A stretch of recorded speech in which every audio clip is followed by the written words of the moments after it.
Hello and welcome back to another Spire stream. I'm your host, Vegetablebread, and today we're going to be playing the Silent. Doing the thing, all March, going to be Silent March. About halfway through it. Card to move, max HP, Curse for a Rare Relic, and Boss Relic Swap. Wrath Enter. No, we had a Prismatic Shard yesterday.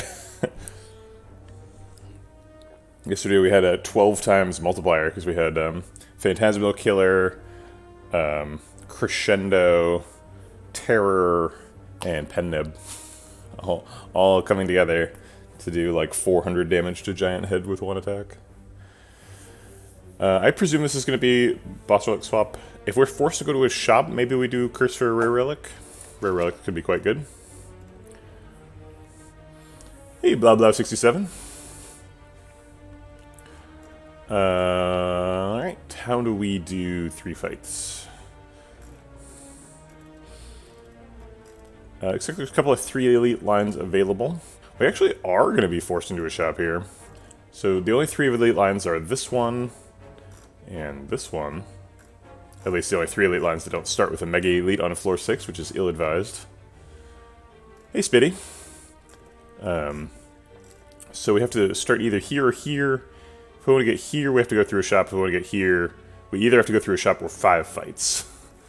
5 fights is pretty dangerous. It's possible, but that's okay. Maybe we do the boss swap and do 5 fights. Devaform triple fasting run. Yeah, that'll do it. Fasting is very strong, especially with like halts and stuff.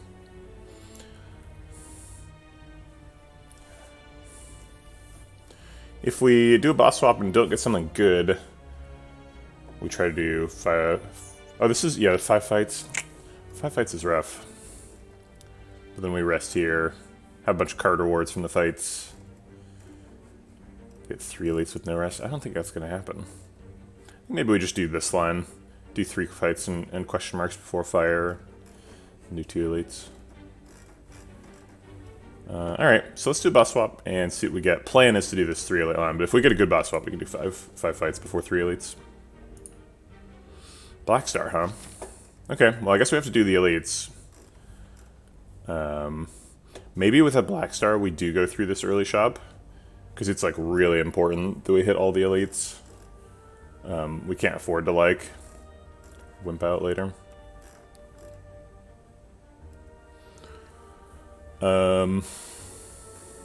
So I guess we're forced into a shop, either this early shop or this late shop. If we do the late shop, we get an extra fire. If we do the early shop, though, we get to do 3 fights before our first elite, and then only question marks, and then 1 hard pool fight before our last elite. It's just a lot of hard pool fights on the left. Hey, Zarin Prime, good morning. 1, 2, 3, 4 hard pool fights minimum. And Blackstar does not help you with hard pool fights. I don't know if you know this. Only functional against elites.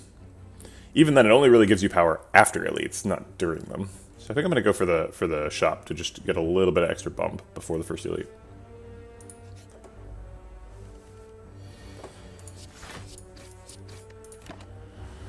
Not a good start, taking 7 on turn 1 of the game.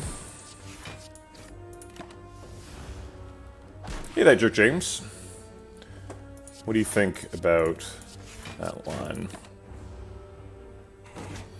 Sort of autopiloting. This is a Jawworm. Pretty clear answer to every turn.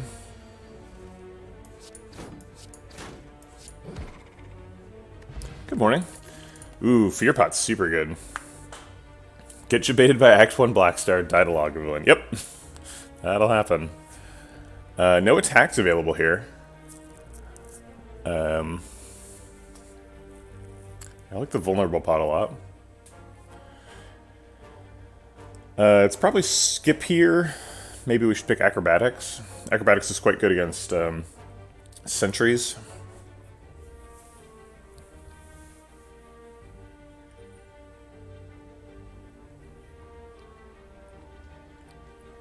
I don't think we have the energy to support Acrobatics. Could take Deflect. Deflect is okay against Lagavulin and Sentries. It's pretty bad against Nob. We're gonna keep looking. Okay, great. So we're super happy to see this. We want to get a bunch of money for that shop.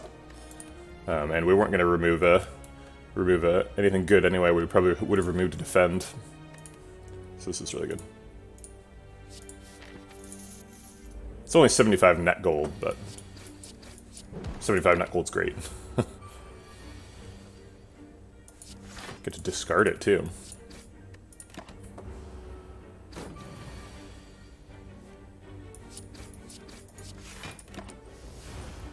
Man, 6 damage to Cultist too. Rude. Looks like our max damage next turn is 12, so we better set up for lethal. Take 2. Did not get it. Alright. Let's take minimum damage. Try to set up for lethal next turn. Ooh. I guess we're taking 4 more. Jeez. Really beaten up by this cultist. Usually cultist is like a 0 damage fight. Eviscerate.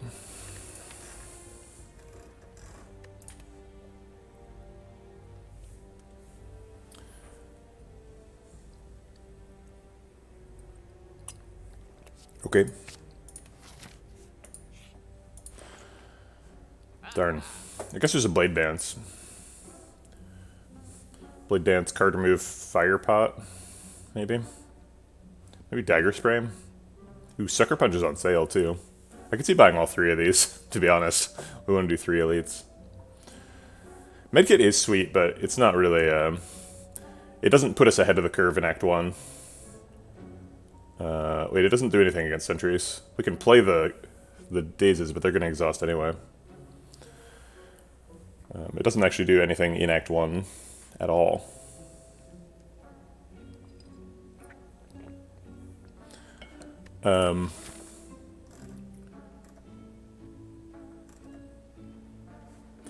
Yeah, Gremlin Horn would have been nice. Kinda. Gremlin Horn's really only useful against sentries. Like, we really, really, really need to focus on Act 1 elites. Because we have Black Star, and if we don't get ahead right now, we're going to be behind the rest of the game. So we card remove, we've got 202 left. We buy all 3 of these. This costs 106, 132.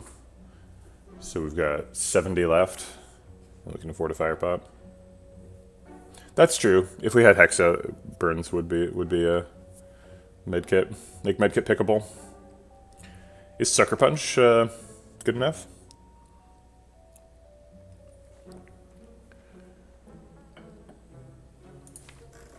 Sucker Punch is one of the few ways to block against Gremlin Nob. Blocks for 5 against Logo. Is insensitive to dex decreases. Yeah, I think so. None of these say discard, which is unfortunate because we have an Eviscerate. Yes, upgraded Sucker Punch is too weak. We're not going to get an upgraded Sucker Punch, at least not before the first elite. Maybe since we took a bunch of damage, we do go to this fire, which would mean we're going to a second shop. Which could mean we want to save money. So we could do like card remove, Blade Dance, Dagger Spray, save some money. Hey, Stixie. Good morning.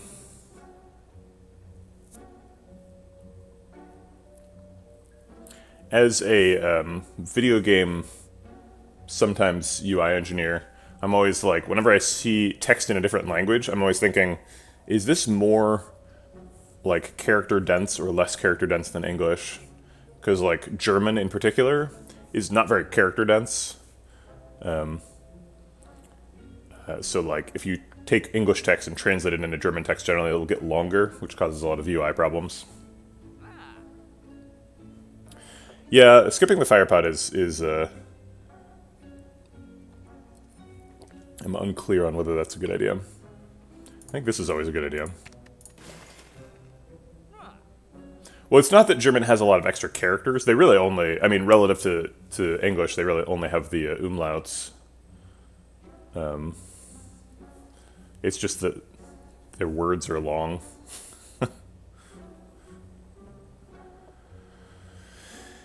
Yeah.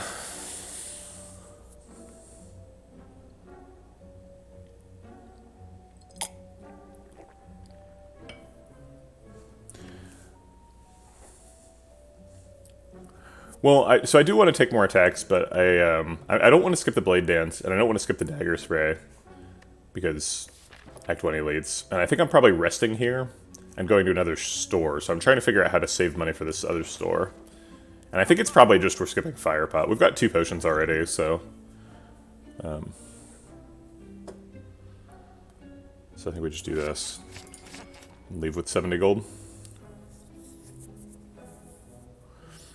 There was a game that didn't save my friend's progression because his name was Fabio.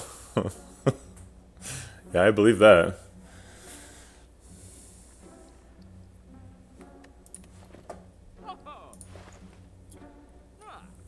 Hey, Nate.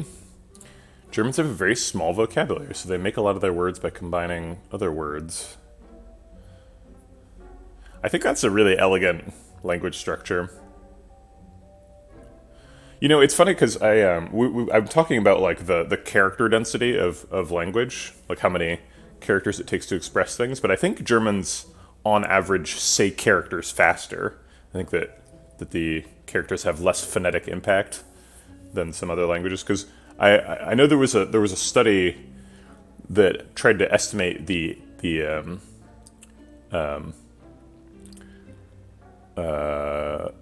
like knowledge transfer density, or I guess the knowledge flux, if you want to if you want to use that word, the knowledge flux for different languages.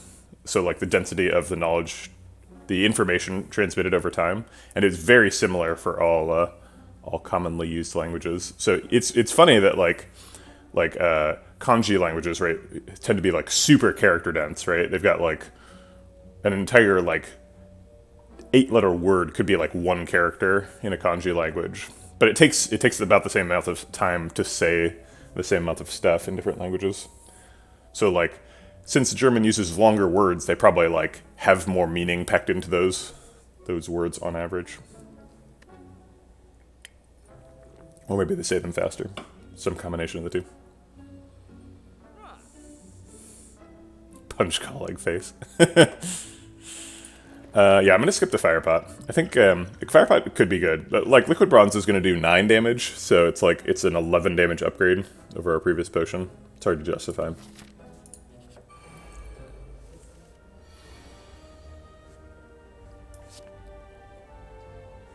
I guess we want to split both with Shivs because it's slightly more damage than Neutralize.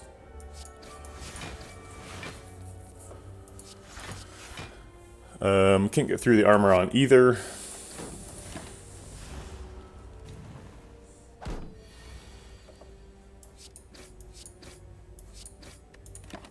He's at 8. 8's a good break point. Alright. Well, we finally got through a fight with no damage. Second Blade Dance seems great. Fumes is okay. It's a lot of attacks suddenly. Alright, let's make it happen. And I think this is rest because we have to do 3 elites in a row after this, basically.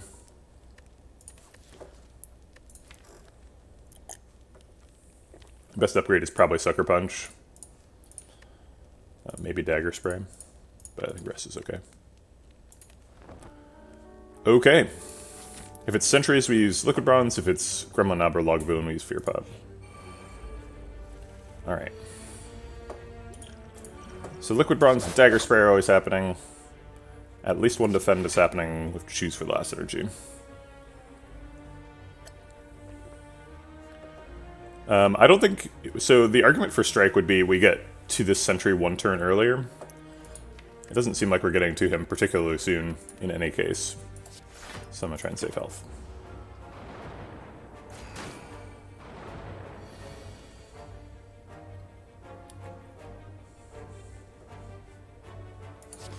I think it's double defend Sucker Punch here. Might use the Fear Pot on a future turn. We'll see if we like have a bunch of damage.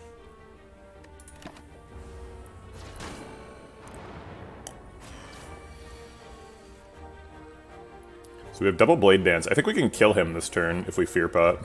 So each Blade Dance is 12 damage. I guess we can kill him without the Fear Pot. Because we have 24. It's pretty efficient. Okay.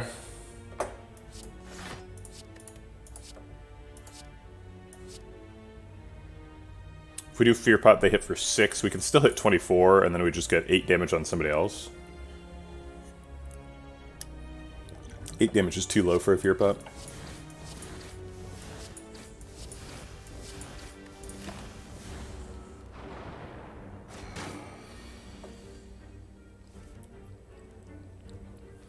Alright, I think we're piling damage onto this sentry now. Also a possible Fear Pot target. So I guess Fear Pot, like, it reduces his damage by 1/3, right? Or his health by 1/3, so it would also do 8 damage to this sentry. Could save us 10 life, which is fairly compelling. But I think we'll try and kill him the natural way. Or we could just kill him anyway. Sweet.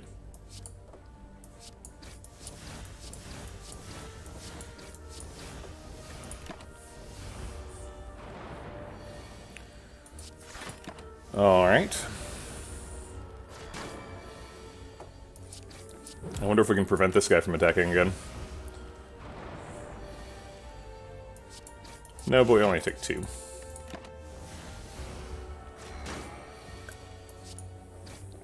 Okay. Our first Black Star proc, Bag of Marbles and Mummified Hand. Okay. Tools of the Trade seems pretty good with Mummified Hand. Our first rare. Helps proc Eviscerate. Sure. Yeah, the Bag of Marbles makes the Fear Pot even more savable. Oh, crap. So 9 plus 6 kills him.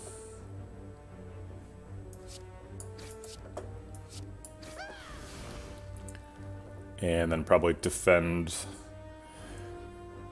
Double Shiv the Shield Gremlin?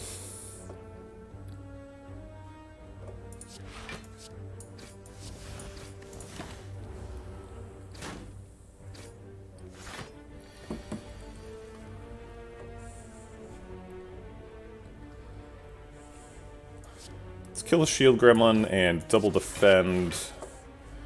Neutralize could set up lethal on this one next turn. Does it ever matter? Yeah, 21 to 18 is actually a pretty big difference, right? Because it's 3 strikes now. Okay.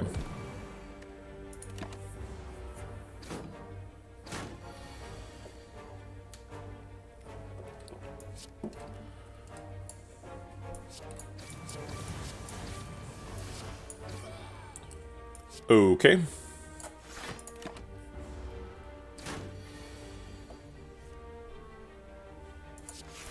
I guess I'll not play anything to save health. I don't want to take any damage to a Mad Gremlin. That's unnecessary.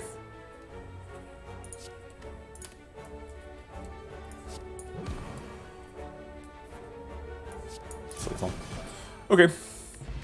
Well, we got through it. Knob Jr. Concentrate with an Eviscerate and a Tools of the Trade. Seems like we're looking for some discard stuff. Concentrate's out of our out of our main wheelhouse here. Could be pickable.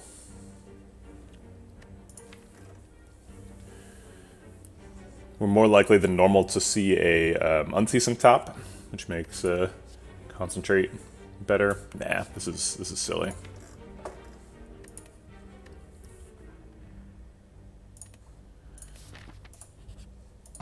More relics. Yes, Toxic Egg's incredible. Okay. So now that we've saved some gold for the second shop, what are we getting? A lot of upgraded cards from that Toxic Egg. Could get an Accuracy. Accuracy seems pretty dope here. Accuracy Deflect. There's a Ghost in a Jar available too.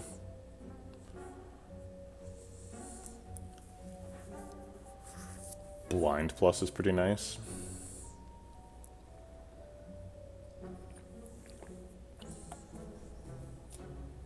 Accuracy is hard to skip with a Mummified Hand. and 2 blade dances.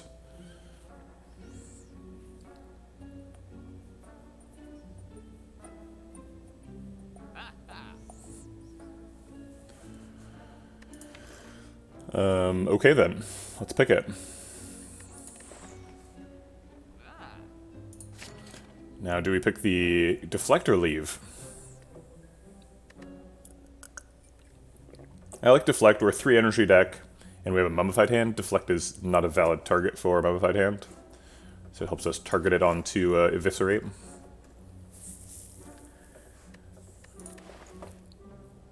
Sure, it says plus. Grandma Knob with the punish. Probably gonna use that Fear Pot next turn.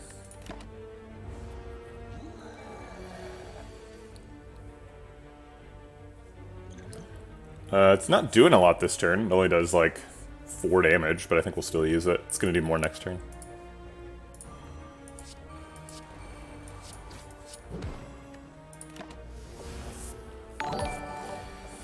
Hey, thanks for the raid, Blem. Welcome on into all the Blem folks, all the Blemmers. I don't think I've seen your stream before, Blem. Ooh, Bad Terrence is a Blem subscriber. Must be good. All the blemishes. How's it going, Sparkle Crotch Thoughty? How do you get away with that name? I'm pretty sure Thought is auto-modded.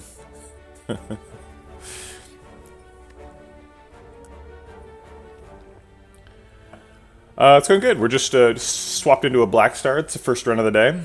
This is our second elite. Trying to go for 3 here. We'll see if Remanab can end us instead. This turn's looking a little bit scary. Do not believe we can get lethal. 30 plus 12 seems to be our max damage. Oh man, Bad Terrence. There was a tragic end to the PK Terra Crescendo game. I totally biffed it. It was too complicated, and with the like frozen eye and all the stuff, I just totally I just hit my limit and wasn't able to close out the game. We got killed by Time Lord. Yeah, it was not fun. It honestly, like, it ruined my day. Just like I was 100% a win, and I totally threw it away. I was really tired by the end of the run. It was like almost noon, so I'd been streaming for like 4 hours, and I just couldn't handle it. All right, so Survivor is free because of Eviscerate, so it's like Survivor, Eviscerate, Dagger Spray. And then look for lethal next turn. Looks like we guaranteed get lethal next turn.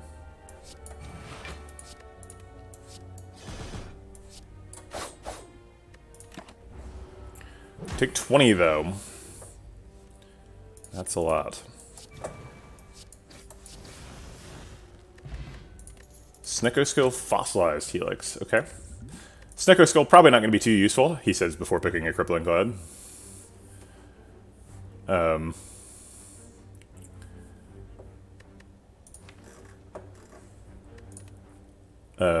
Crippling Cloud versus Blur.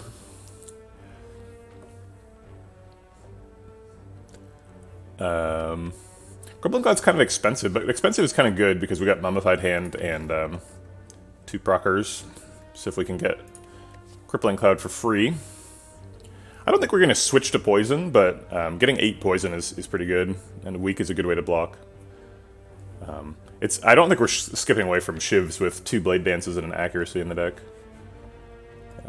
Or discard with a tools straighten and eviscerate. I think we're pretty committed to this as our damage. As our scaling damage at least. But I'll take a Crippling Cloud for block. Sure. Upgrade a card. Interesting.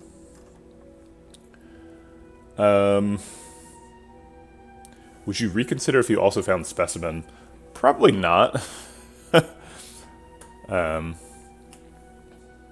I mean, it's I think that people can trick themselves a little bit. You can convince yourself that, like, if you have a Catalyst in your deck, you can only pick poison cards for damage, but it's really not true, right? Like, even if you have a Catalyst in your deck, you can still pick a Terror for dealing with Avocado, or like, you know, if you're blocking with Intangible, you can still pick a Dodge and Roll, you know, for like early in the fight. You don't have to be... once you've decided what synergy package you're using for your scaling, that doesn't mean that those are the only cards you're allowed to pick. You just need to pick the cards that are good for solving the problems you anticipate having. So, like, does this deck anticipate solving its problems with, like, Noxious Fumes and Catalyst and Bouncing Flask? No, it doesn't. Would it if we found whatchamacallit? Specimen? Also probably not. But, like, if we find a Corpse Explosion, we're probably picking it, right?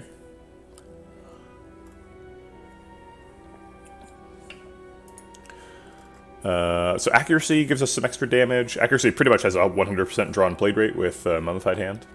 Sucker Punch is the upgrade we identified earlier.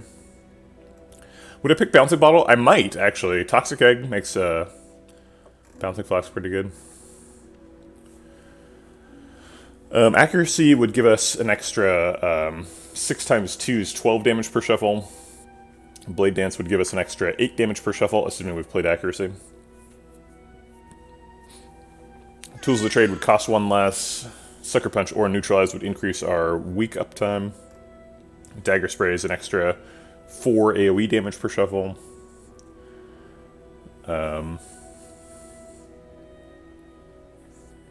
think we pick the Accuracy, and then it just like keeps getting better because we're gonna add more Shiv cards. Are we gonna add more Shiv cards? I think we might be done adding Shiv cards.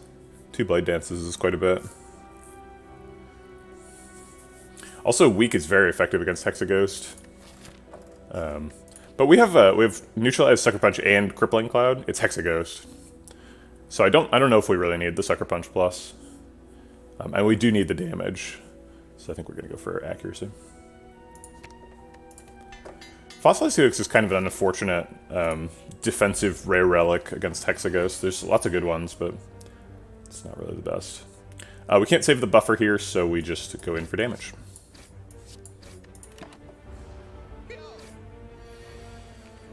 And thank Blackstar for our extra relic there. Clearly saved our lives. Double defend, blocks the damage. Okay. 12 lethal. Oh wait, not lethal. Yeah, so we have to block, but we can block pretty easily. While we do our non-lethal damage. Okay. Just need 2. That'll do. Acrobatics Plus, with an Eviscerate and a Tools of the Trade in the deck. We have Deflect that rewards card draw. Could pick a Backstab. We do have Bag of Marbles, and I think we're gonna fight another Elite after this, which is like a little scary. We probably die to Sentries, right? We like need it to be Lagavulin. That's making me a little bit suspicious about that being a good idea. If it has to be a specific Elite, we have a 50% chance of losing on the spot, right? But like we have to proc our Blackstar, right? And like, do we always survive a hallway fight? Definitely not. We're also not like instantly dead against sentries. We like could potentially survive. Block out on turn 1, speed pot on turn 2. Fossilized Helix 10 damage somewhere along the line. Thanks for the follow. Share Semla. Appreciate the support. Welcome to the Vegetable Patch.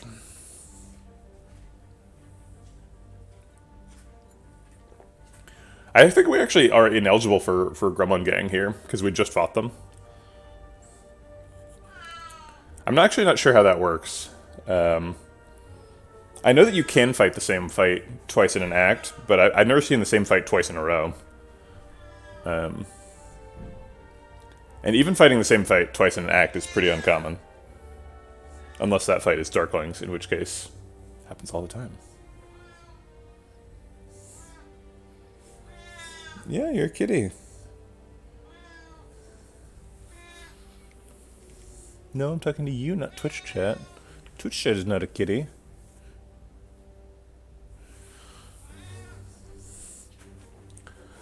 It's not possible to get 2 from the same pool in a row. Is that the only rule? Wow.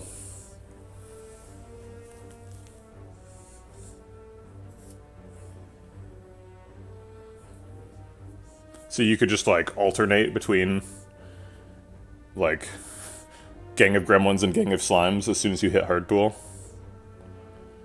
Yeah, the heart is tough, for sure.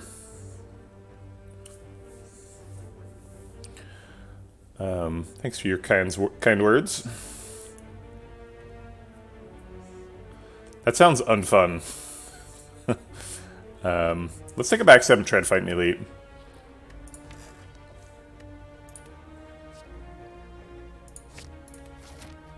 Please be Lagavulin. Yes! Luck be a Lagavulin. Turn 1 accuracy skip? Or do we wake him up with, how much is this? 16 plus 9, 25 damage. It's not a bad wake up. I kind of want to Crippling Cloud him before we wake him up. What are on the turn we wake him up, though? And maybe develop tools to trade next turn. I think we can just chill.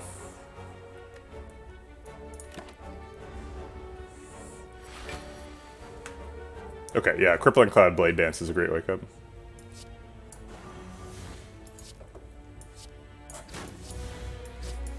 We did waste the Vulnerable from the marbles, though. If we want all the damage, we probably end up drinking Liquid Bronze. We can save the buffer here. And we should, right? Because we need the buffer to block next turn. So we unfortunately don't get to Blade Dance.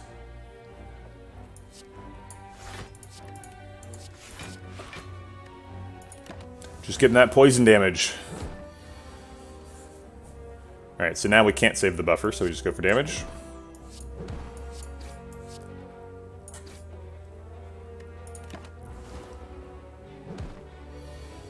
$50 damage is a lot. 2 Blade Dance is a lot too, though. Alright, double Blade Dance strike, let's do it. Oh wait, double Blade Dance, and then Tools of the Trade, hope it hits Eviscerate. Oh wait, we already did, he's dead. We did it, okay. Alright, fight's over.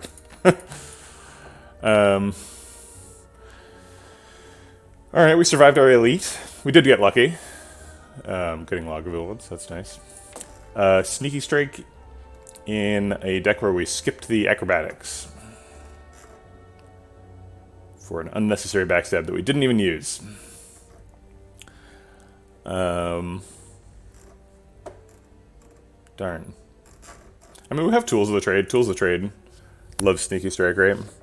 I guess the real question is, A, is this 2 max health saving our life? And B, do we have enough damage already? It seems like Accuracy Plus and 2 Blade Dances is plenty of damage.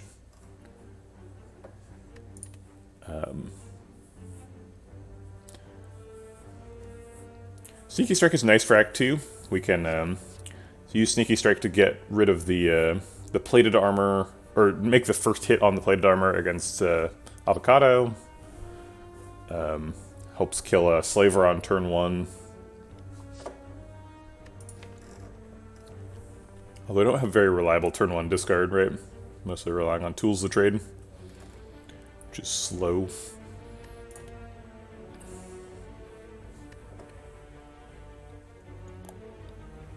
I think we've got enough damage. Does the max HP hit a health breakpoint if we're resting next floor? Good question. So 66 times 0.3 is 19.8. 68 times 0.3 is 20, so it does. So we actually get 3 current HP if we click this button.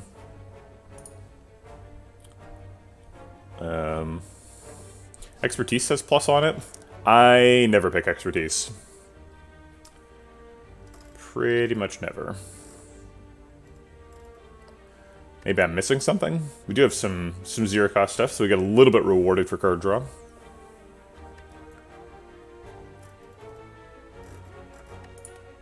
We're just going to take a max HP. If we rest, we go to 28. Should still be able to block on 2. Okay. Alright. That's a lot of relics for Act 1, so I think we're in pretty reasonable shape here.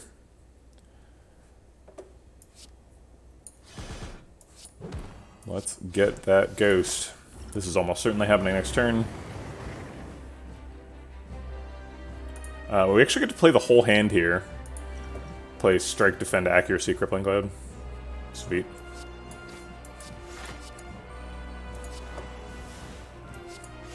We even get to block out all the damage. We don't lose the buffer.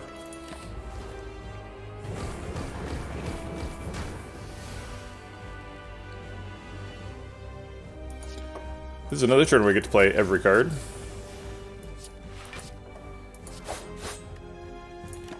And block out. Sweet. If we want to block out here, we need to play Survivor Defend, so we will do that.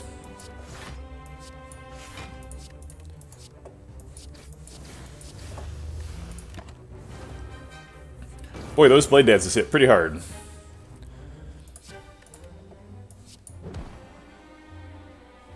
Only one defend necessary, so we'll fit in a dagger spray.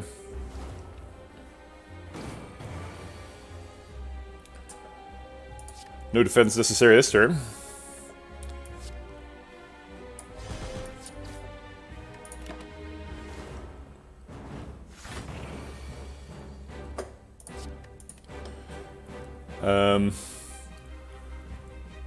Let's see, let's neutralize them and see what the damage is. So we can block this, yeah. Strikes aren't doing much because we only get 3 damage if we play both, so I'll just skip both.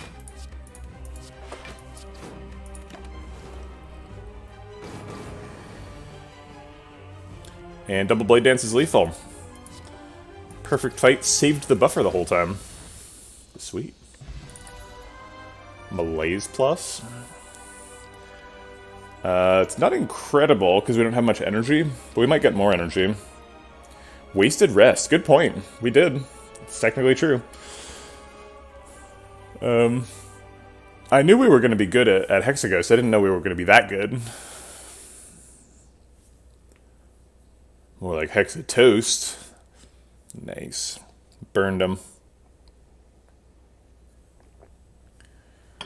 Malaise Renowned Act 2 card. Very good Act 2 card. We've got a lot of weak already. Neutralize Sucker Punch and Crippling Cloud Plus. But Malaise is a good card. It says plus on it. Can't really imagine picking Thousand Cuts or Unload. Unload can theoretically proc Eviscerate for us.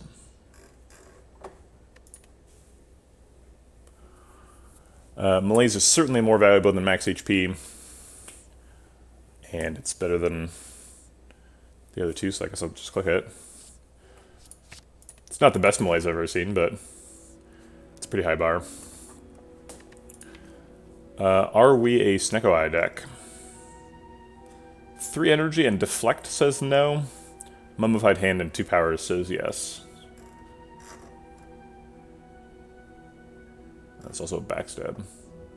Malaise likes Snecko Eye because it's consistent.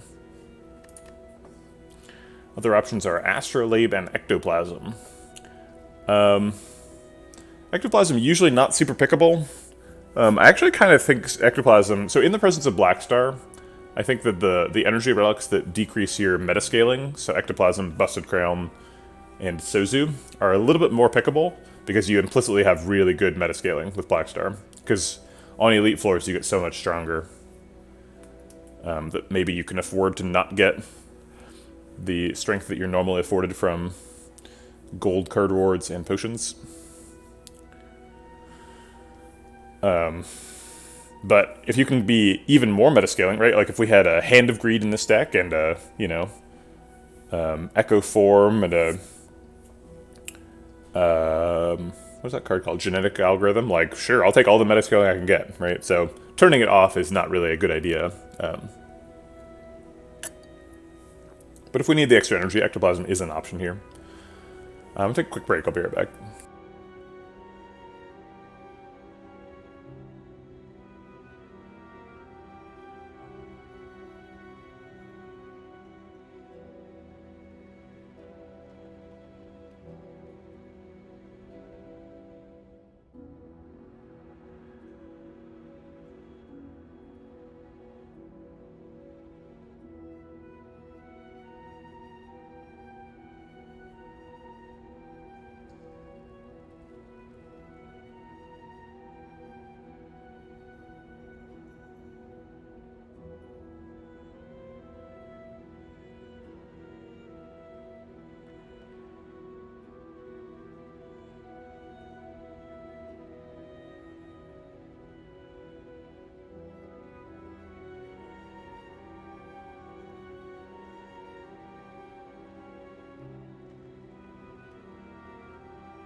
We haven't talked about Astrolabe yet.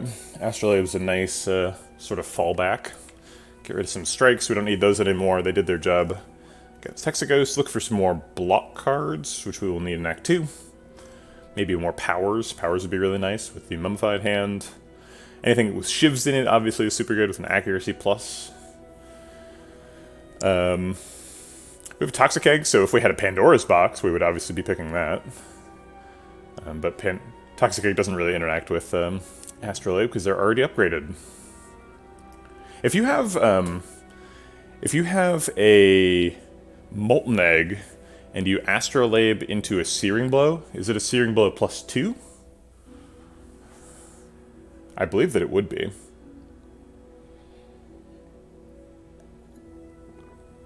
But I think that's the only way that you can get an egg to interact with Astrolabe. Searing Blow.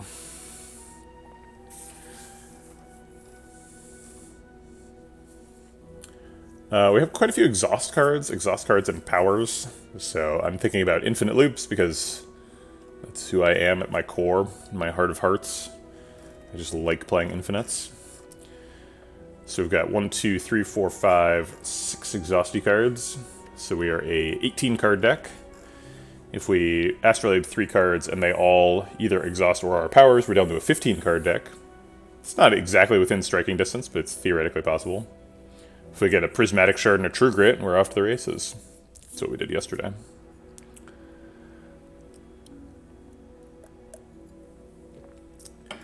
Nothing incredible out of Astrolabe that I can think of. I mean, obviously, like, triple Wraith form would be nice.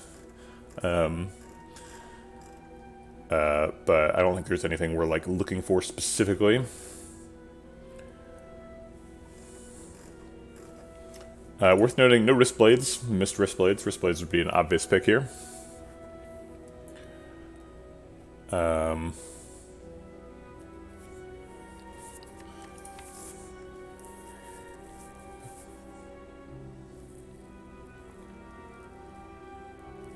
So if we pick Snecko Eye, Eviscerate often gets playable for 0 with Tools of the Trade. Tools of the Trade also quite good with Snecko Eye, because you can draw an extra card, which is good with Snecko Eye, and you can discard an expensive card.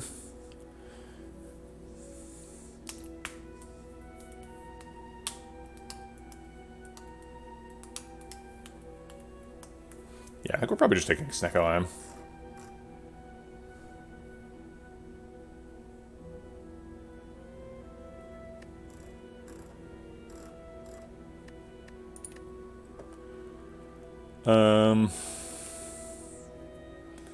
Any other reasons to pick any of these? We don't have any gold scaling or shop scaling to argue against Ectoplasm, but Ectoplasm argues against itself. We do have to fight Act 2 elites. So does Snecko Eye make us too weak to fight Act 2 elites? Because Black Star. I think it actually might. Act 2 elites are looking kind of challenging. Ideally, we're like Crippling Cloud and Blade Dance on one or something. Accuracy. I guess Malaise is pretty good against Act 2 elites. So maybe Snecko Eye makes us better against Act 2 elites because it increases our Malaise availability.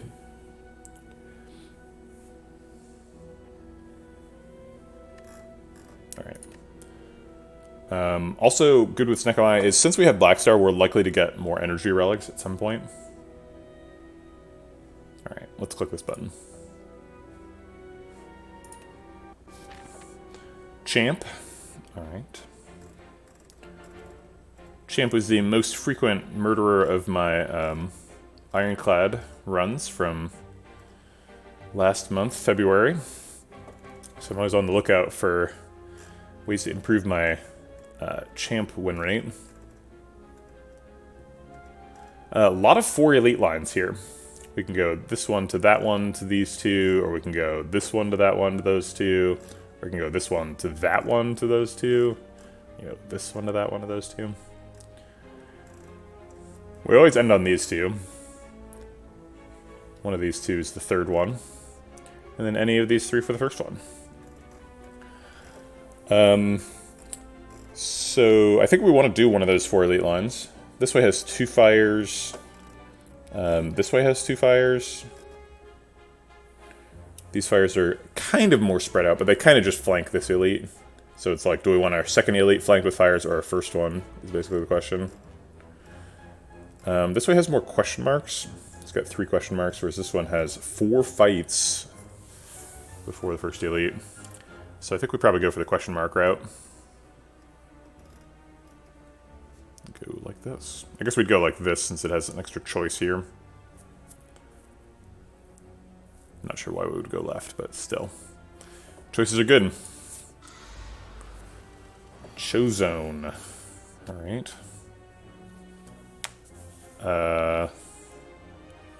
She's vulnerable. Backstab is almost as much damage as a strike. And we only get to play 2 attacks, so I guess we'll play a backstab strike.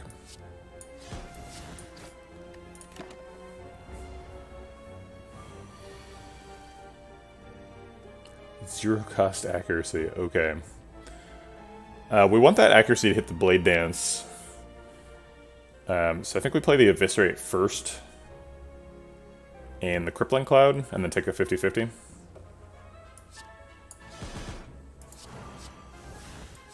Nice.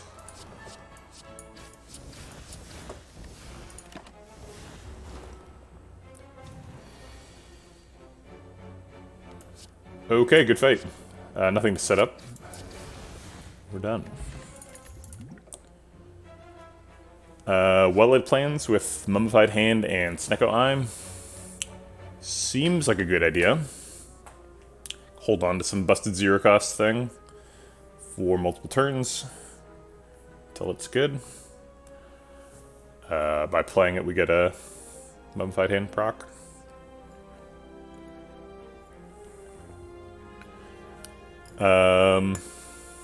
Sure.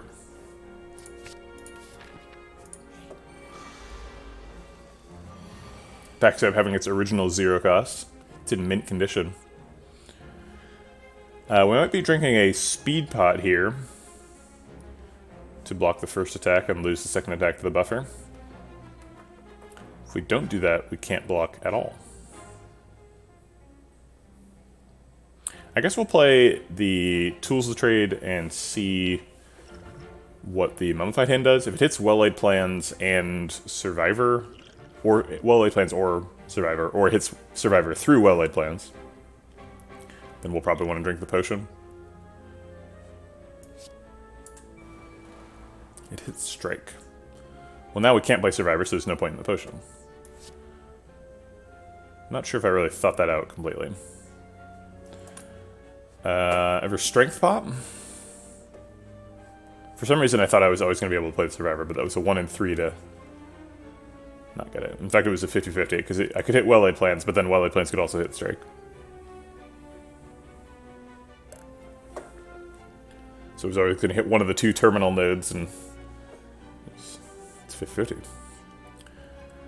If we do a Strength Pot, this hits for 13. 13 goes up to 19.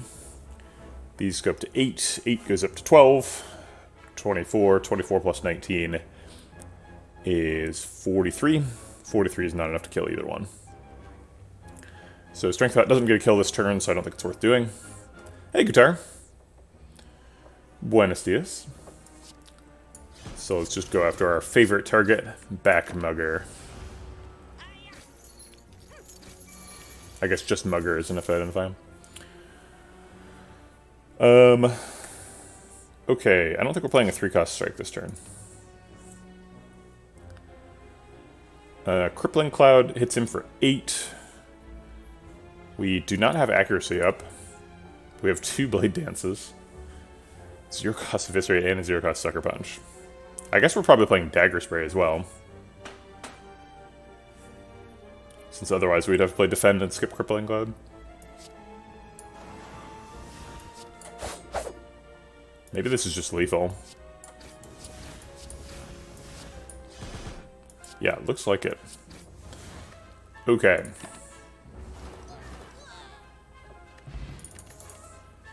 I don't think we're taking a Deflect with a Snecko Eye. There is one in the deck. We've been offered 3 Sneaky Strikes now, and we actually have like pretty good synergies. I don't know why I haven't picked any so far. Sneaky Strike, Snecko Eye is pretty busted. And we have a Tools to trade. So we should definitely pick one, right? Pollutes the deck a little bit. Hey, Carly Slay Jepson. Run's going okay. We started out Black Star, so always fun to do Black Star. We're gonna try and do a 4 Elite Act 2 after doing a 3 Elite Act 1. The 3 Elite Act 1 really stretched us to our limit. We were at 6 health there for a second. We do have both Snecko. That's right. We've got the full Snecko. The Wombo combo. It's weird that they don't interact at all. Should be more relic synergies. You don't like turning into a boat? Come on, man. Get the full boat set. I want to make a mod that's just when you have all 3 boat relics, it just changes your character model into a boat. That's all I want. I want lots of other things too, but that's all I want right now. I just want to be a boat.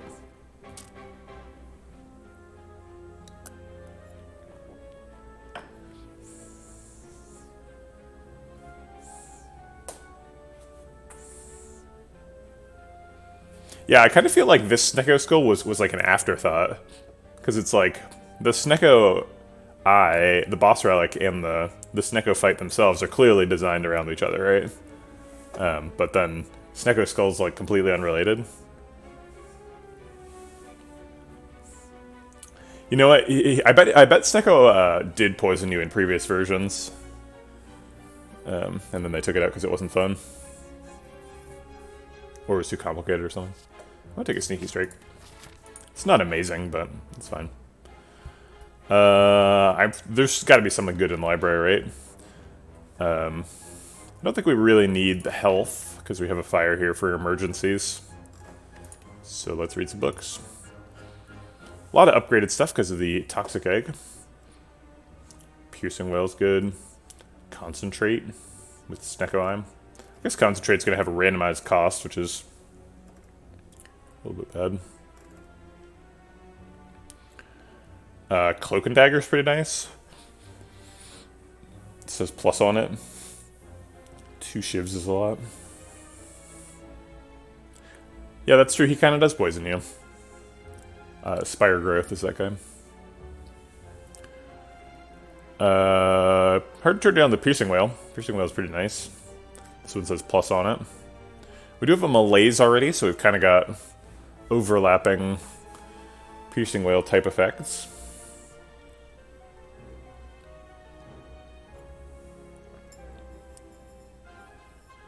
Yeah. I don't know, I feel like having all 3 eggs and getting your existing cards upgraded would be, like, kind of underwhelming. It probably only hits, like, 4 cards or something.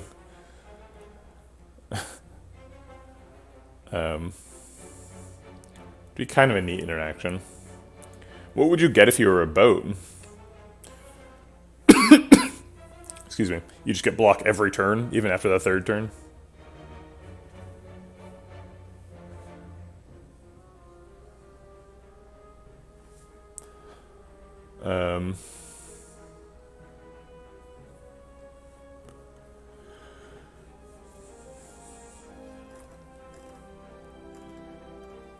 Yeah, I guess the problem with poison is that it doesn't interact with armor, so you can't block it. There's no counterplay.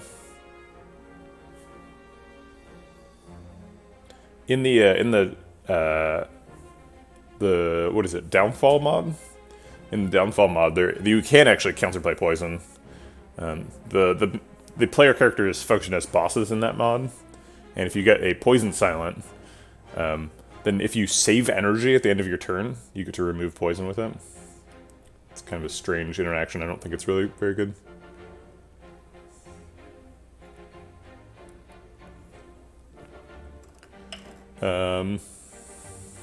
Let's just grab a piercing whale. How bad can it be?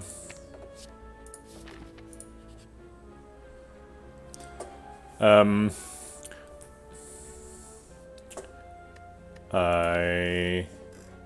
don't know about this. I don't know why I would take this, right? What's the point of this? We draw extra cards, so like maybe it doesn't hurt that much. But turn 1 is the most important turn.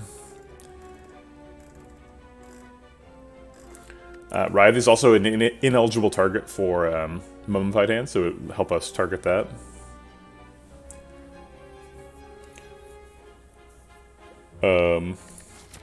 But we're like not going to do a shop anytime soon. I guess if this question mark can remove the curse, which would be nice. But I don't see why this is a good idea. We'll get lots of relics from Blackstar. If you have lots of relics, though, it seems like there's no decreasing marginal utility for relics, right? Like, the more relics you have, kind of just the better relics get. They kind of just stack on each other, and you end up doing really strong things. So if you have lots of relics, I think that you're pretty incentivized to get more relics.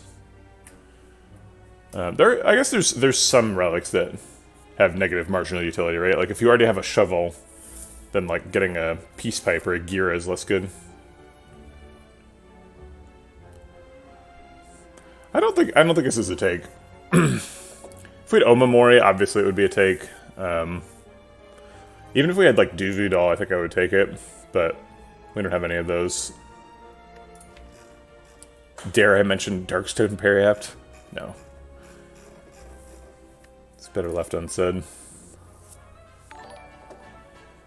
I have gotten an Omamori from this event before. Thanks for the follow, Thorsbrew. Appreciate the support. Welcome to the Vegetable Patch. It's very silly to get Omamori from this.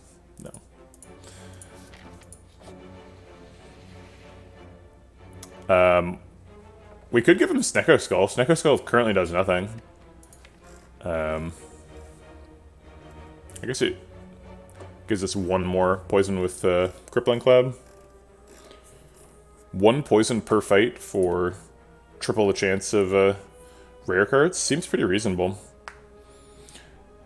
Comparative analysis of fast food French fries, discussing their texture, seasoning, consistency, and other details. Finish by picking your personal favorite. I feel like this is like a high school essay prompt. Like, the fact that you went into like what needed to be discussed for the answer to be accepted, it's like you're giving me the grading criteria. It's very strange. All you needed to say was comparative analysis of fast food french fries, I'm sure I would have gotten to all those things. Let's start by talking about In-N-Out. We go to In-N-Out a decent amount. We go to In-N-Out when we're like going somewhere. Like if we go to Costco, there's an In-N-Out near Costco. So if it's like dinner time when we're done at Costco, we'll swing by In-N-Out on the way back since we're hungry. And like In-N-Out just has like abysmal fries. So I just want to call out like all the things that are wrong about In-N-Out fries as a way of discussing other fries. In-N-Out fries are kind of okay when they're like hot, but the okay. So like the way that like junk food works is like you combine like a good texture, so like a crunch usually, with like salt, right? And calories, right? So usually like fat or like sugar, something like really calorie dense. But the goal of the salt is to make the first couple of bites appealing, but that's true. We could have a Costco hot dog. There's also like Costco pizza. But that's like hard to eat in the car, you know. But I think the goal of the salt is it's to get you to eat the first couple, but it's also to like saturate your tongue. So after a while, when you're eating a bunch of French fries, you kind of don't taste anything anymore. You're kind of just like experiencing the like smell and like texture effects. But like In-N-Out undersalts their French fries like criminally. So once they're not hot anymore, they're just not good. But like if you look at McDonald's French fries, they're like highly salted, and so you eat the first couple when they're like hot and delicious, and then the salt prevents you from tasting them once they're like cold. So you just keep eating them because you can still smell them; they still smell good, and you can't taste anything anymore. So you sort of you assume that they still taste good. The In-N-Out fries also use the wrong kind of oil. They use like, I don't know what they do. They do like natural. I've known what this was in the past, but like they use like some sort of natural oil, and it's just not very tasty. And they don't bread the fries or anything. There's nothing on them. They're just like chunks of potatoes, and it's like I appreciate the sort of ideological purity. But the goal of fast food isn't really to like make a healthy snack, you know? We're not like eating cucumber slices here. I want like bioweapon engineered level like flavor bombs. Just give me the stuff. Don't give me this natural stuff. So yeah. But I think Captain Grimm really nailed it with the prompt, right? Texture, seasoning, consistency.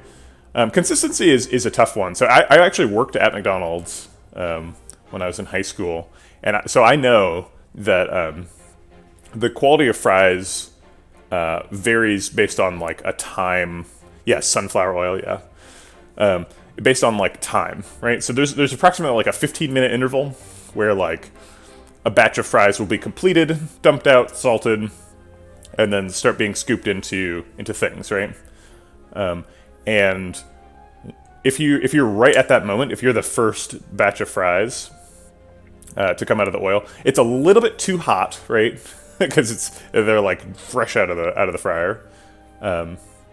So it goes from like a little bit too hot to like kind of get stale eventually. And so you want to hit like kind of right at that first moment, so that you can sort of like eat the first ones when they're at that perfect temperature. Was that back when they used beef tallow? I don't know what anybody would use beef tallow for. I know that for McDonald's they used vegetable oil for frying. I don't know much about the seasoning. I know that In-N-Out doesn't do enough of it, and I know that the McDonald's ones come out of a box, so they're seasoned somewhere else. Yeah, okay. I think that's all I know about French fries. McDonald's, definitely my personal favorite. Other restaurants have fine fries. I kind of like Wendy's, the little curly fries. Those are cute. I think waffle fries are often, that's like too much French fry. You don't want to like take out an entire bite and have like a waffle fry in your mouth. You kind of just want like a little chunk of it to like maximize the surface area. Alright, I think I am going to give him Snecko Skull. Fossilized Helix is obviously way too good, but Snecko Skull I think gives us more Wraith forms. So Wendy's has both. Maybe I'm thinking about Arby's.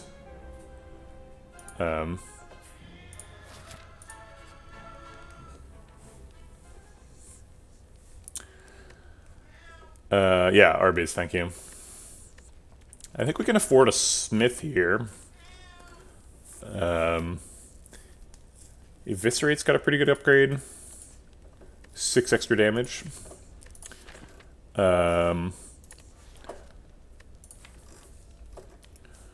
Other options. Tools of Trade has no upgrade. Tools of Trade actually gets worse when we upgrade it. Because theoretically, if we get like a Forge Pot, we could decost it down to 0. But we can't do that if it's already upgraded. Neutralize and Sucker Punch have meaningful upgrades to get more weak. Blade Dance gets us an extra Shiv. But I think I'm going to go with the Eviscerate.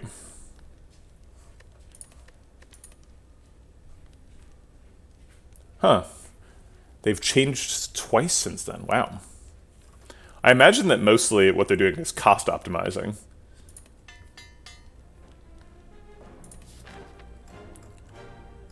Okay, so I think we're going through here to get the extra fire. And it's Book of Stabbing. No turn 1 melee's available. That's kind of what I was hoping for. Piercing Wail's probably going to save us this turn. Let's see what accuracy wants to do. Okay, so we just Piercing Wail, Strike, Dagger Spray.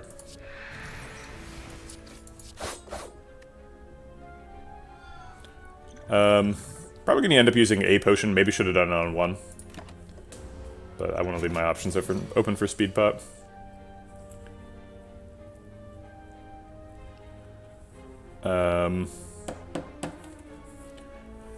Alright, so we can't really block this turn. I guess we can block for 7, theoretically. Probably what we're going to do is neutralize defend. So we block for... Make his attacks hit for only 5. I guess we could Speed Pot double defend and take no damage this turn.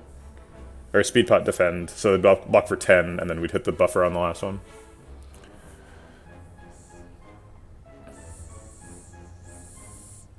I've never actually been to a 5 Guys, much to my own embarrassment. Seems like something that most people have done, but I have not.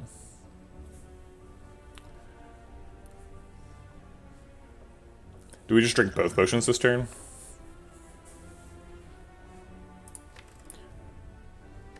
If we melee's next turn, melee's hits for probably 4. We'll probably just use all the energy on it.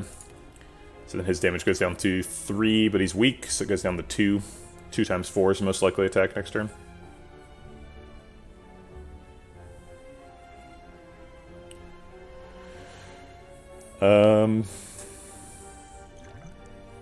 Not a huge fan of Speed Pot. I don't think we're really trying to save that too much, so the real question is, do we use a Strength Pot or not? And I think the answer is probably yes.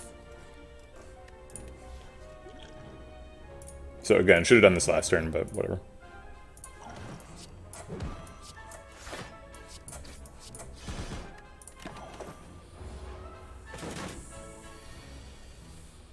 Now the good turn to have the block up, unfortunately.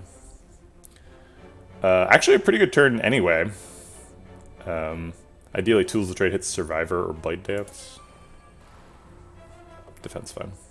So we like melee's, double defend, Blade Dance. Seems fine.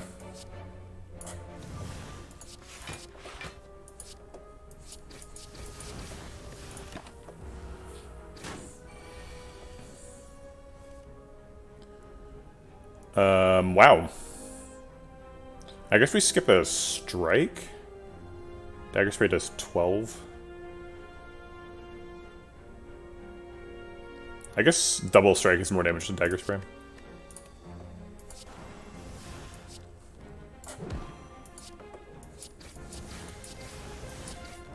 Oh, great.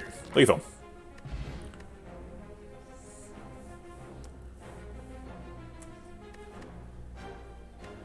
Fuzzy Ducky says, Five Guys have soggy fries.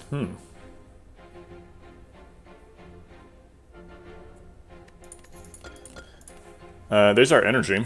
I was hoping for energy to go with the Snecko Eye. Got 2 of them on 1 floor. Card draw is pretty good with Snecko Eye. Could take a Doppelganger here.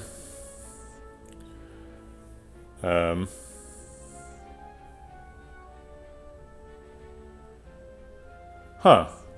Fill the bag. Jeez. Del Taco crinkle fries. Huh. I don't know if I've had those. Are those... it sounds like you're describing waffle fries, but crinkle fries... Maybe those are like potato chips? I don't know what you're describing. If we pick Doppelganger, we're looking for Chemax. Because Malaise and Doppelganger. I do like Doppelganger. It's ineligible target for a Mummified Hand, helps us target that. If we have extra energy, which is it happens on Snecko Eye turn hands, gives us an outlet for it. Alright, I'm googling crinkle fries now. I don't know if I have a Del Taco near me. Ah, those kind. I see what you mean. Yeah, I've had those before.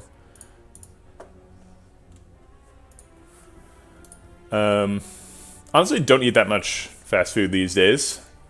Mostly just on road trips and the occasional in and out, so I don't have a ton of experience anymore. Cloak and Dagger, also pickable. Thanks to follow. Zindos. Xanados? I don't know. Zandos. Appreciate the support. Welcome to the Vegetable Patch.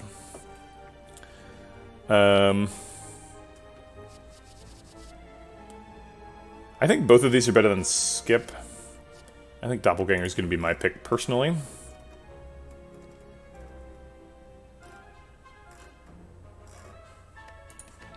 Doppelganger Plus is almost never bad, right? Even if you play it with 0 energy. You draw an extra card, get extra energy next turn.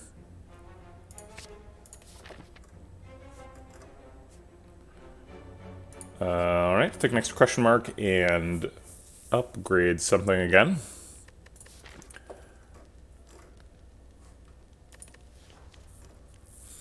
We just fought Book of Stabbing, so next is going to be either Slavers or Gremlin Leader, which are both AoE fights, so maybe this is Dagger Spray's time to shine.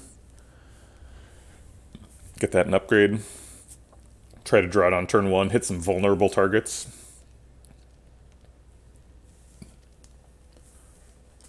It's a lot of damage. There's trains doing shenanigans outside my house. Check those out. Sorry, Zaxby's? What is a Zaxby's? I've never even heard of that. Meal Ticket could heal us here if we're in trouble. Meal Ticket would be a source of marginal healing, which would allow us to pick an easier Coffee Dripper. Coffee Dripper is something we're pretty interested in. We've got almost 300 gold, so we're not like uninterested in a Meal Ticket right now. Could also take a Sapphire Key. It's a southern thing. It sounds good. Also, hi, Boba Face Roll.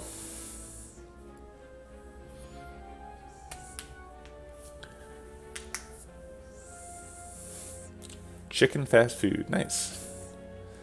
So it's kind of like what's the homophobic one?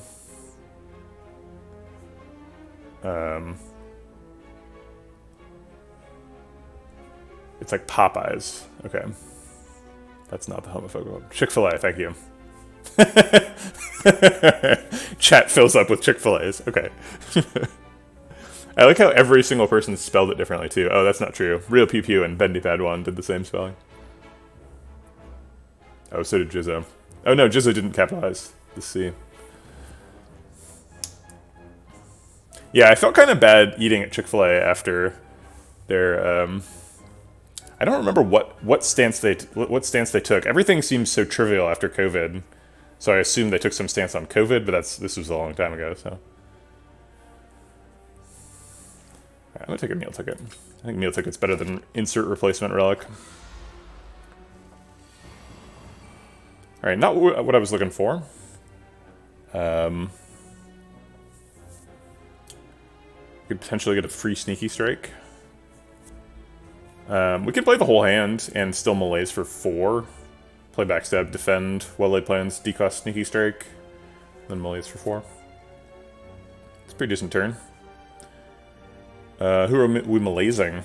Probably Blue Slaver. We're trying to kill Red Slaver like next turn.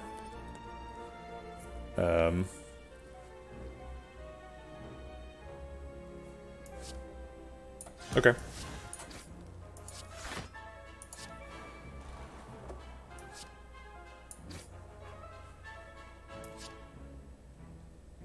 Malaise also saves the buffer from the first attack, right? Oh, it actually doesn't. Oh, crap.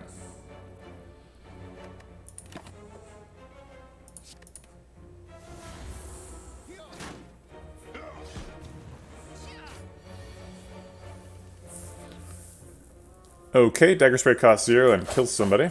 That's getting played. We have 2 powers. Defend cost 0, we'll play that. We kind of want the powers to either hit each other or to hit other expensive stuff in hand.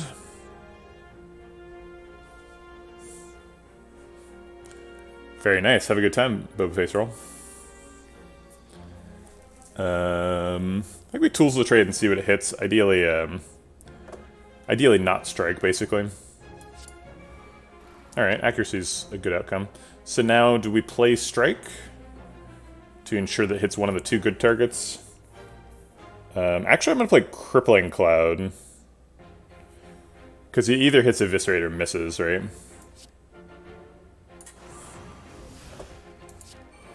That's right, Captain Grimm's working for big fast food. Happy Flower's proccing next turn, says 27. Do we ever just target Taskmaster with it? I feel like Slaver's been meleeed to death. Or Blue Slaver. Yeah, I think we do hit Taskmaster.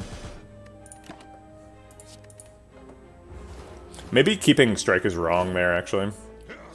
Because it's an extra modified hand target. Actually, we played all the powers, so it doesn't matter. I don't think we're playing a 3-cost Blade Dance. Let's get rid of that.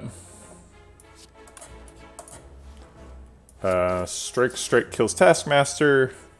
Survivor blocks out. I got some extra strikes for the Blue Slaver.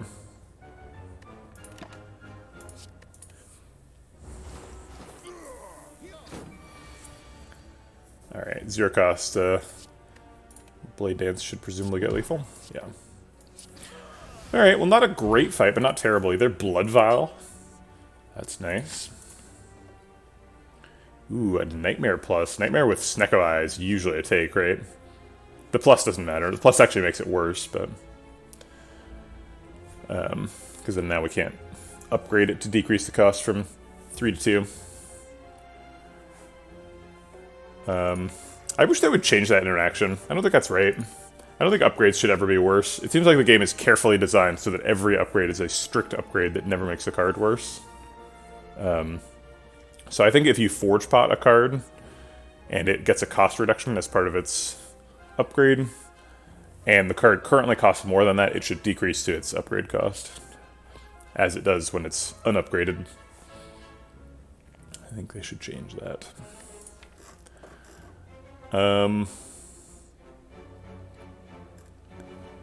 Yeah, infinite good targets, right? Anything that costs 0 is immediately a good Nightmare target. It's a little bit awkward with well-laid plans, because if we well-laid plans and hold a card, and then Snecko Eye draws 7 cards in a turn, now we're overdrawing by 1 with a Nightmare. Well, setup doesn't function because we have Snecko Eye, but we don't actually need a setup because we have Snecko Eye. But yeah, 2 Nightmares and a Wraith form is not unreasonable here because we have Nalot's Gift, so we can find that stuff. Alright, do we go to another elite? We're at 17. It's a bit bold. The safe route here is take a question mark, look for bites, because we have Blood Vial now. And then go to a shop, heal up with the meal ticket. Makes quite a bit of sense. Maybe even too much sense. We would take Apparitions too, since we have both Toxic Egg and Nightmare. Good combos with that. Yeah, I think this question mark is too good to ignore. We do get a question mark there, but it seems so unlikely that we would do this route now that we're at 17. I just don't think that's safe. Alright, question marks are fights, apparently. We can Nightmare a Strike. Not really any good targets here.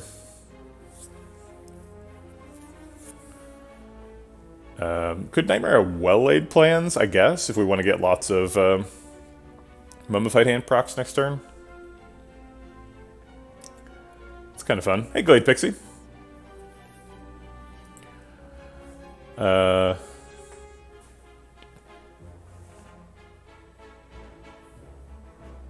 guess I will Nightmare a Well-Laid Plans. It's got to be better than Strike, right? But it's so bad. No, it's terrible. It's just so bad. But it makes, like, everything next turn cost 0. And then, like, everything costs 0, and then we Happy Flower, and we get a big Doppelganger or Malaise or something. Like, it's good enough to do.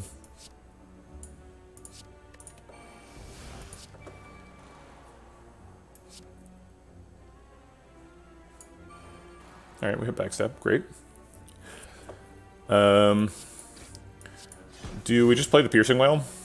It's pretty bad in the fight. They scale up too quickly for it to be really useful. But I guess if we draw back to it, we'll 1 it, right? Because by that point, they'll all be attacking for a lot. Or we just play it next turn.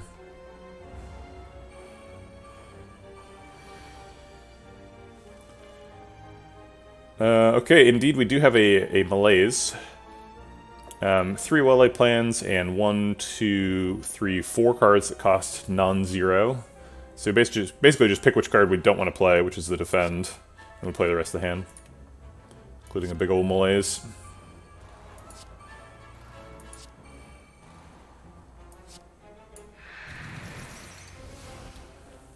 This hits for exactly 27. He's at 27. That seems good. Efficiency. I think we put the damage on this one and the Malaise on that one for health reasons.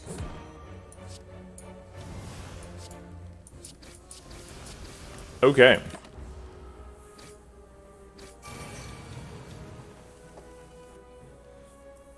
Yeah, we do have 4 4 procs of Well-Laid Plans. Not very useful, but we do have it. We want to block for 12 if we can, and we can. So I guess I will.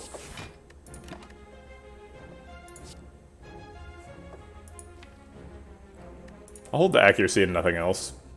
I don't want these expensive cards to be hits for Mummified Hand. We've definitely got a plan with this hand. We're gonna discard something to make Sneaky Strike free, because it's this.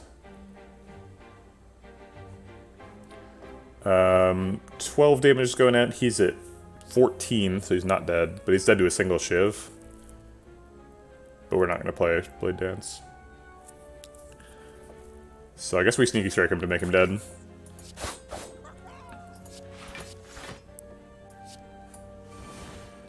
Now we can hold accuracy and Blade Dance.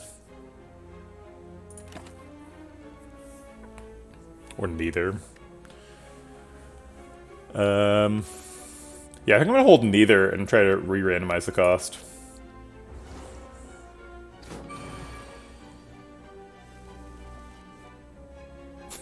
Re-randomize it to a worse cost. Great.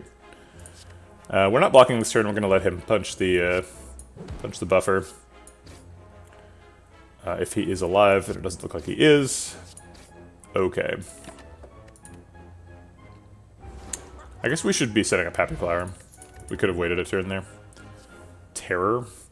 Terror Plus is worse than Terror Minus here because of the interaction with Forge Pot. Probably doesn't matter. Terror seems good. Do a lot of physical damage. Okay. You're in the deck, kid. Don't disappoint.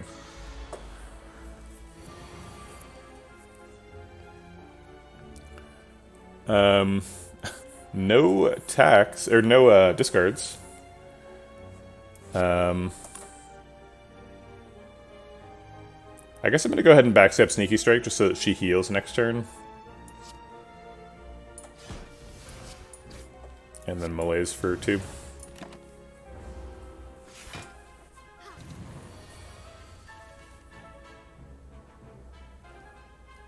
This turn stinks.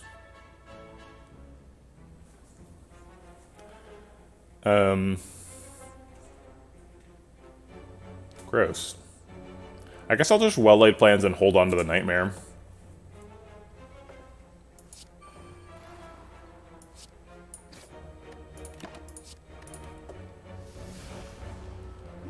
Lose the buffer, obviously.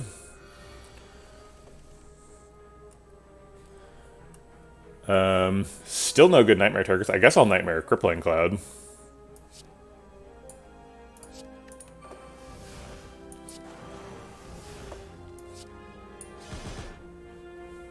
And hold the Piercing Well.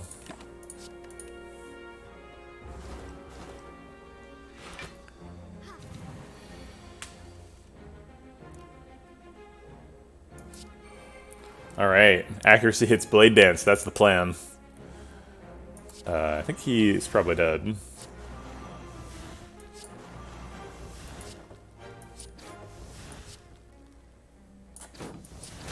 I'll just draw one extra card with Doppelganger.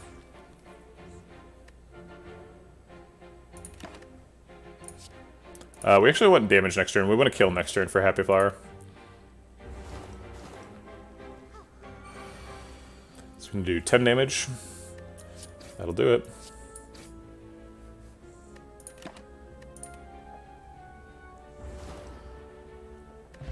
Okay.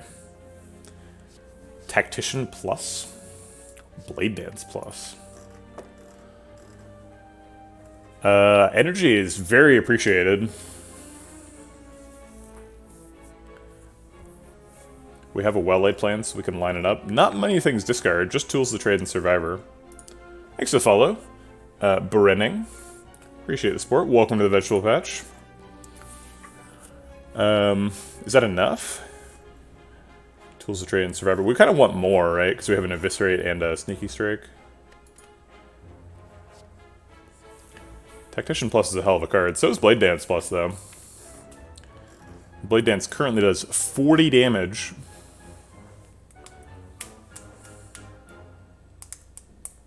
We definitely make good use of the energy, though, with 2 X-cost cards. Malaise and Doppelganger. As well as just being a 3 energy Snecko Eye deck. Sometimes we're not 3 energy anymore, though. Happy Flower. Ancient Tea Set. Doppelganger.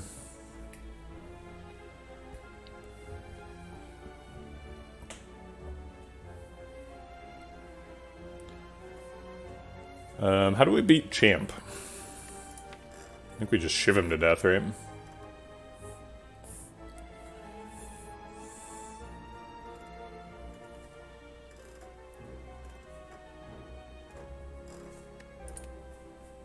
Well, if we would have shiv him to death, Blade Dance does that.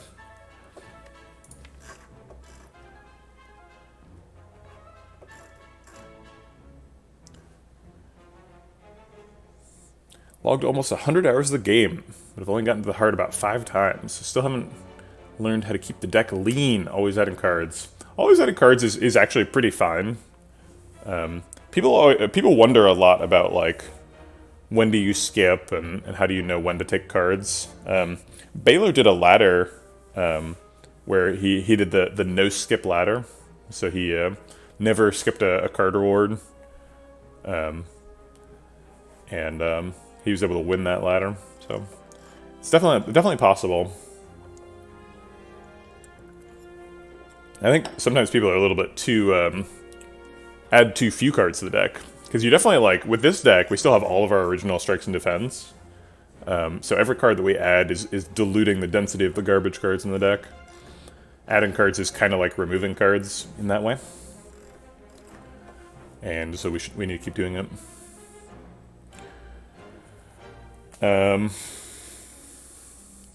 If we are talking about adding garbage to the deck, though, Tactician is definitely garbage. If you can't play it, or if you can't do anything with it, it feels really bad to have in the deck.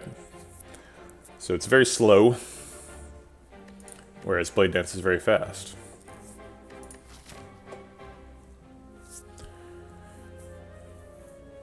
I think I will take a Blade Dance. I think 3 is probably our limit, but that one said plus on it, which is nice. I mean, they'll all say plus on them because it's Toxic Egg, but still.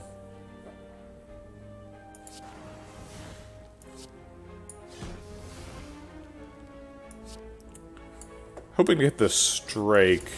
Oh, I guess we can guarantee hitting the strike. Okay.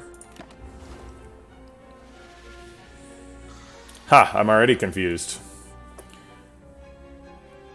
Your confusion does nothing. You just wasted your turn. What an idiot.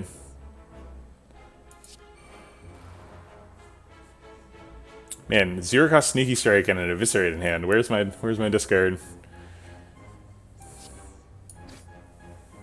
I guess we, do we defend Malaise? Yeah, we should defend Malaise because we want to save the buffer.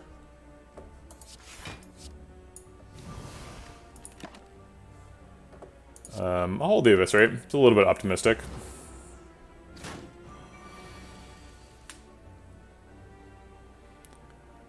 Zero-cost Accuracy.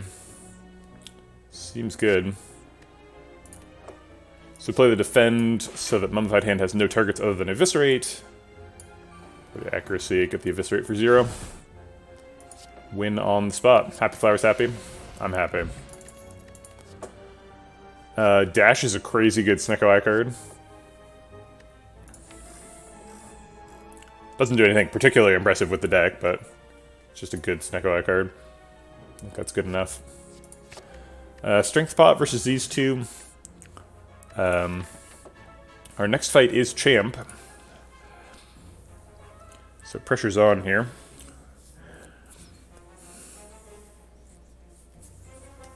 Attack Pot could give us an extra Eviscerate or something. I don't think Poison Pot's really doing much for us here. Take a Strength Pot over that. Alright.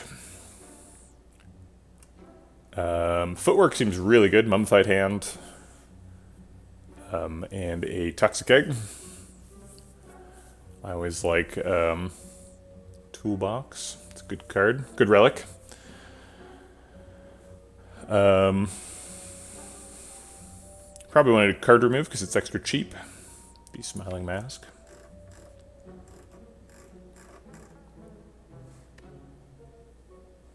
We could take a 4th Blade Dance. It's not wrong. I mean, they hit for 40, right? Like, we don't have to. It doesn't take much of a justification. So it's like Toolbox, Footwork, Card Remove, Blade Dance. Can we afford that? This costs 109 plus 89 is 208. So no, we can't afford that. 372. It's over by like 47. So we'd have to cut the Blade Dance, basically.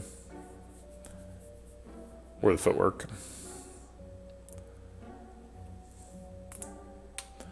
Yeah, I think 4th Blade Dance is probably like a take, but I don't think I'm so excited I want to like buy one at a store. Yeah. Yeah, I agree. Accuracy would be incredible here, but we don't have one.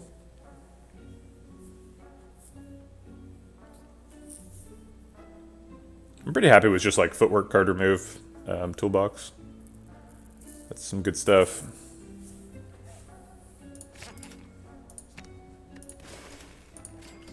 Okay.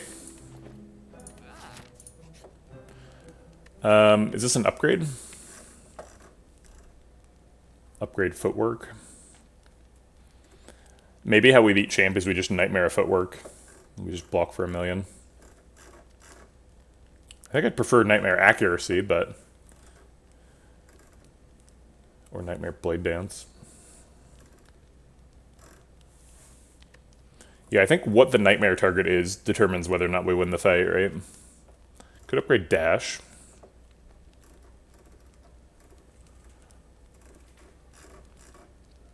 I think upgraded footwork helps us quite a bit.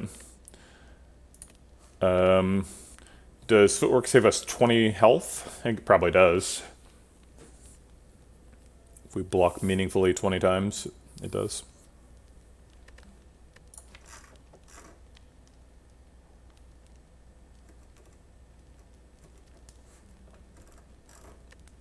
We've got 1, 2, 3, 4, 5, 6, 7 block cards in the deck. Deflect. So it's 3 shuffles of playing every card. Maybe we don't. Get 20 health.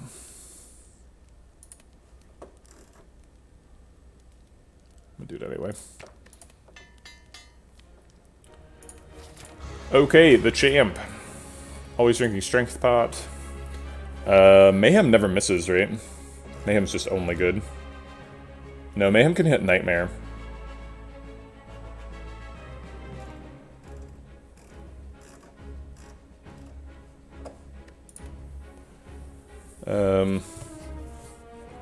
Well, these other cards are unpickable, so I guess we're picking Mayhem.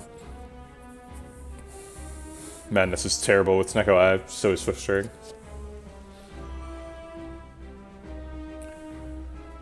Do we lose the buffer immediately? I think unless Mayhem decides to hit like Survivor, we do. Oh my god, it did, okay. So now we can Survivor double defend. Alright.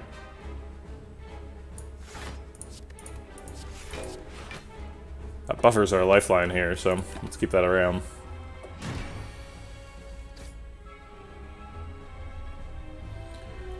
Wildlife Plains is free. Let's see what that hits. Defend. Alright, lifeline gone. Nightmare Mayhem. That's a good point. Could have done it. How much did the Nightmare cost? 3.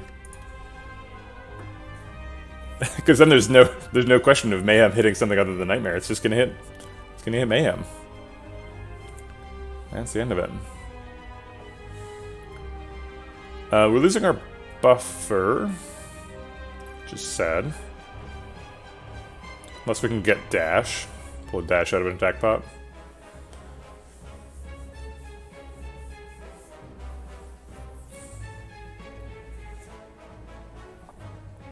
Seems far-fetched, but I guess I'll look for it. I think I'm just gonna take the Endless Agony to get rid of it.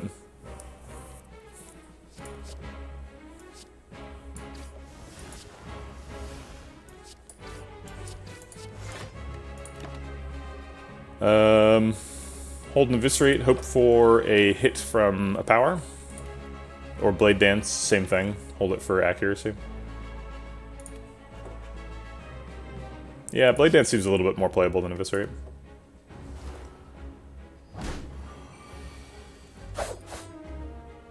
Alright, Dagger Spray. Cool, cool, cool. Looks like we get to play the whole hand.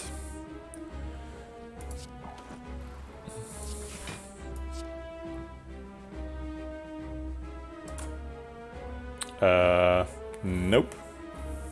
I guess we play Blade Dance and then hope Tools of Trade hits accuracy. Ooh, it did. Okay, sweet. Well, I was wrong that we got to play the whole hand, but then it turned out I was right. Piercing Wail does hit multi-attacks in this fight, but it saves us 8 health right now. Or, not exactly 8, I guess it's like 6 health right now. Maybe that's not worth it.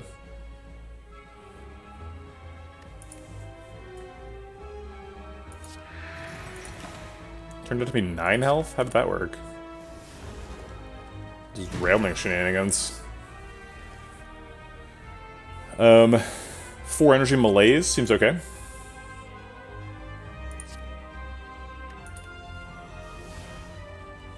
Got the terror, okay.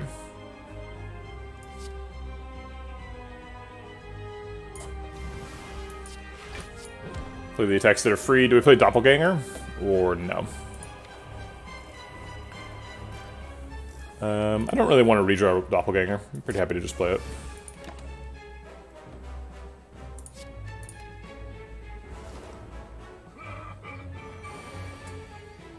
He's given us a free shot. Let's go for it.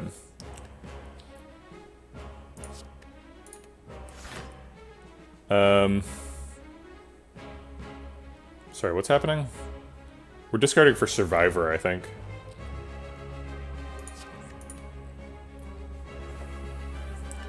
Do we Nightmare the Blade Dance Plus?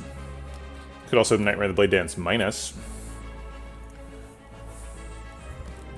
If we Nightmare the Blade Dance Plus, we do more damage after we shuffle, but we're kind of screwed, like, immediately. And I think we want to kill him, like, over the next couple of turns. So I think we Nightmare the Blade Dance Minus. Because I think we're splitting this turn. So we need to optimize for damage, like, next turn.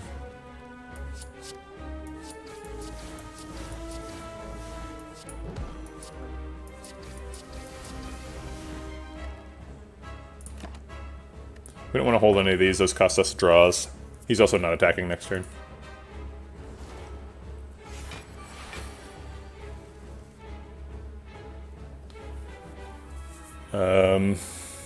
Definitely not playing defend. Plays defend, sure.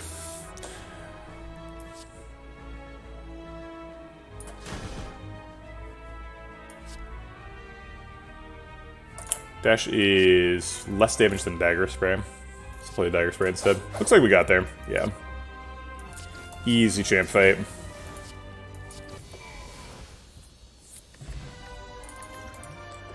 Okay. There's an Envenom. Envenom's pretty meaningful. Man, I want that Snecko Skull back now. Shoot. Envenom Shivs. With Snecko Eye.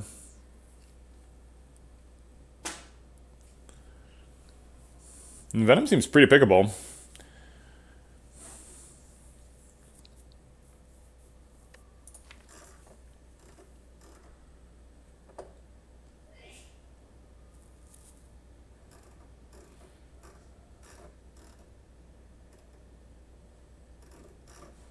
Is it actually good though? It like increases shiv damage by 1, right?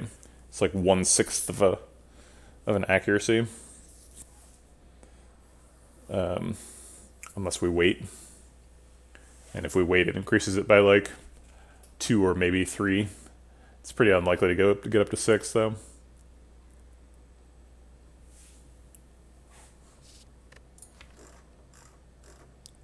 We have a Nightmare, so we could pick an Alchemize and do Nightmare Infinite stuff, hunt for Ghost in a Jar. We need a second Nightmare and a Wraith form for that, but we do have Noloth's Gift.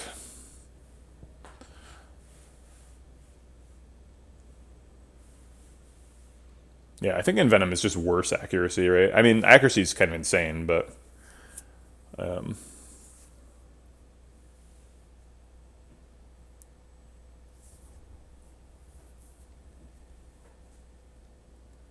I think this is just Alchemize. If we pick Alchemize, we can't do Sozu. I think we probably already weren't doing Sozu.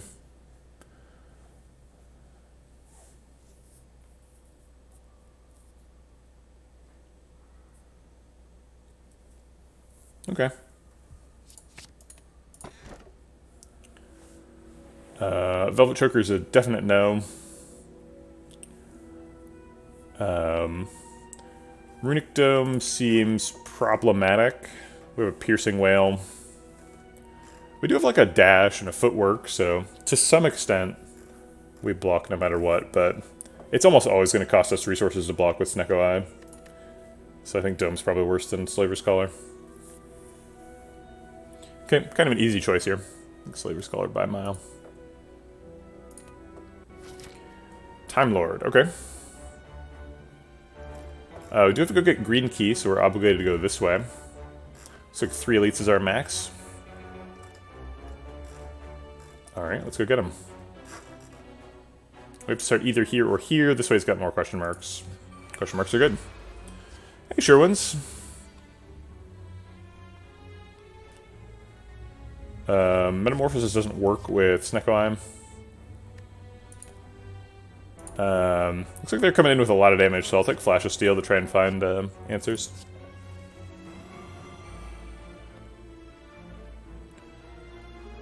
Alright. Maybe we can knock down this front one. Not looking likely. 16, this will hit for 18. 16 plus 18 is 34. Nowhere near enough. Unless Tools of Trade hits the other Blade Dance.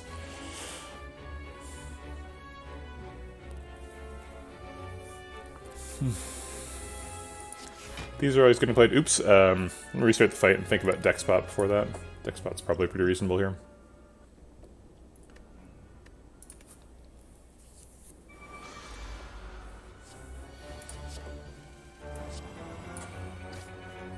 Okay, so if we Deck Spot, then these block for 14, so we're guaranteed to block this first one out. And then he takes the buffer, and then we take 10. If we don't Deck Spot, then we have to use Neutralize, which is like all of our remaining energy. I guess we get played Neutralize, and then Tools of Trade and something for free. Maybe Tools of Trade hits the Neutralize.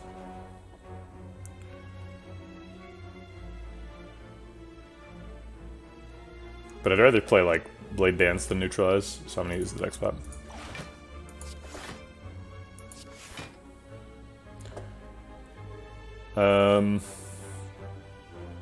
Yeah, we get to play 2 cards if Tools of the Trade is 1, so...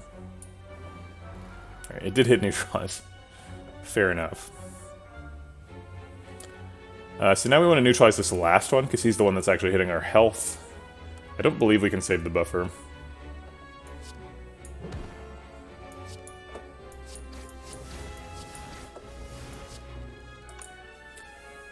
Blade Dance is slightly more damage than Backstab, but Backstab exhausts.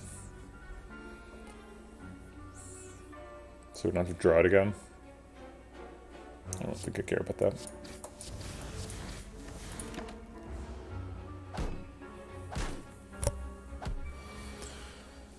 Okay. Huh. We get to play the whole hand for 0. It looks like. I guess there's 2 cards that cost 1, technically. Nightmare and Defend. We're probably playing both, so I guess this is... we just discarded Descender's Bane. Probably want to Nightmare the Footwork. Or I guess we could do Blade Dance Plus. Nightmare Blade Dance Plus is pretty sick.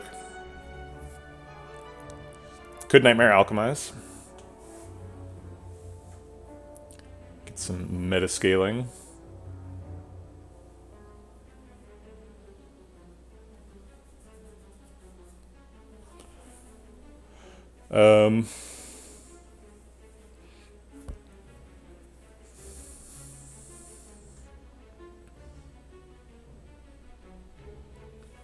Yeah, I guess Nightmare Alchemize is probably the pick, huh?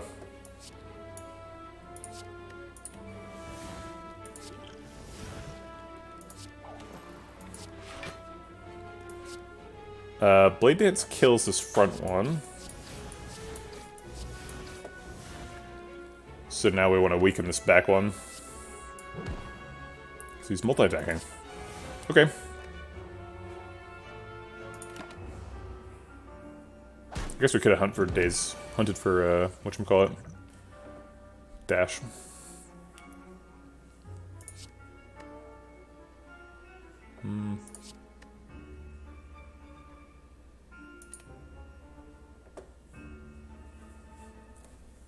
So we can block out with dash here. Let's see what Alchemize is doing. Fire pot's not particularly useful in Act 3. I'll see what's in the attack pot.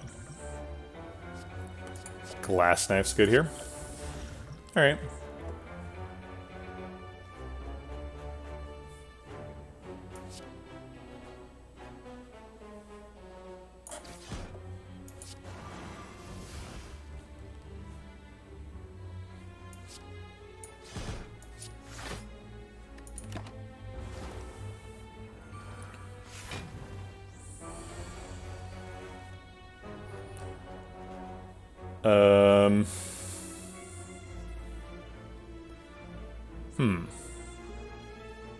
I guess Piercing Whale blocks for more than Survivor, so we're not playing Survivor.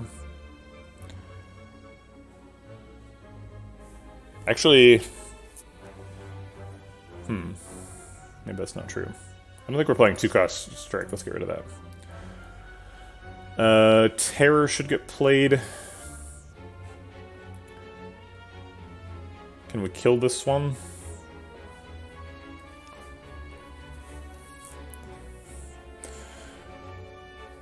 So if we terror him, he essentially...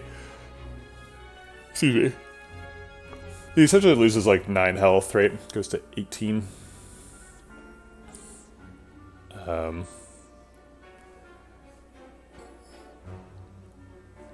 So yes, we can do 18.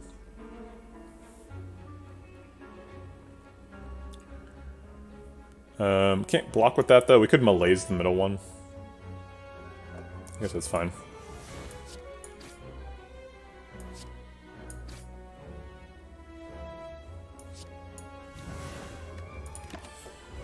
Okay. Having trouble getting them all dead on the same turn. Accuracy should help with that pretty significantly.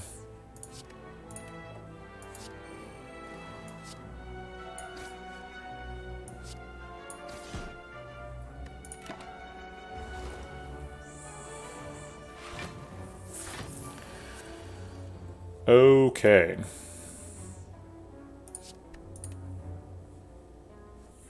This is 27. He's at 27. That seems like a good start. I've got 2 energy left.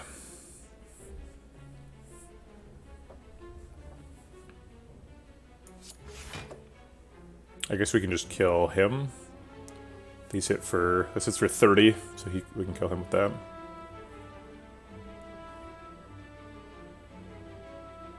All right.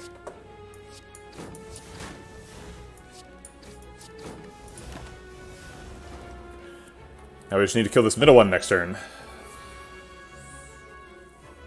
Looks like we have plenty of damage to do that.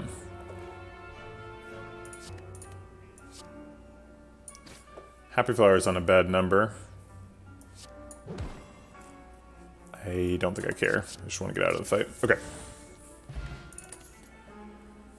4th Blade Dance versus Acrobatics. Blade Dance not particularly good against Time Lord. It's okay. It's a lot of cards. Acrobatics also not particularly good. We'll just take max HP here.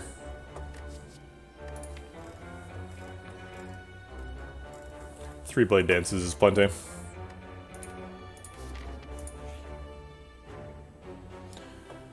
Red Mask. 100 gold is decently expensive. We're probably going to go to this shop otherwise. I guess that costs us 2 question marks. Maybe we're not going to that shop. I guess we're not going to a shop until Act 4, so 100 gold is reasonable for a Red Mask. Blocks on turn 1. Never got much value out of that Sneaky Strike. I don't hate losing it. Footwork I think is too good, and Survivor is one of our only block resources. Helps us play the Eviscerate.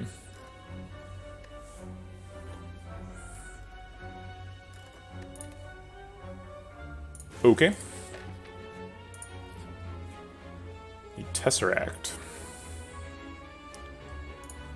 Most of these cards aren't particularly good with Snecko. A lot of them cost 0. And invest a lot of their power in costing 0. Definitely some good ones, though.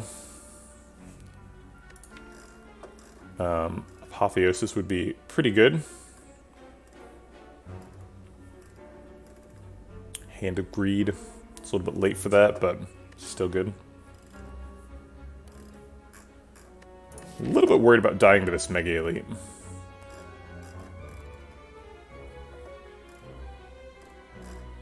So I think we're going to take a nice conservative 0 damage here. I guess we have Singing Bowl, right? So these only cost 3 health. Yeah, alright.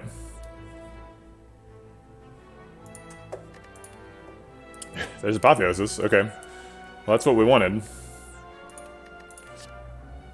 Master Strategy. Trip. Trip's not good. Bandage Up is pickable, kinda. No, it's not. I don't think I'm taking Bandage Up with a Snecko. Alright, so this one's definitely happening.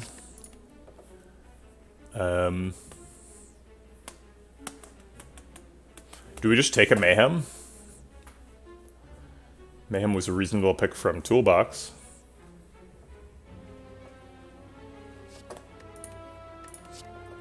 I think this one's max HP for sure. I mean, the only real miss for Mayhem before was, whatchamacallit, Nightmare. Mayhem on X-Cost cards is great.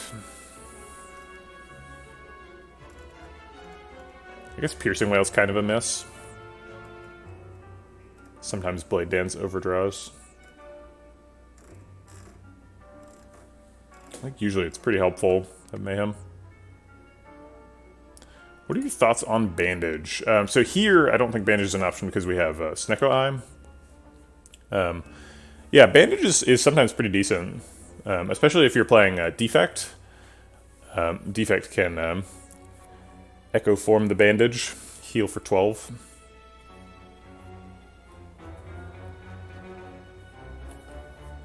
We're not playing Defect here, and we do have a Blood Vial already, but, you know, we also have a Nightmare, so we can Nightmare Bandage. It'd be a little side quest. Heal for 18, if we do that. If we can pull it off.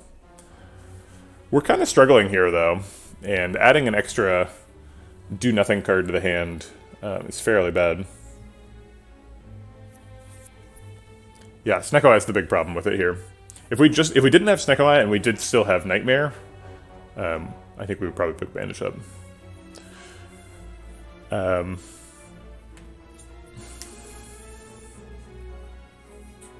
Yeah, exactly. We have a little bit of sustain, so it's kind of weird. We got like thematic packages with our Black Star. We got Happy Flower and Ancient Tea Set at the same time. It was like, oh, you want energy? Here's some energy. And then we got Needle Ticket, Blood Vial at the same time too.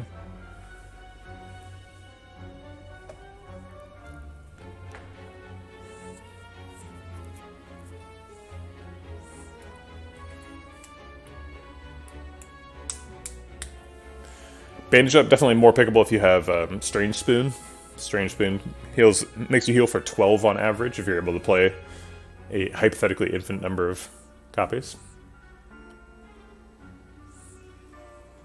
I think it's just max HP here, though.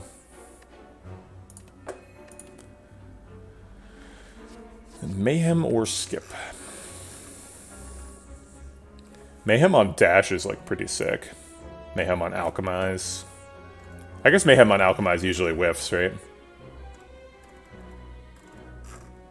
I'm gonna take a Mayhem.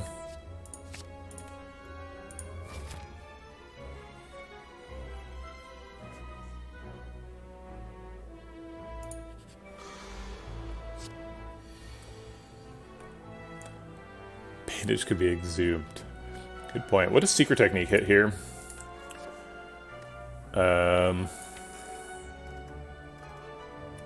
We can cheat stuff out without randomizing its cost. Probably Apotheosis, right? Kind of depends on the hand.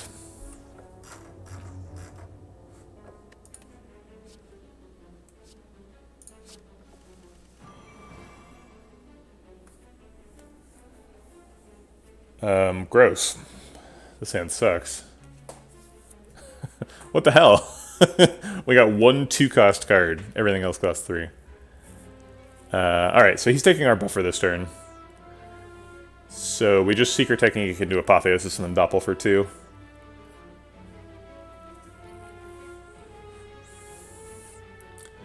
This is a very rude Snecko turn. Do we ever Power Pop?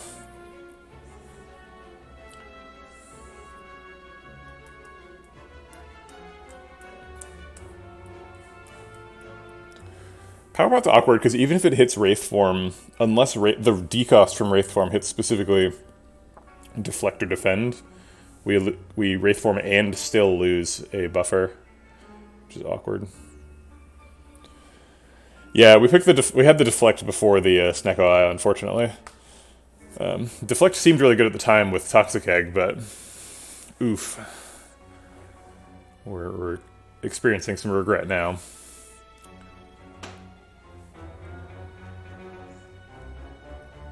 Alright, I think no potion.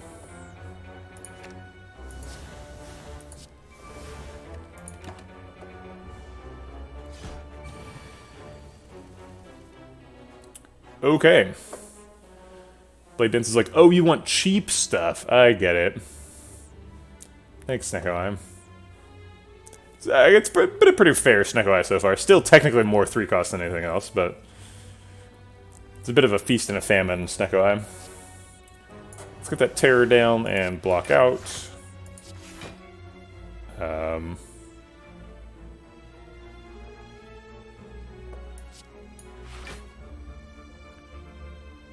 want to play the Blade Dance and the Tools of the Trade, but it's not possible, right? I can Survivor Strike, but then I don't have the energy for Tools, so I just have to take a 50-50. Or I could just Blade Dance and skip the Tools.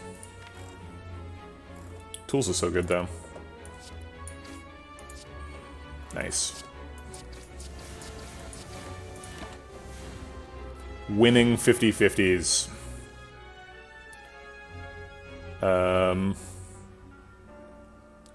There's no block in my hand. Aha, Boba Face rolls back. How was your food? I don't remember what you said you were getting. 2 powers and an Eviscerate. Oh yeah, this is lethal. Good point.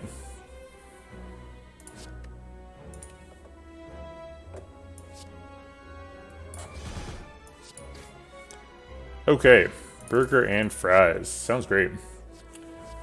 Reflex? We've been really struggling to get discards going. We're basically just Tools of the Trade for discard. It's Tools of the Trade Survivor. We've passed a bunch of acrobatics, so it's entirely my fault, but here's a Reflex. I don't know. Cards are fun and all, but I guess with Tools of the Trade, Reflex draws a 10-card hand. It's really hard to get screwed by a Snecko Eye if you draw a 10-card hand, right? You're gonna draw something playable.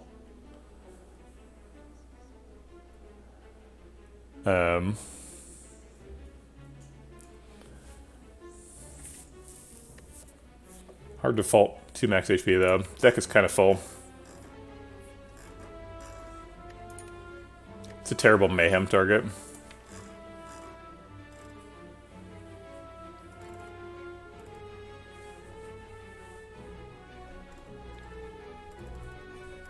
Yeah, I think I'll skip it. Wait a minute. Snecko Eye is insane. Snecko Eye just draws 5 cards. This one just draws 3 cards. This is like Snecko Eye at home.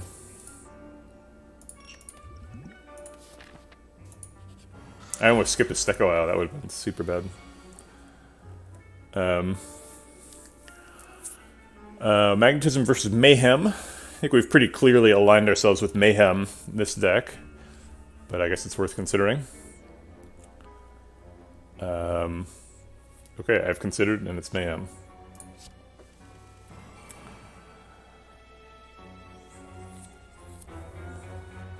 Okay. Should be pretty good against Giant Head with this deck. Blade Dances and such.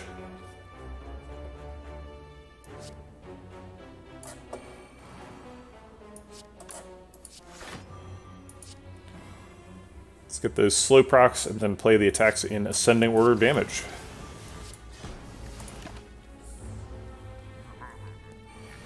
If Mayhem gets Mayhemmed, I'm not sad. Oh, we overdrew our first Shiv due to Mayhem. Oh well. Mayhem and Footwork both decost something in hand. I kind of want to make a bunch of room and then Apotheosis the Shivs from this. What does Mayhem Plus do? Does it cost less?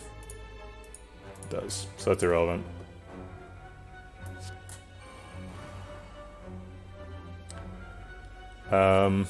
I guess I'd rather upgrade the Blade Dance than the Shivs from the Blade Dance. So I was not accurate earlier. We have 7 cards in hand, so this puts us up to 10. And then we play the cards in ascending order of damage. Little Shivs first, then big Shivs, and Strike and Sucker Punch.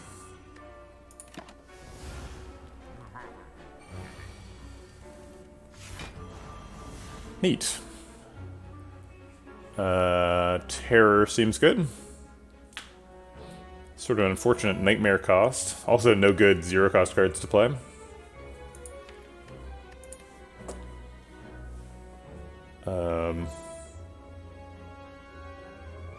I think I'm just gonna play like Terror, Tools of the Trade, Well-Laid Plans, and then like maybe Nightmare on something, maybe not.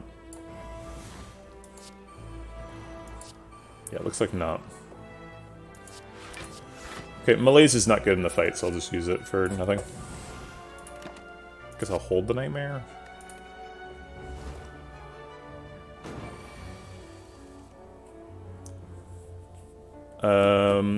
Accuracy is good this turn. With a Dash Plus and a Survivor, we don't need more block. I like that he starts with two slow procs. We could Nightmare the Accuracy, that's a good point. Nightmare the Accuracy, play Survivor Dash to block. And get an Eviscerate for free.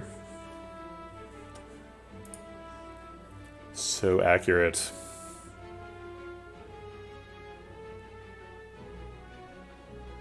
He hits for a lot next turn, and I don't feel like we're making much progress with that line. But we kind of don't need to, because we'd have 3 copies of Accuracy down.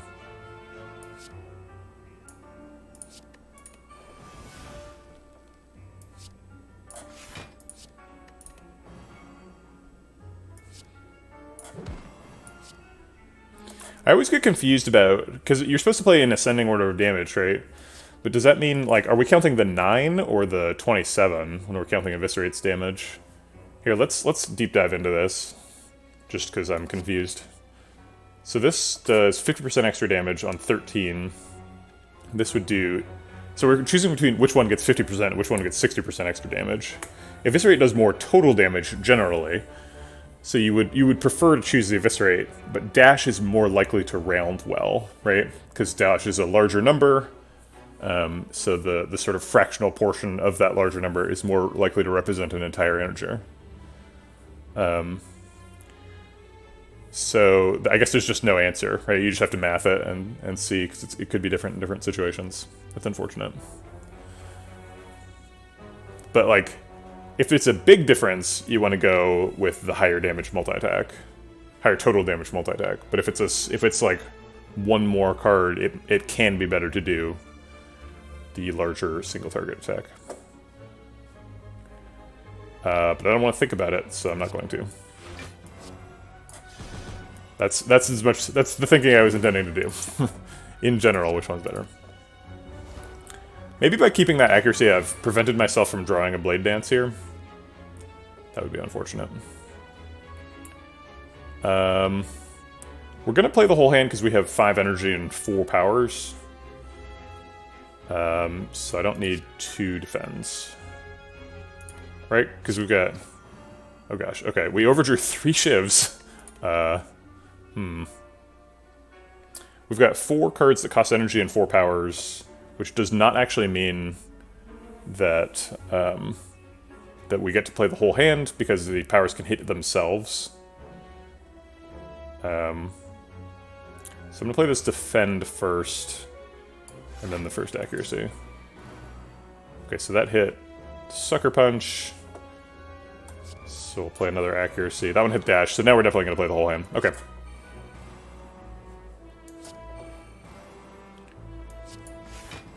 And ascending order of damage is strike first. And then actually Shiv last. Shiv does the most damage. 88 damage Shiv there. If we'd only not overdrawn 1 more, we would, or 2 more, we would have had lethal. Ridiculous. There's an extra Shiv for 30.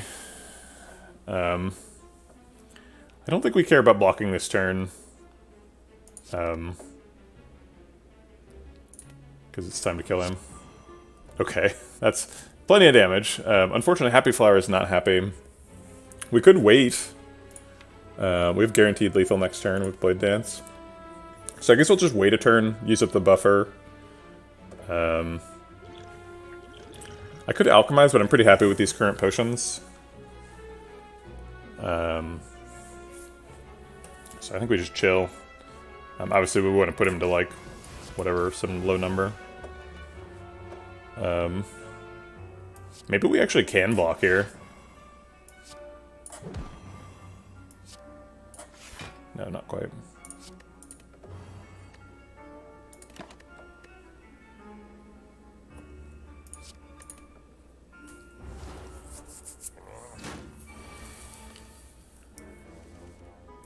And we can't block this turn, so we have to kill him. Yeah, can't block. Okay. Tungsten Rod, Toy Ornithopter. Toy Ornithopter Alchemize is giving me some thoughts. Nightmare Alchemize. We didn't lose any HP. We had our buffer up from Fossilized Helix. We didn't lose any HP.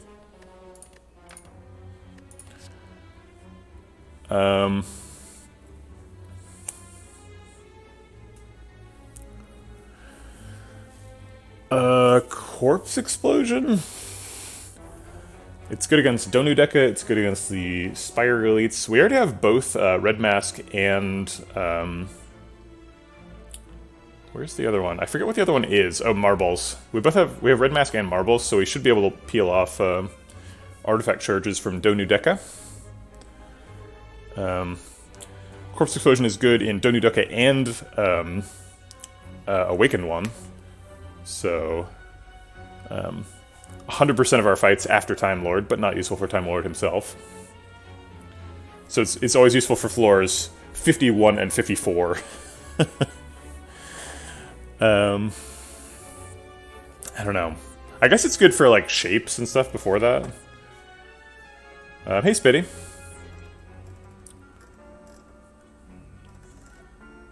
I don't really care about shapes that much.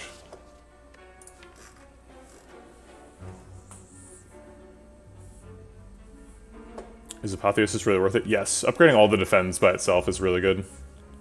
Those defends are blocking for 11 now. When they're Apotheosis, then we have Footwork.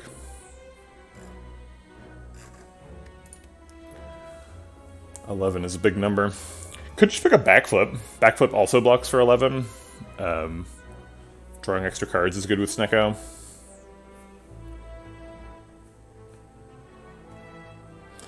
Dagger Throw for an extra discard proc for Eviscerate. The Sneaky Strike is gone, and we never picked the Tactician or Reflex, even though we were offered both. Also no Acrobatics. Really tough for me to skip all these cool discard cards, but I did.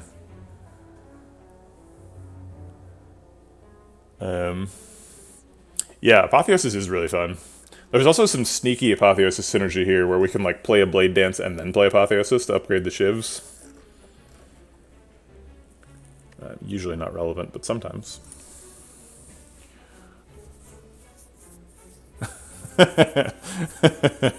Spitty and Miranda are different player types, for sure.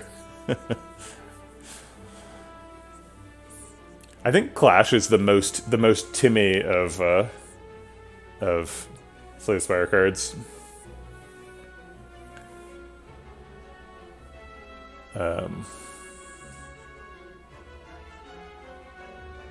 I don't know. Corpse Explosion is okay. I don't know if it's really worth it, though.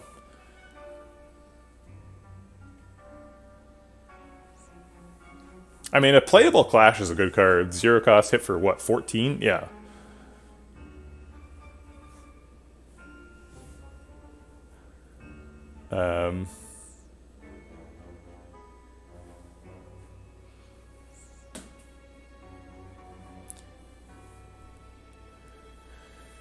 Yeah, Grand Finale is more satisfying, but Grand Finale requires a lot of, like, work to set up.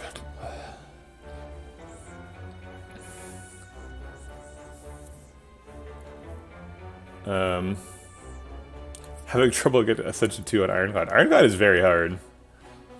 Omega is fun. I think I'm just skipping here. I don't know. Corpse Explosion, I'm not, like... If we're killing one of the Donideka or Spire elites, like, I think we're probably in a pretty good position. Regen Pot versus... Maybe it's versus Power Pot? I think we probably should take it. We're kind of low in health.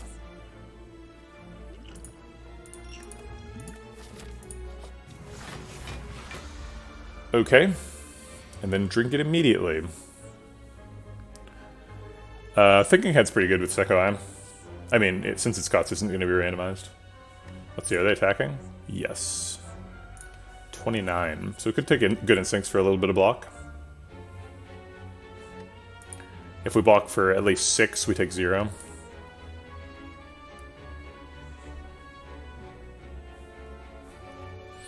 It's hard for us to block for 6, though. We have a lot of things that block for 5. Depends.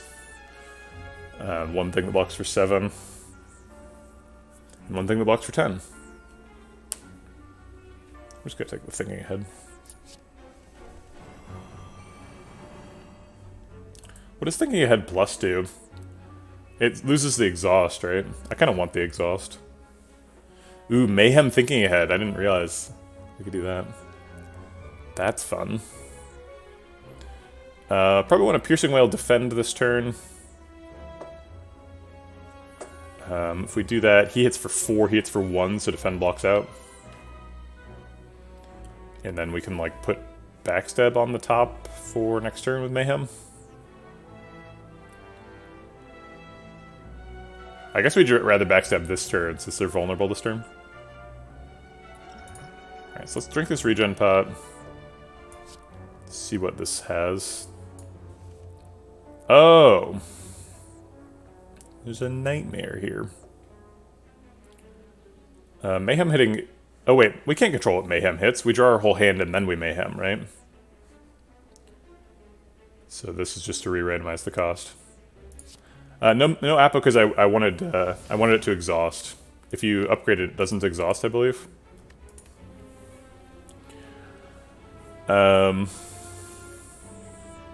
Yeah, we can Nightmare Mayhem here.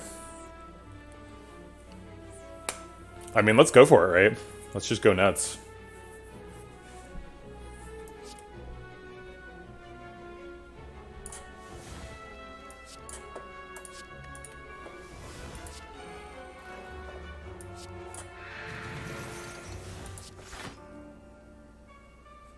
Oh crap, they hit for 9? I guess it doesn't matter.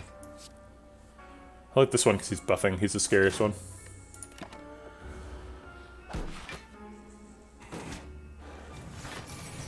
Yeah, he was already weak from the red mask is my math is wrong. Okay. So let's see if we can kill him and block out, right? Terror on him. Blade Dance for a bunch of damage. 0 cost Eviscerate. Seems like he's dead. 0 cost Dash is nice. Finish him off. I guess Dash is less efficient than 2 Shivs.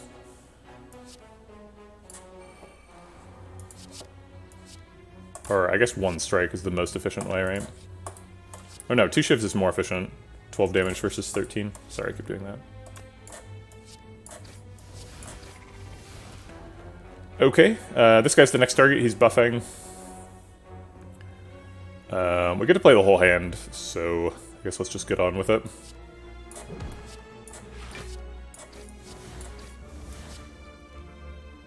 Oops, almost messed up. Okay. Well, enjoy the mayhem, jawworms. Pow, pow, pow, pow, pow. I hope they enjoyed that, because I did. Alchemize is free.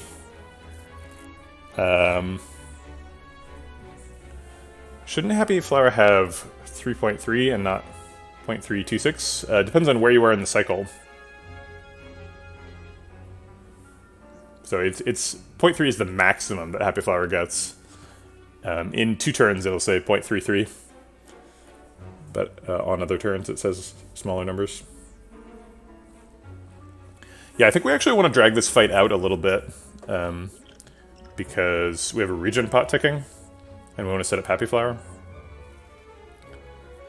So I think the way to drag out this fight for the longest is to malaise for 4 on this Jawworm. We still have our buffer up, so he's really not that dangerous. I'll draw 1 extra. We're probably going to end up killing him with Mayhem on accident, right? Ridiculous. Sure. Defend blocks out. Everything in the hand is free for some reason. Happy Flower is happy this turn, so we have to either kill this turn or 3 turns from now. We're only passing 3 healing if we kill this turn. Had the most effective Grand Finale deck I've ever seen. I'm not sure who you're talking to, Jizzo. Are you talking to me? I've definitely had effective Grand Finale decks. I mean, the most effective Grand Finale decks are infinite decks, right? So, yeah, I feel like Snecko's just saving up to screw us later. Giving us a bunch of 0-cost cards when it doesn't matter. Do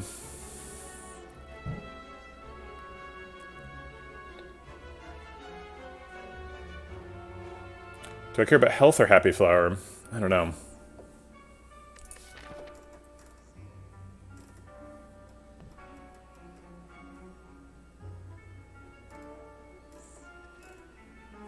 I think we care about Happy Flower. Actually, Happy Flower doesn't really matter. Our next fight is going to have Ancient Tea set on turn 1. So I guess we care about health.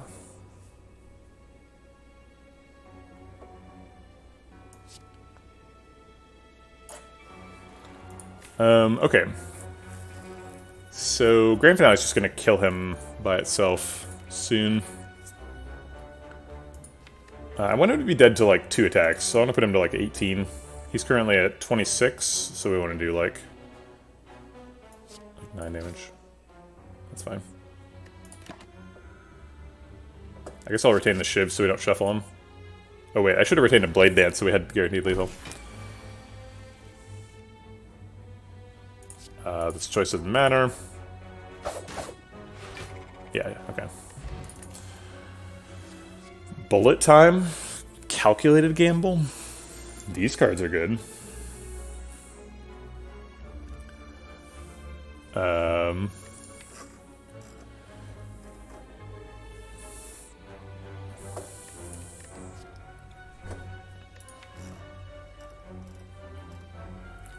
I think I like Calculated Gamble better. Bullet Time is definitely good. But Calculated Gamble, like both Bullet Time and Calculated Gamble let us play cards, right? Calculated Gamble's like, oh no, Snecko Eye gave us a handful of expensive cards. Let's Calculated Gamble, get a new hand.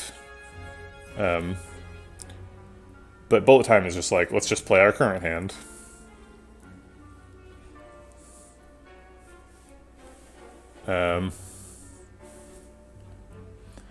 I bought and downloaded Slay the Spire on the phone, and made me think of a challenge to know, but it might not be possible to pull off. What's your challenge, Andrew B. Moore? I'm gonna continue playing Silent this month, and then Defect the next month. But after we've done Defect, we've done the whole cycle of playing each class for a month. So I think I'll probably change some stuff up. I was thinking I might just do Pandora's Box things, or not Pandora's Box. Like filter the Spire so I get a specific boss swap. Might be kind of boring though to just do the same boss swap all the time. Oh, starting a new file and beating the game on the first round. Yeah, it's actually not that challenging because you're on non-Ascension when you start a new game. So I've done that a couple of times. I did that on whatchamacallit, Switch and on phone when the game came out for those. It's not that difficult. Yeah, actually, you're a lot more consistent when you have fewer cards, so you know what to plan around. Which is kind of a dangerous game design space, because now people don't like the things that you're posing as a reward. People actually don't want.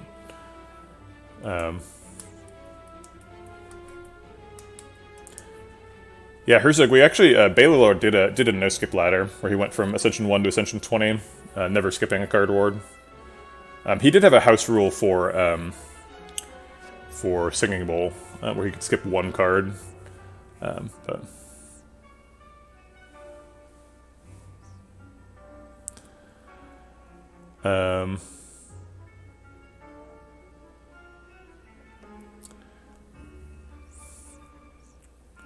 Right. Yeah. Yeah. That's a good point. Right. I think the real power of ladders is that you can kind of mess around when you're on lower ascensions.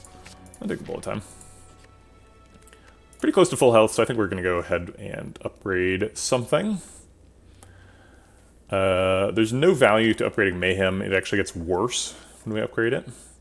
So we're not doing that. We have an Apotheosis, so we only really care about the cards that get played before Apotheosis. Tools of Trade doesn't really have an upgrade, so it's really just well-laid plans, right? The only upgrade that matters is well-laid plans. Or like Backstab, since it's on turn 1. I think we're probably removing Backstab this shop, though. Oh wait, we're not going to that shop. We only have 69 gold. Which is nice, but not enough. Yeah, I'll take the well-laid plans plus. Okay. Oh gosh. I could have skipped this meal ticket earlier for a Sapphire Key. Now I have to skip an Incense Burner. Ah, God. What if we just don't go to X4 this run? What if we just, like, take an Incense Burner and call it a win? It's possible to get a chest.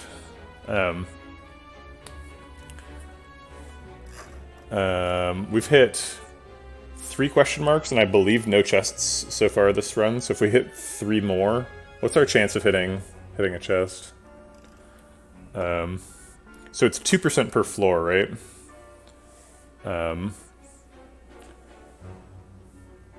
You don't really need the Incense Burner. I mean, I don't think we're in a great position. Won't the Incense Burner appear in the shop or the next route giving event? Yeah, no, it will not. It's gone forever. So so if we have done 3 already, then it went 98, 96, 94, right? Percent chance. So we have to hit 92, 90, or 86. Percent chance to misses. We have to make one of those fail.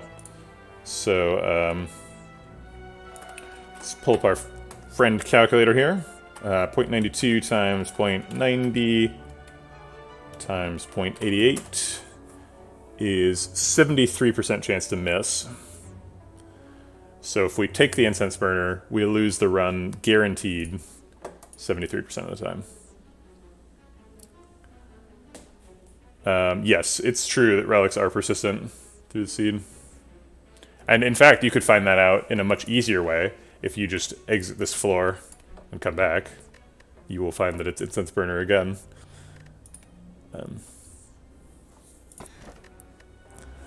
It's not like it saved Incense Burner as this floor's relic, it's just, that's the next one. So it does the same thing as it did last time.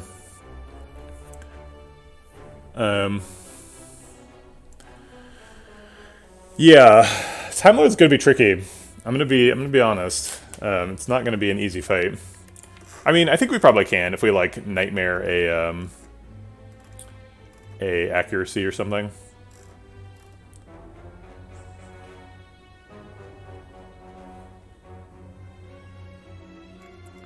But I think we can win.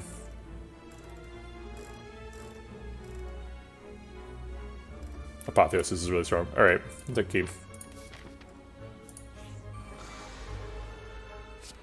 But I reserve the right to be sad if we see a chest later and be like, ah, dang it. Alright, took a panic button. Doesn't look like we're gonna need it right now. I was hoping we'd find well-laid plans so we could save it, but it did not happen. These hit for 6, so that'll hit him for 22 pretty easily. There's no other way to kill him other than eviscerate, which is unfortunate, because it overkills by 19.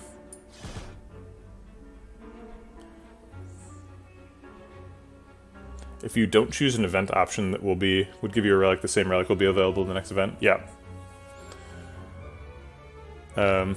Yeah, Tungsten hasn't done anything yet. Well, we just got it, so we got Tungsten Rod here. It's like 3 floors ago. We didn't take any damage in that fight. It'll get there. Do we Poison Pot? Heals for 5. We have an Alchemize in the deck. If we're gonna Poison Pot, might as well do it on 1. Sure. No reason to play cards, no counters.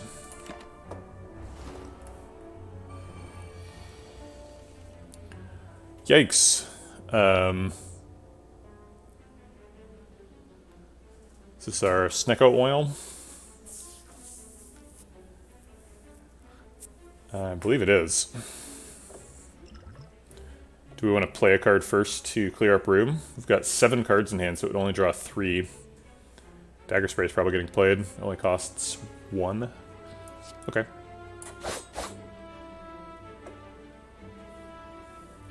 You feel like Reptomancer is one of the weaker Act 3 elites. Really? But the other ones are Nemesis and Giant Head. I feel like the almost universal opinion is that Reptomancer is the strongest one. I mean, I don't want to call it an opinion that I hold universal. It's not really justified, but... Piercing Wail is very helpful.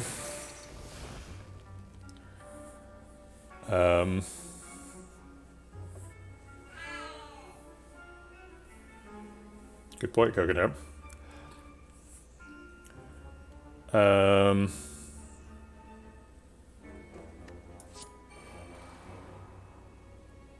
What did that hit? Was it a strike or something? 0 cost Alchemize down. I'll go to an Alchemize now. Look for like an Explosive Pot. Block Pot. Block Pot's pretty useful right now too.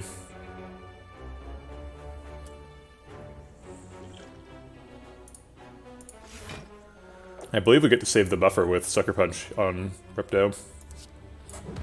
Yeah, looks like we do. And 0 cost strike's gotta go somewhere. Hold the Nightmare is fun. I think Hold the Strike is correct. Hold the Strike can kill. Oh, we can hold both, right.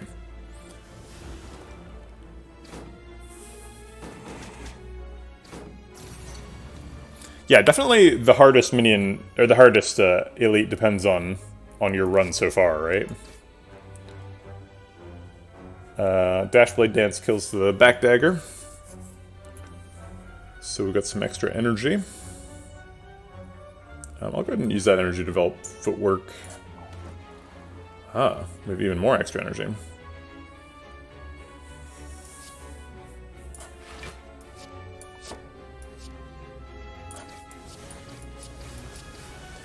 Malaise for 1. Oops, sorry for tapping the microphone. Malaise for 1. Yeah, it seems fine. I think I never died to Awaken 1. Wow. That puts you in kind of an exclusive class there, Spidey. I think most people have died to Awaken 1. Or at least if you've played the game a bunch. I've definitely died to Awaken One. I've died to Awaken One a bunch of times.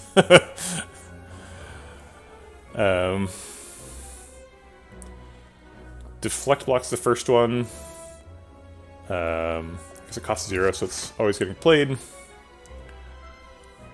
We can use Blade Dance to kill the second one.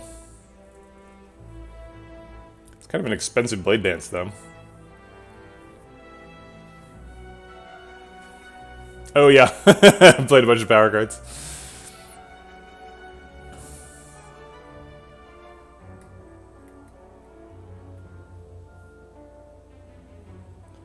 We have 2 powers in hand. I'll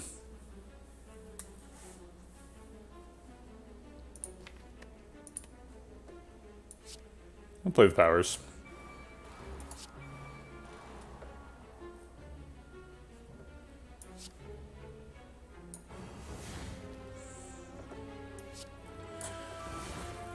And strike on Repto or one of the daggers. I guess one of the daggers so that we can kill him with 2 shivs. Hey, now Sky. Runs are going okay. Not amazing. No powers left in the deck, so we can't decost the Blade Dance. I guess we'll just skip it and hold nothing. No, I'll still hold the Blade Dance.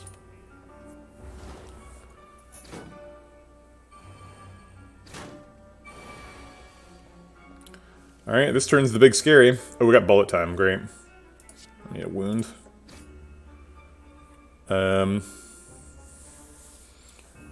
Alright, so bullet time, clear some hand room, play the Blade Dance, and then Apotheosis? Or... Actually, I think we want Apotheosis before Blade Dance, because we have accuracy up, so more shivs is better than upgraded shivs.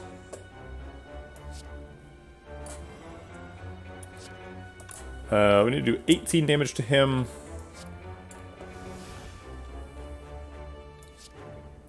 Scratch that, we need to do 11 damage to him. So we can do 13 now.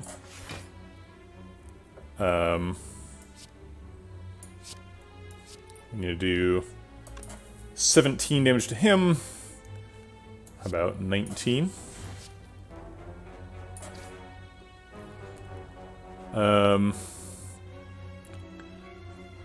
These guys both take 16 damage to kill. So we can do 21 and 21 to one, 27 to the other, block out.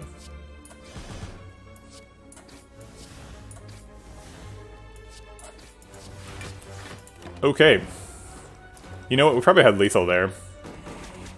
That's my bad.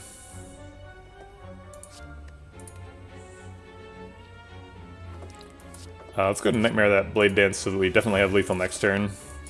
And then I just won't miss. Happy Flower wants us to wait as long as we can.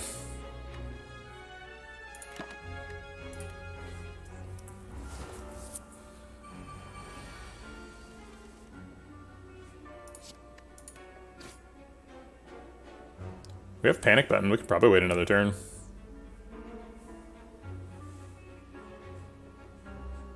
Alright, let's give it a shot.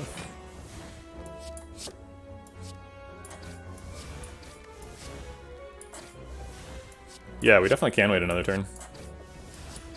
Okay. Great.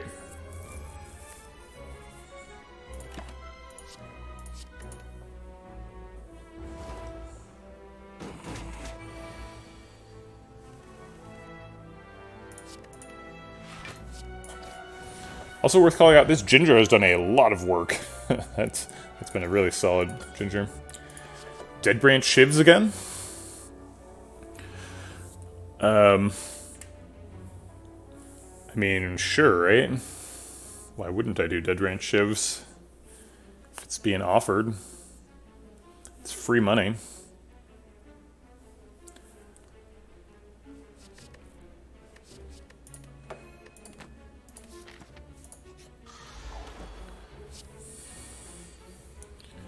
An earlier Apotheosis than normal.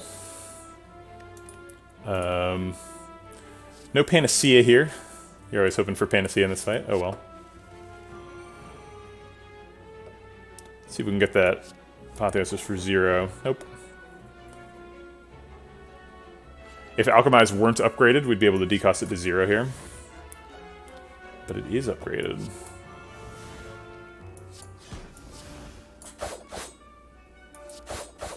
Got up to 100 vulnerable. That's more than 99, which means it's better.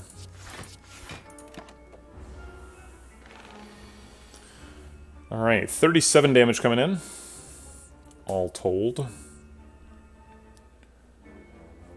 Unless we have lethal. Which is definitely not out of the question here. Yeah, why does Terra give 99? We talked about this a bunch yesterday. I think it would do basically the same thing if it said 10. We talked about it in the context of whatchamacallit, artifact. So like if your opponent has one artifact and you terror, it blocks all 99. I think it should only block one, and they should have 98. But then there would need to be some reworks. Artifact chargers would need to get cheaper, so you'd get more of them, and then bosses would need more too. And I think terror would need to get nerfed down to like 10. I think we Blade Dance first, so that we can save the Mummified Hand decost for any expensive Dead Branch cards that get generated. I guess we could Apotheosis now too to upgrade the shivs. No, I'd rather Apotheosis to upgrade Dead Branch cards than shivs. 1,000 cuts.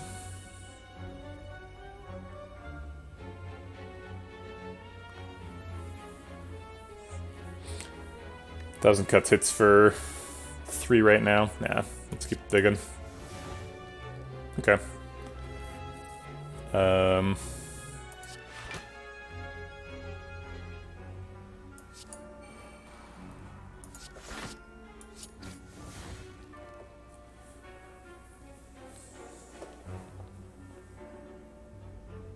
I guess I'll play 1,000 cuts if I've got extra energy.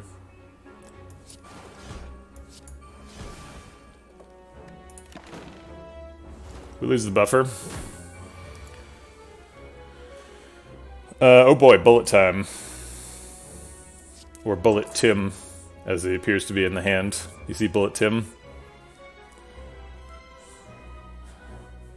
This is him, it's Bullet Tim. This is the guy, it's not Neo, it's Bullet Tim. Let's generate some Dead Branch cards, and then Bullet Tim them.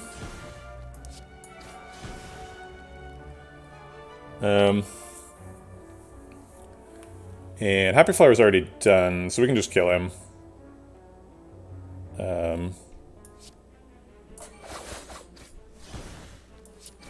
Okay.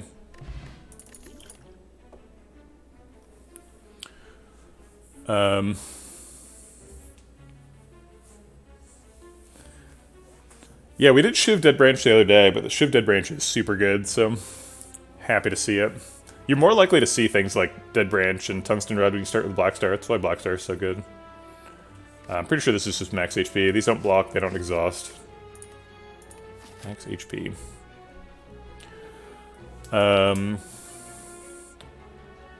Question mark is still better than Shop. No reason to upgrade all cards. We have Apotheosis nowadays. Fully heal, we're already there, so I guess we're just fighting a boss from Act 1. Dead Branch is just super strong. Yeah, Dead Branch is pretty much always good. It can screw you up. If you currently have an infinite deck, is basically the situation for not picking Dead Branch. Because then, you know, presumably you're exhausting cards to get down to your infinite. And infinites are stronger than random Dead Branch bullshit decks.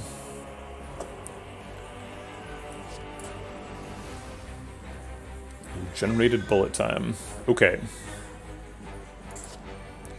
Let's try and hit backstab with the Mayhem and miss.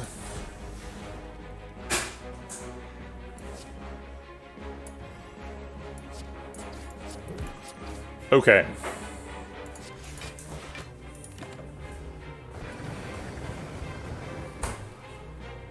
Mayhem hits Mayhem. The cycle is complete. Nothing here exhausts, and we only have 10 block. So we're going to end up taking 15 damage, or 15 health loss. And that's just too bad. Nothing we can do about it. The deck spot wouldn't do anything. I'd still lose the buffer on the same attack.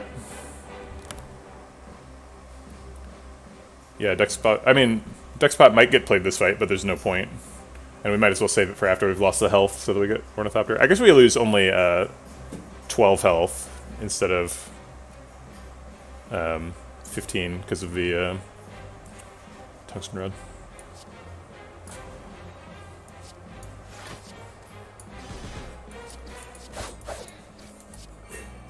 Hexaghost is just getting us back. Hexaghost was our Act 1 boss, so we kind of ran over him back then. Let's try and do some damage. Maybe retaining the block last turn. I forgot that I had a I forgot that I had Wildlight Plans. That's the reason I played it. You're right. Retaining the block would have been correct. So I think we want to Nightmare Alchemize here. Get some value out of the fight. I don't think we need 2 Blade Dances. Sorry, what just happened? Oh, we hit Apotheosis. Okay, we've Parallel blocked out. So let's go ahead and Nightmare that Alchemize. And then play the Alchemize. Okay.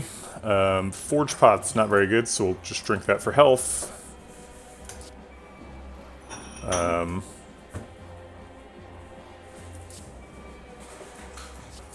Get some more random bullshit. I guess the accuracy costs us a Malaise proc. Doesn't matter.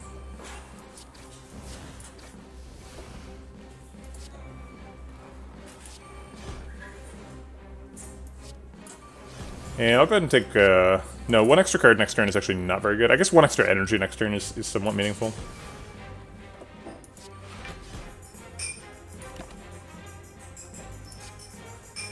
We're probably killing next turn. I shouldn't have kept the Quick Slash because I'm going to overdraw. I forgot about that.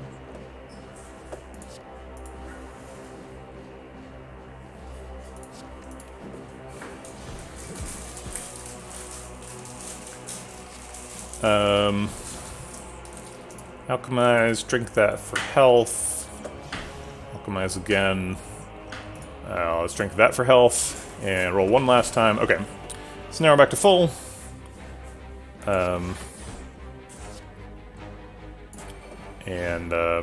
Happy Flower isn't happy, so I guess we'll wait for next turn. Ideally 2 turns, but I don't think we'll be able to pull that off. Yeah, he's already dead.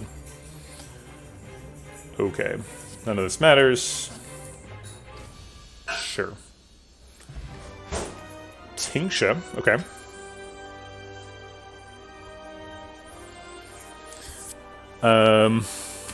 Second Well-Laid Plans, Poison Stab.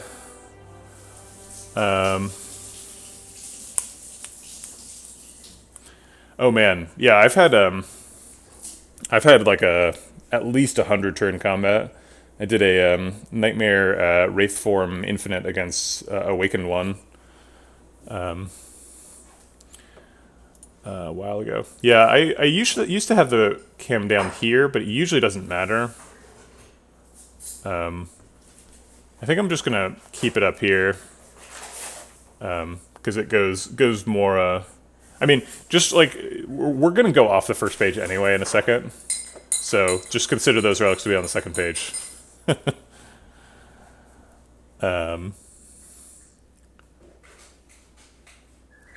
don't think second Well-Laid Plans is justified. I think we'll just take the max HP.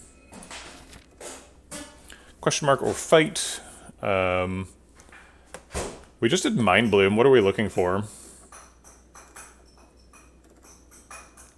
Why don't you put your cam in the bottom right? Bottom right has your your discard pile size, which is sometimes important. Ooh. A dangerous fight, but with high rewards.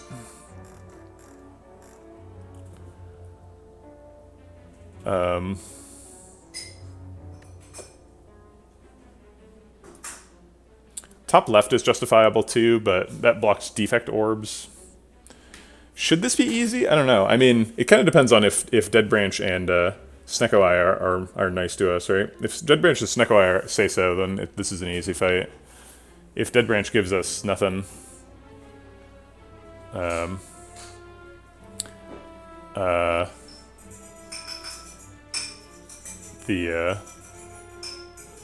we definitely can't do that. That's cheating, what you're suggesting. Detail Roach. I only restart when I make a mistake. This choosing to fight here would be a choice. We can't take that back.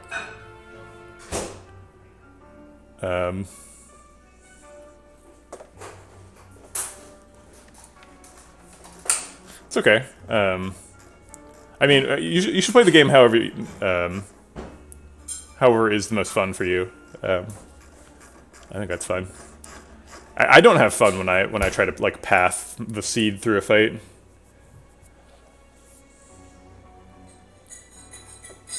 I think we're gonna fight this. I think we're probably okay. We have quite a bit of healing with Ornithopter and Alchemize.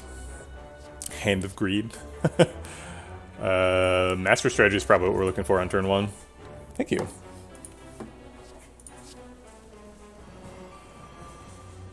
Apotheosis makes Master Strategy out of 4 cards. I want to play the Blade Dance, but it costs too much. What I'm saying is I want to play the Blade Dance before Apotheosis so that I can upgrade the Shivs, but I don't think that's going to happen.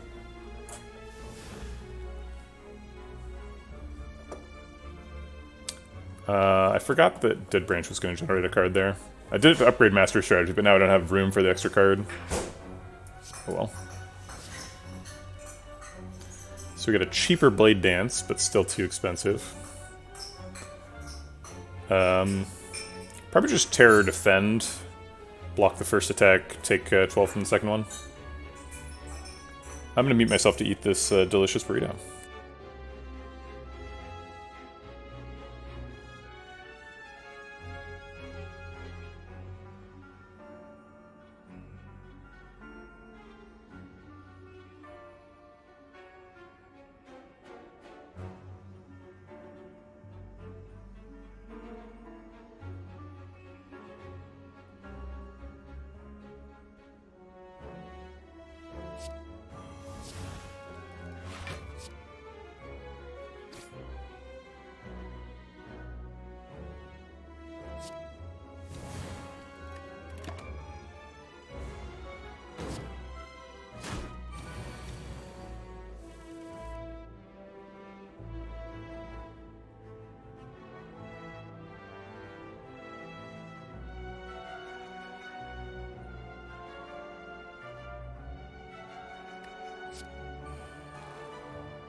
We had a, what, 2 out of 3 chance to hit a power, but we hit the strike first.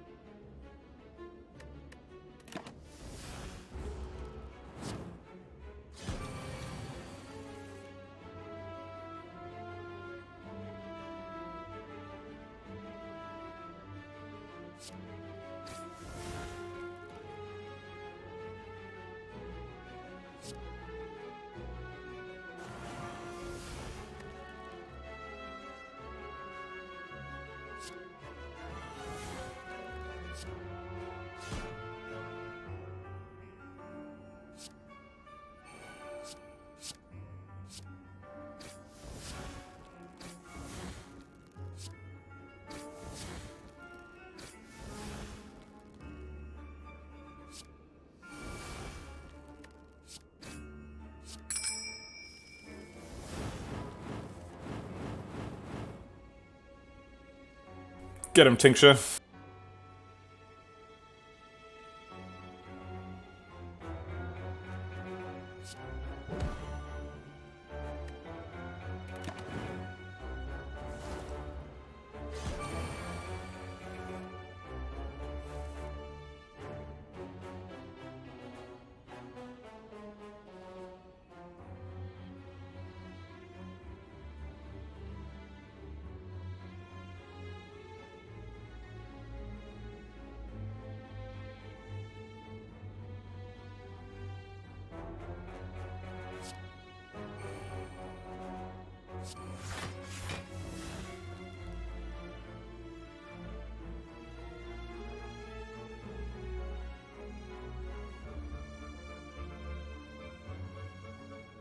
So stupid. Get Phantasmal Killer and then no attacks.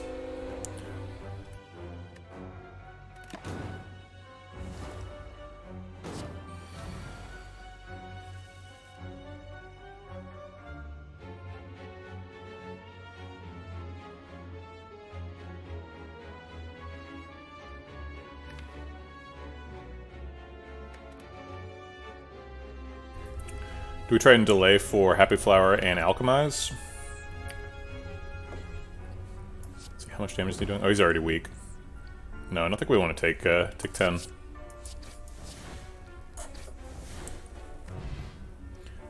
No, I'm eating a delicious breakfast burrito. Darn, should have just drank it for 5 health. I didn't know.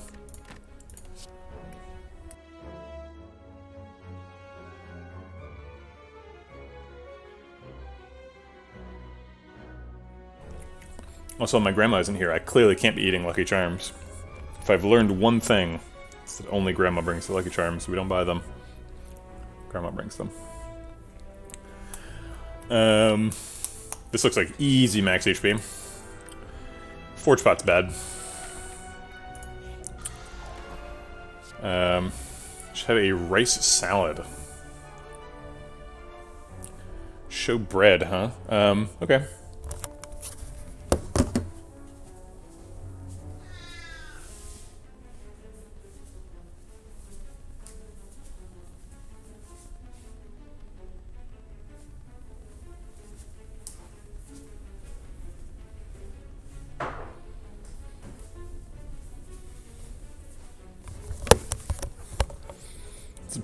Bread in progress.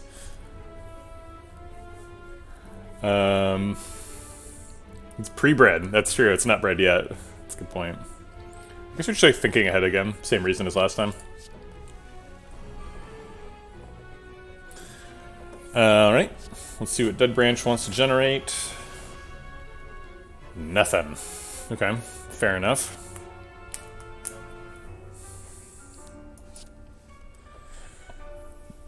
Let's go ahead and re-randomize the cost on that Nightmare.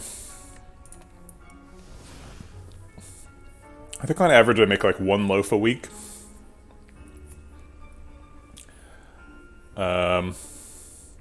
Is garlic bread considered vegetable bread? Sure.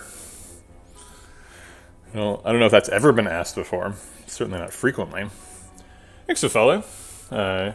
Diterosh. Appreciate the support. Welcome to the Vegetable Patch. Clearly came here for the bread picks. I get it. Everybody's here for the bread. Nobody wants to see that crappy Slave Spire, but, you know. Gotta do something. While the bread's... hydrating? Or wait, no, let's see. Is this... Are we, like, auto-lasing right now? I don't even know. We can play all the cards, but he's hitting for 30. I guess we're just hitting our buffer, huh? Insta-sub. Well, that wasn't a sub. That was a follow. So those are different.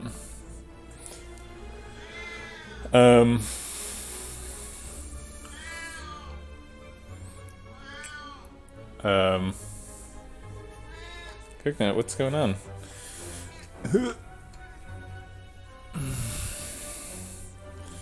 Got her. She was almost out of reach. Not quite. Wait, are people evaluating Coconut? Coconut. That's objectification. You don't want to objectify kitties. No way. Kitties are family members, not to be rated. Expressed in equations with inequality signs. No way. No way. Coconut is uncomparable. Thought your baby was crying, but it's just coconut. Yeah, that'll happen. Any other pets you've had in your life? When I was a kid, I had birds. Not sure why. Coconut wants my hot sauce. I'm not sure what she would do if she had some. I guess I'll find out. Do you like hot sauce? She's like drooling. She really does want the hot sauce. You can have it.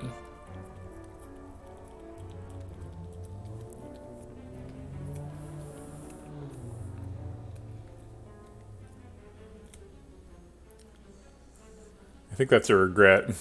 She like got some and then she like made some little weird mouth licky motions.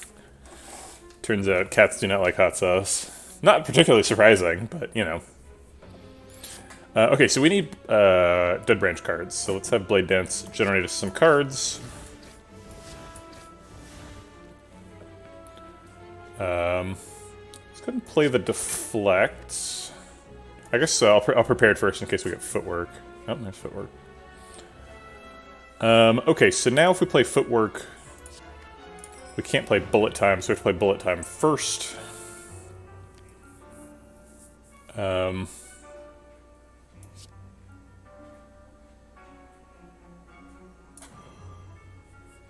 And then we're gonna Nightmare something, but I don't know what it is yet.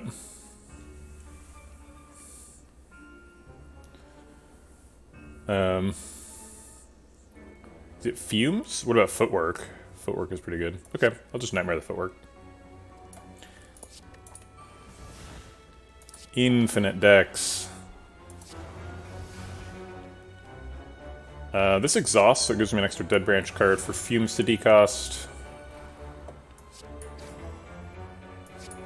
And I'll do some instances of 1 damage and some block that doesn't matter. Okay. Yeah, they do cost 3. He's only hitting for 1? Oh wow, we melee'd him really hard. I thought we didn't get that much spin on the ball. Let's see if Mayhem can hit one of those Footworks. Nope. Dash. Looks like we're still gonna get to play most of the cards. Yeah, okay, so we got all the Footworks, even though they cost 3.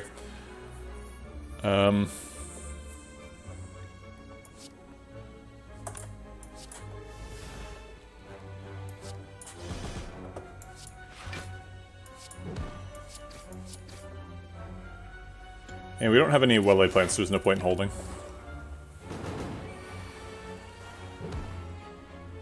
What's that? I always, like, want to know what Mayhem just did. I'm gonna go ahead and drink a Dex Pot to make room for Alchemize. Okay.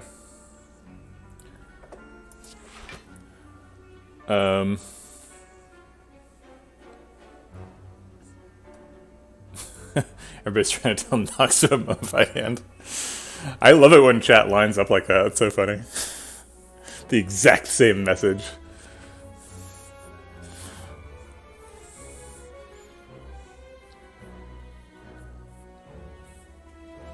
Earlier in the stream, we had 5 people simultaneously type Chick-fil-A.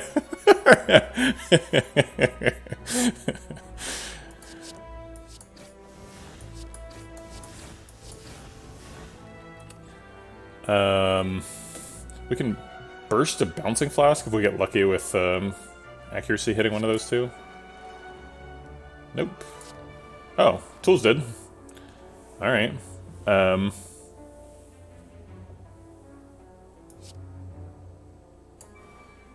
Sure. I guess we're a poison deck for this fight.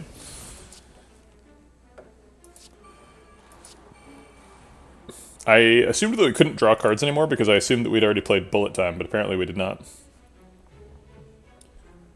Does anybody remember what the original cost in this backflip was? I think it was 1. I think that's a pretty good hold, so I'll just hold these two. Yeah, it's 1.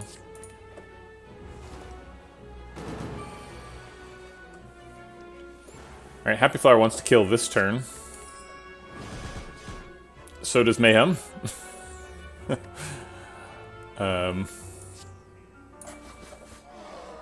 Jeez. Ooh, Pantograph Paper Crane. Alright. Sorry, you can't see that. It's behind my face. But there's a pantograph there now. I think I will move the thing. Fine. Under tremendous pressure from no one but himself. Vegetablebread caved. Infinite Blades gives us extra Dead Branch rolls, and we have a Mummified Hand.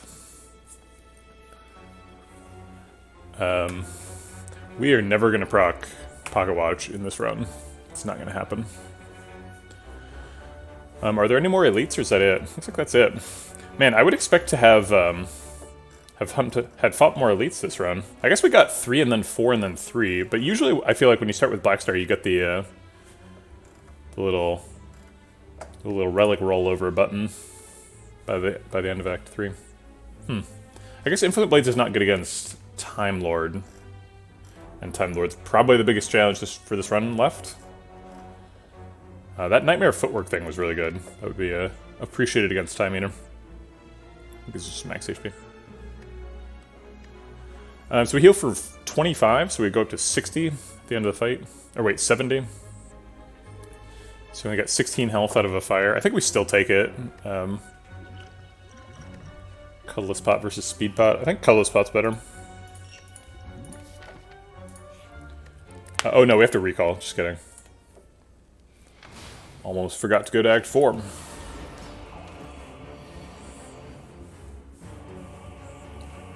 Panacea is minorly useful in the fight.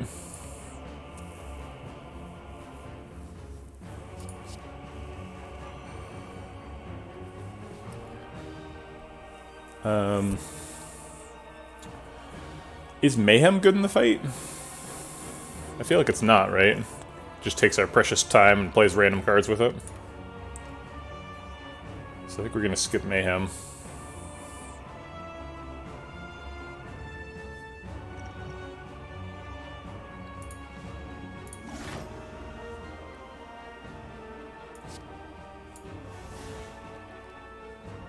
Accuracy's super good. Yeah, that's true. We could get a malaise. There's a couple of good hits, but, like, there's some bad ones, too.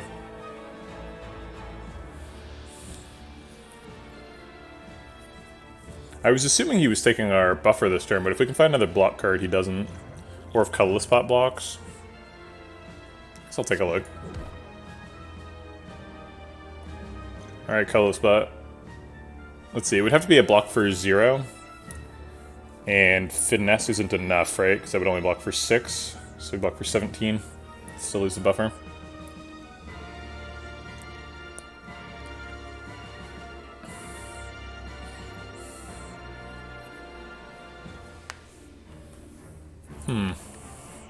Yeah, I guess as long as we plan around Mayhem, it's kind of okay.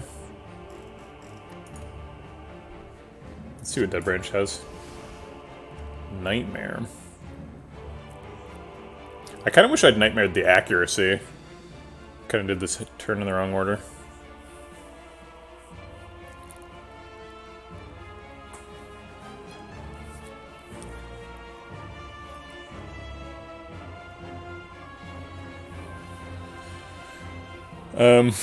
How about 4 Mayhems? I think Eviscerate got a debuff, or a cost change. I don't think Eviscerate's original cost is 0.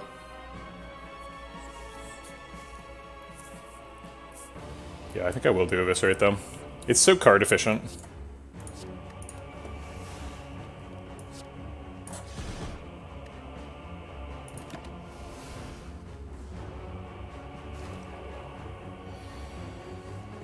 I guess the original cost is 0.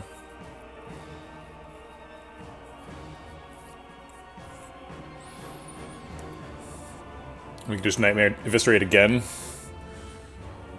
Have 7 copies of Eviscerate plus. That's one way to time eater. Yeah, I think that's pretty good.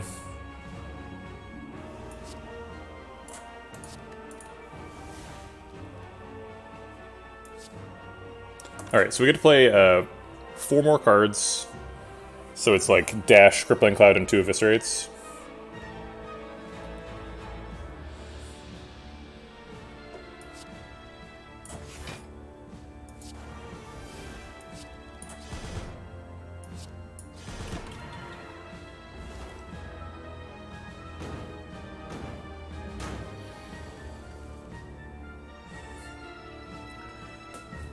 Malaise for 5. Seems pretty good.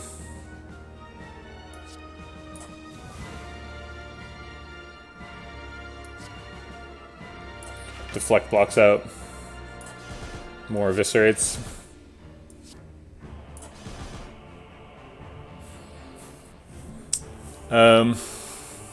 We could play Blade Dance. It's 5 cards and then Bullet Time. So we could proc his clock this turn. And probably split him as well as generate a bunch of Dead Branch cards. I think we do want to split him, because then we can potentially Terror the second phase. Okay.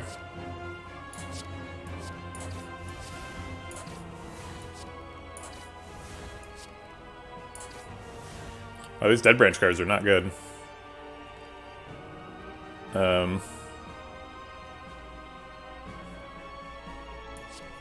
But Sucker Punch still splits.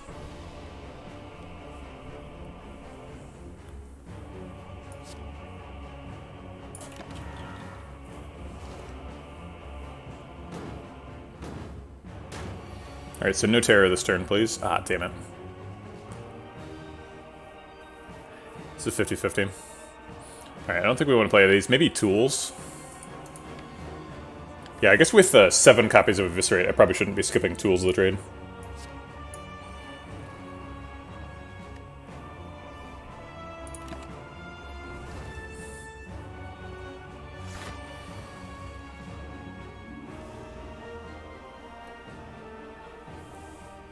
I don't think we're playing 3-cost Defend.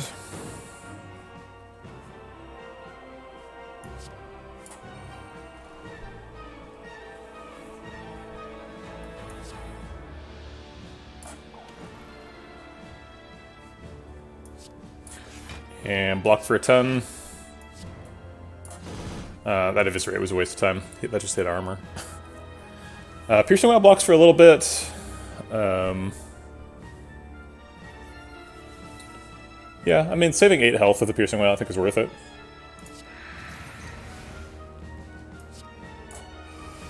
Alright, 4 time next turn.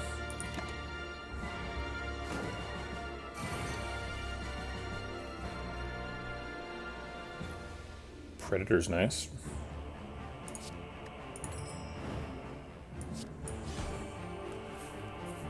Then Backstab. Into Backstab, sweet. And then we can Skewer. Oh, it's gonna Skewer. I guess Skewer's more damage than Glass Knife, right? Skewer's 35 damage. Glass Knife's only 16.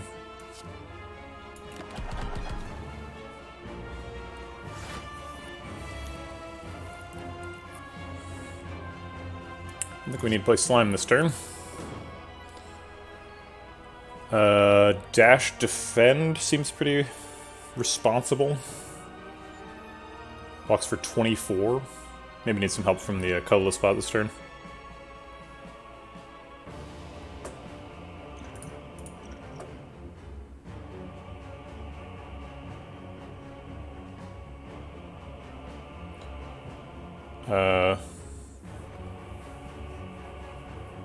I have wanted to neutralize. I'm not sure what you mean. Fantasy says Exhaust, so that can help us with Dead Branch. Let's see. Nope.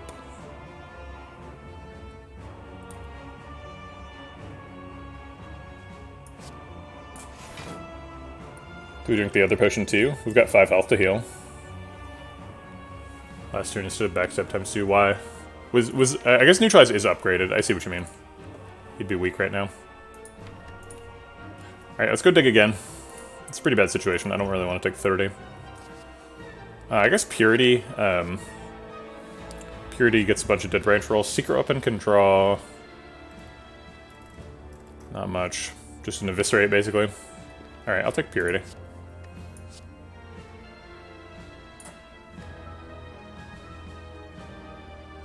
We don't really want Blade Dances in the fight, although... we have 10 accuracy. I guess Blade Dances are good.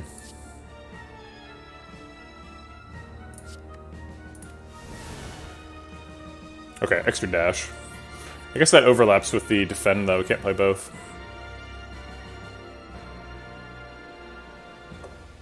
Well, it blocks for more and does damage, so I'll play it over defend.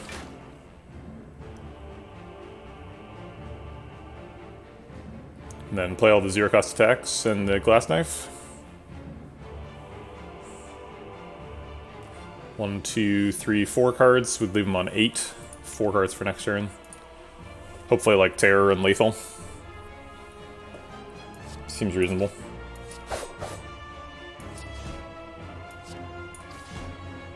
I don't think Fumes is fast enough. He's down to like 100, so...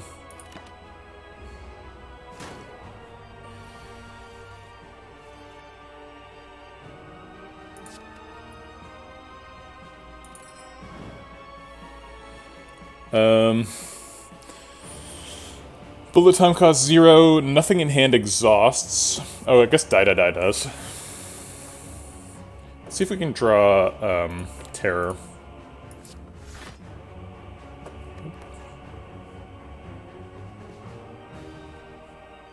Alright, so let's exhaust the card and then bullet time the rest. And I guess we just have time left for defend. Next turn should be lethal, Terror, and a million Eviscerates. Unless their cost is absurd. Should be good lethal.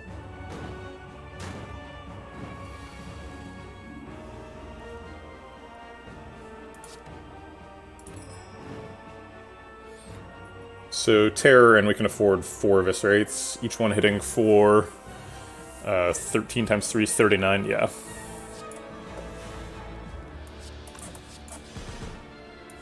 Happy Flowers on 2. Seems fine. We win the fight. Oh, Fumes could have decosted something. That's a good point. Mayhem's good in this fight. Hand of Greed's not bad either. A couple pick up Mayhem. Got Mummified Hand.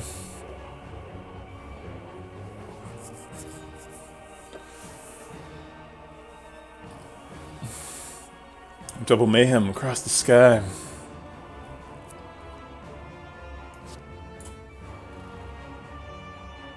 Piercing Wail lets us land Terror. Or we could Terror and then Piercing Wail for block. Seems like we're gonna need the block. Let's see what the Dead Branch cards are.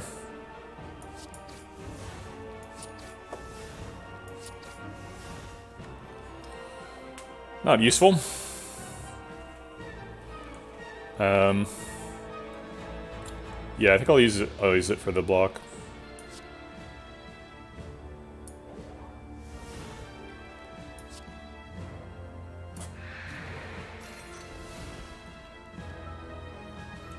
Oh, we got another Terror. Okay, fine.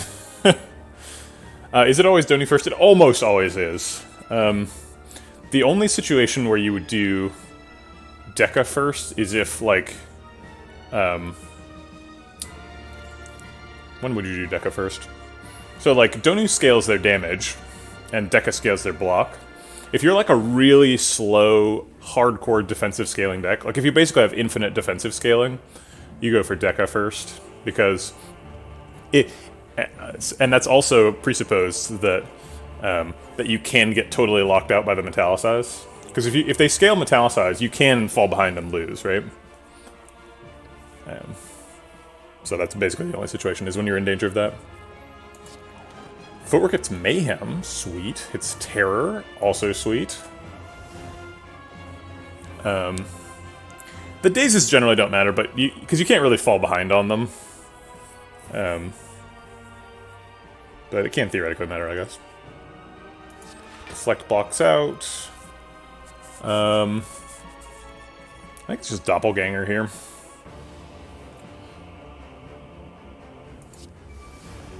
Okay.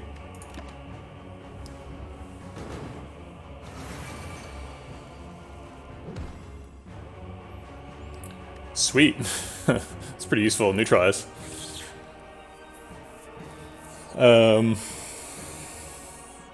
Let's see if we can get Mayhem to hit Blade Dance.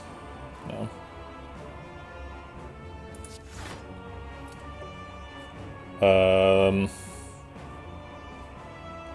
Sucker Punch for damage.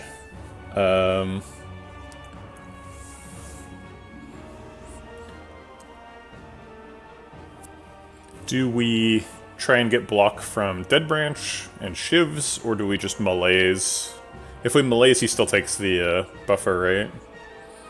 He'd go down to -2 strength. He hits for 12 times 2, so it'd be 10. 10 turns into 7. Yeah, we don't have enough block. Okay, let's go for the Shivs then. I'll go ahead and just upgrade the Shivs. It's only 2 extra damage. No, I'll upgrade the cards that Shivs generate.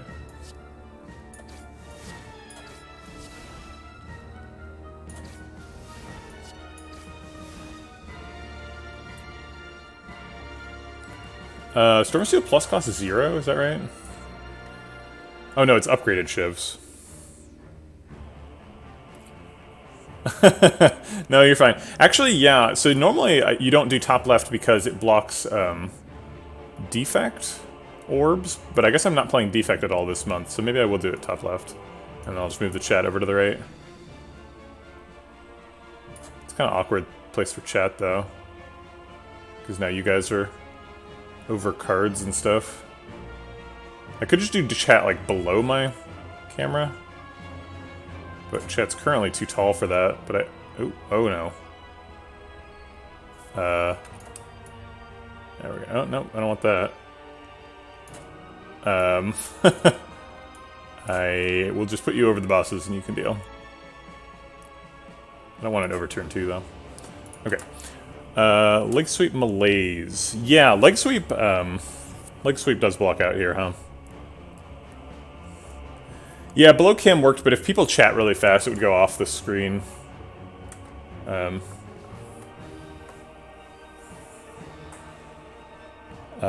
Yeah, I mean, we want to save the buffer, right? So, I guess leg sweep. I want to hit Apotheosis, though.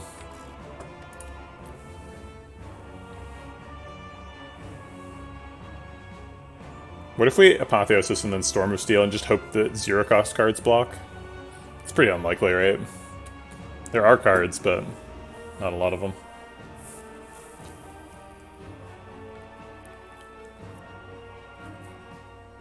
Well, Light Planes could hit. Could also hit, like, setup, though, you know? I don't want to go too slow in the fight. I do want to kill Donu pretty soon. I think I want to play Storm of Steel, so I think I'm going to do Apotheosis and then Storm.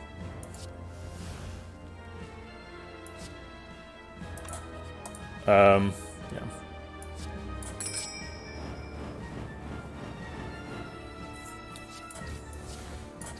Ooh, Wraith Form.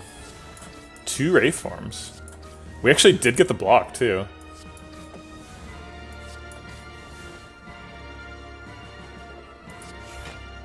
Okay.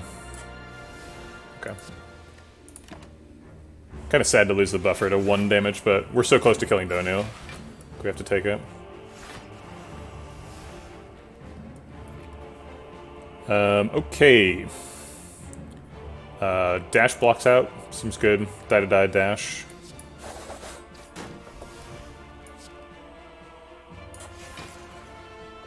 So we've stopped Donu from buffing. We've blocked out... have we played Nightmare yet? No, we haven't. So we could try to line up Nightmare on Alchemize here. And farm Deca for some potions.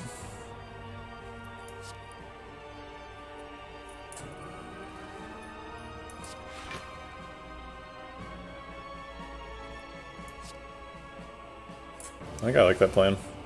But let's get rid of that. I don't want that card. Catalyst. Sure. Might as well develop tools next turn.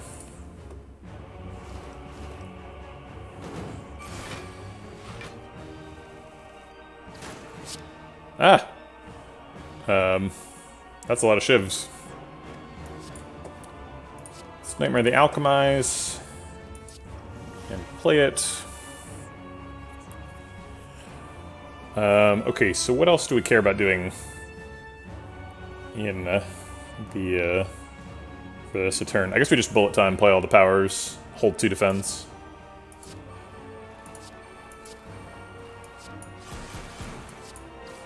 Try to kill in 2 turns. That might be ambitious.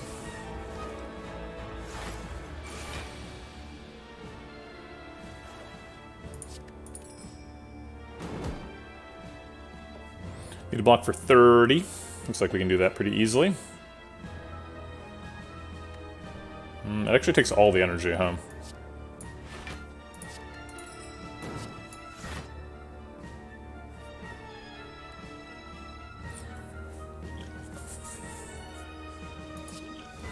Oh, a Ghost in a Jar, wow. Well, that's nice.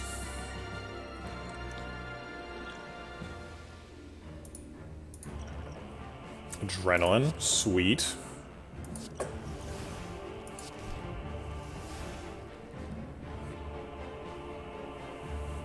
I'm pretty happy with these potions, so now I think we try to block. So I'll try to hit Fumes on a block card. Probably won't work, but could work.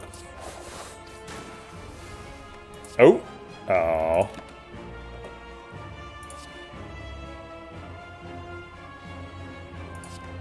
No, we don't want that. Okay.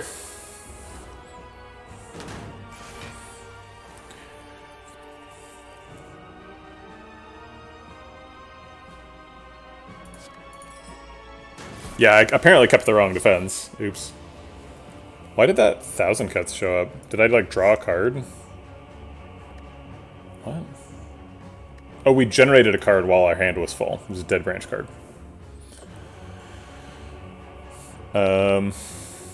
So Happy Flower wants us to kill either this turn or in 3 turns. Doesn't look like killing this turn is possible.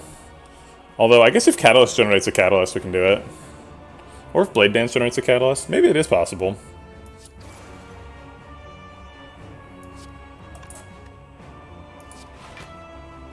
Three, 6, 8 cards in hand, so we can play one more before Blade Dance. I guess I'll block for next turn.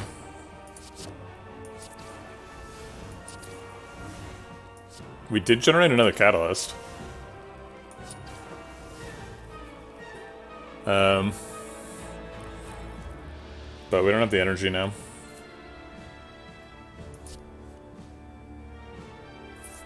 We needed to draw, like, 2 0-cost powers there somehow. Okay.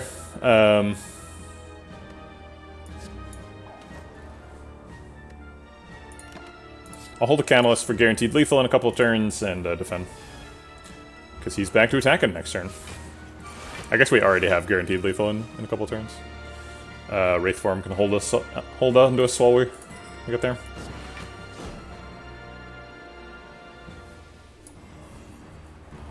Oh, we've played a Choke. Okay. I guess I want to stop playing cards because I don't want to kill him. Looks like he's just dead to poison next turn, so we're not going to be able to get Happy Flower on 2.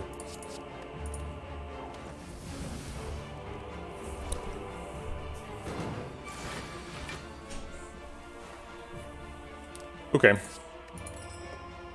Weirdly, nothing else to set up, despite the fact that we have a million relics.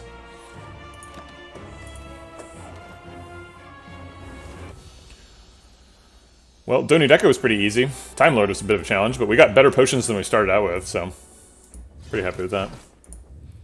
I think more health, too.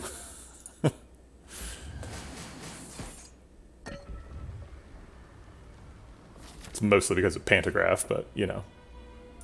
Also Toy Ornithopter. Alright, 1 health, so presumably there's an upgrade that's better than 1 health. Dash blocks for 3. Hard for that to be worse than 1 health. Could be Sucker Punch or Neutralize. Sucker Punch was one of the best upgrades way back in the beginning of the game. And we didn't do it because we had a Crippling Cloud. But now we have a 35-card deck, so we kind of need an additional source of weak again. Blade Dance obviously would get us an extra Dead Branch roll.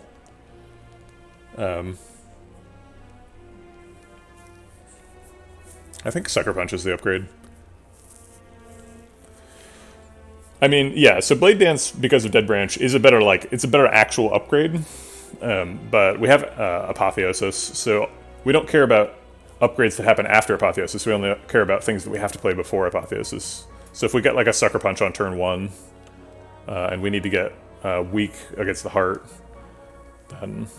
So we only want to upgrade stuff that's important on, like, turns 1 and 2. And I think that's Sucker Punch or Dash.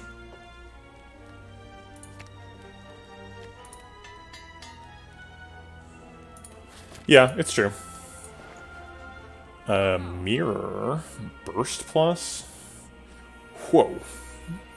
The Bomb plus? This Ornamental Fan would be really nice if we could afford it. Alright, so we're presumably mirroring, right? What are we mirroring? Why don't we have a Wraith form? Where's my Wraith form? We could mirror the Nightmare. Nightmare is frequently one of the best cards. And if you have 2 Nightmares, you can Nightmare on Nightmare. Not generally something you're able to do in Act 4, but... could be. We have Alchemize. Nightmare, Nightmare, Alchemize. Just hit a bunch of Ghost in Jars.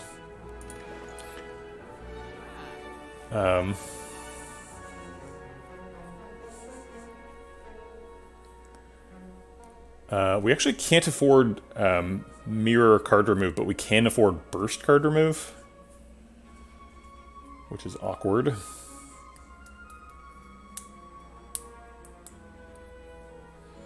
Burst card remove takes exactly all of our money. What are the good burst targets in the deck? I guess like Malaise, Nightmare, Doppelganger. It's pretty rarely Blade Dance, though.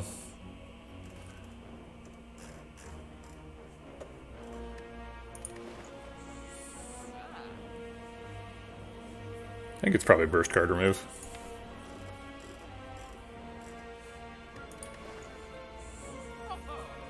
Mirror's nice, but there's no obvious target for Mirror. Maybe the Accuracy. Accuracy's a pretty good Mirror target. With 3 Blade Dances.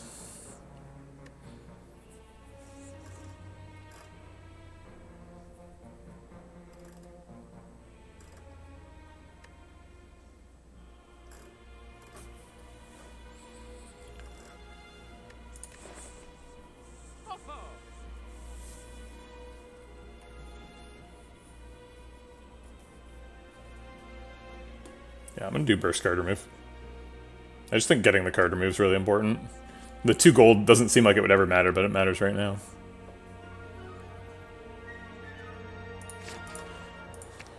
Okay. Ho-ho! Thanks, shopkeeper.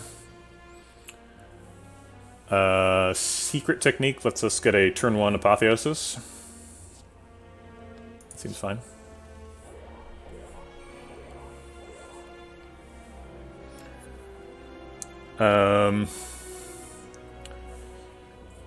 We can burst Secret Technique Survivor, which is kind of neat. Get 2 cards. What would they be?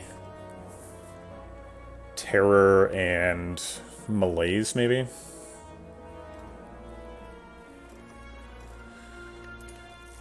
And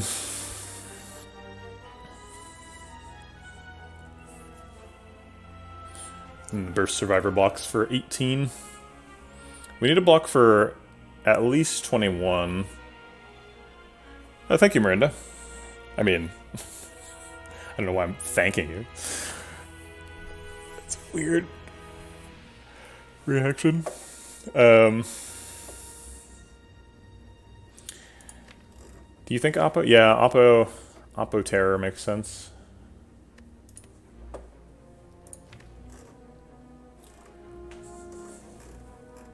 Could be Oppo Deflect.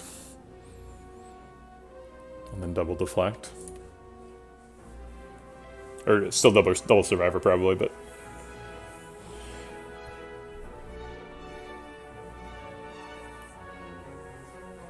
Maybe it's just Secret Technique for Apotheosis, and then Burst, Survivor, Defend.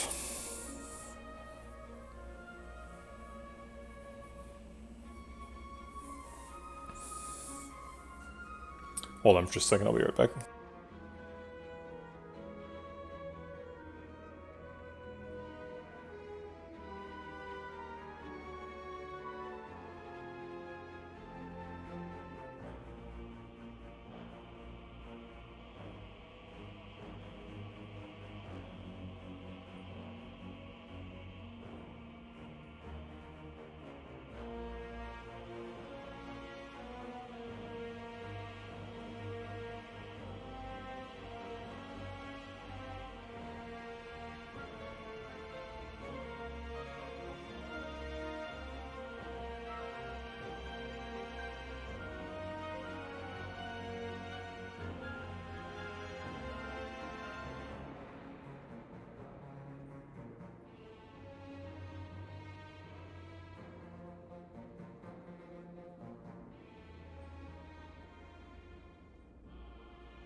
Drat. I said I'm probably going to move the cam back for defect month because it covers up your orbs, just like it's covering up. Shields 21 damage attack. I guess that the only relics that are above there are like ones that everybody knows about because they've been here for forever. So I'll just go ahead and scooch that up. We've got a black star up there. Everybody knows about it.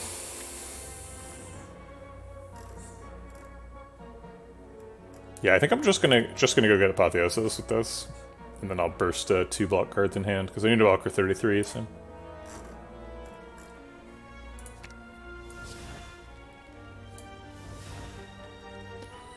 Well, Lid Plans is nice. Burst, Survivor, Defend costs 3, so we're always going to play both powers. So let's play the powers first, see what they hit. Alright, hit a Defend.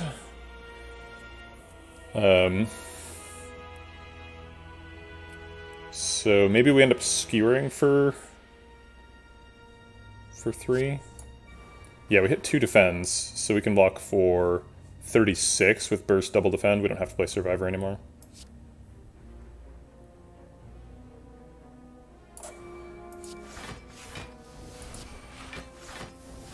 Okay.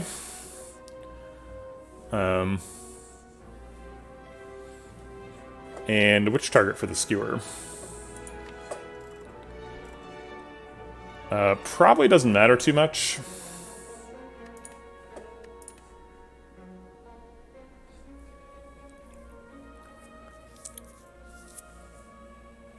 I'll go for a Spear first. I'll hold just Survivor. I don't want any of these 3-cost nonsense.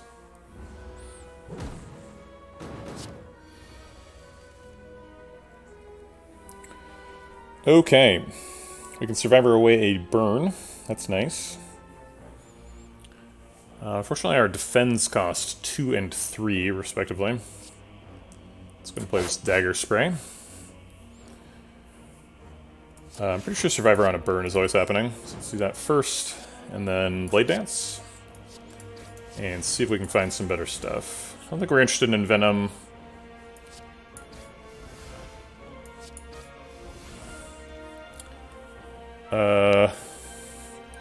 Could play Cloak and Dagger, and if we don't get anything good, Phantasmal Killer.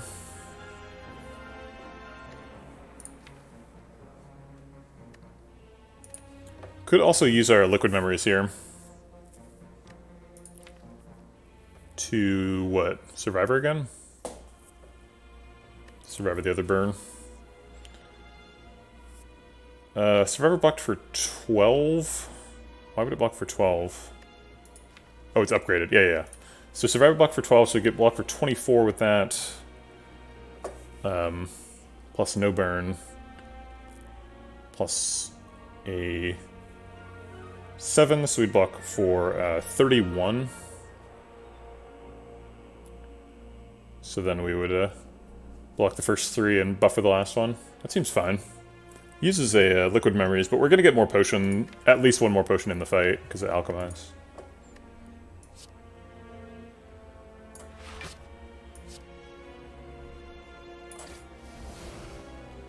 Or we could just Piercing Wail, and then we've already blocked out.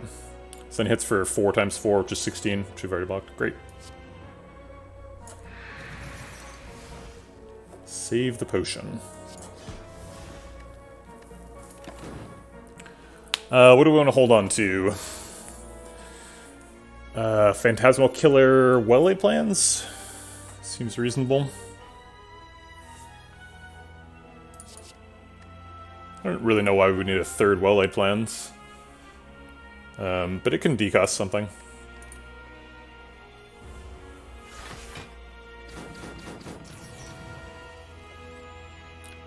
Okay. It's a big bullet time turn.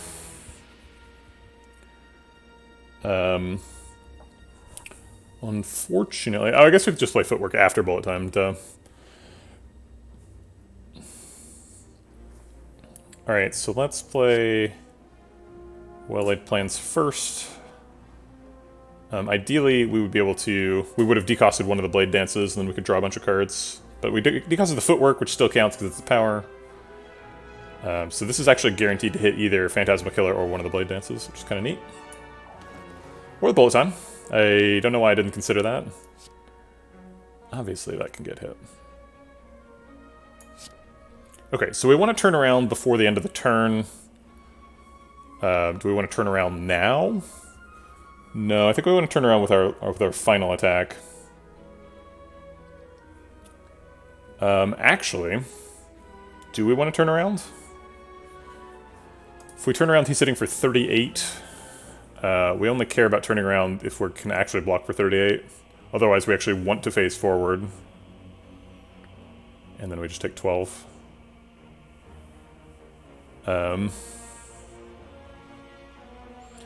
Could Ghost. We definitely want to save the Ghost in the jar for the heart if we can. We also have Pantograph, so 12 damage is basically 0 damage.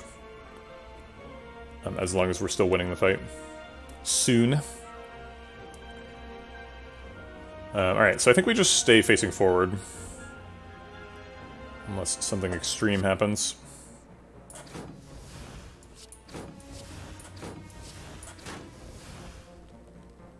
Second Blade Dance.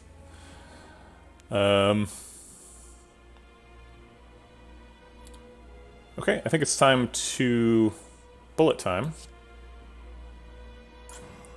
And then clear some hand room so that we can Blade Dance again, and then Caltrops will decost one of the Blade Dance cards. Deflect, Straight, Blade Dance, Reg? What is Reg? Oh, maybe you mean right. Wow. Bouncing Class knows what the target is. Okay. Poison Stab, not a very exciting target for Caltrops.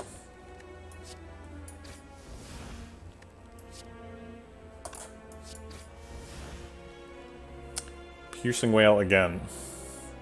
Piercing Wail does block for quite a bit here, so we're probably going to play that.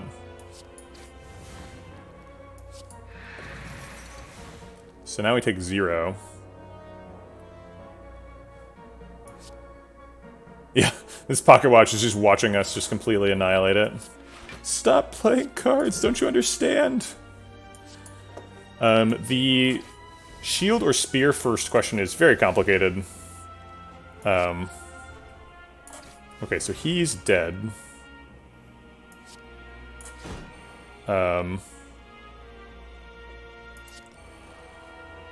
Wow, 15 attacks played, finisher. It's pretty sweet.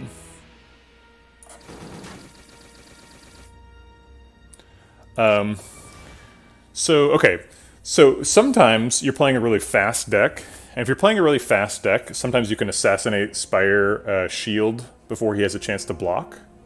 And if you can do that, great, do that. If you can't do that, generally you want to focus on Spear first, because Spear does more damage, but also has more health.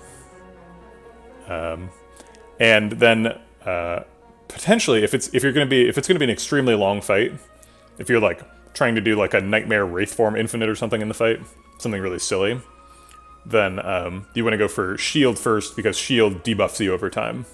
And if minus 10 strength means that you can't do damage, then you're in trouble. Do we ever get Grand Finale next turn? Seems unlikely.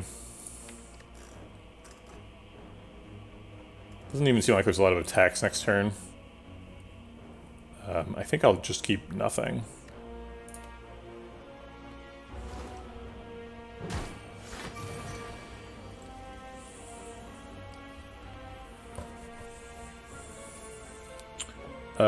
Dash Malaise seems fine. Hold the Nightmare. Could here hold Nightmare and Alchemize if we want to be kind of cheeky, but I think we're just saving these 2 potions. These are 2 of the best ones, so I can't imagine really just throwing it away.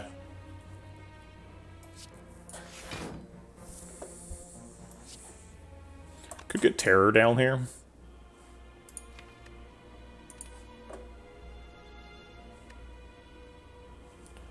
Costs 2 strength. I think that's fine. He's not super, super strength sensitive.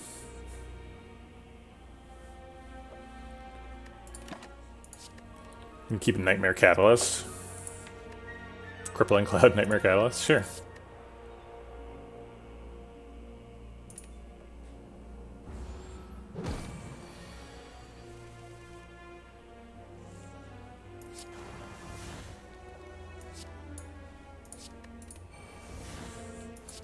I love when decks just like randomly switch what they're doing like right in the middle of the fight. You're like, oh, okay, I guess we're doing this now. Sure, whatever. So he's definitely dead next turn. If we want him to be, we have Happy Flower, so we might be able to keep him alive for an extra turn.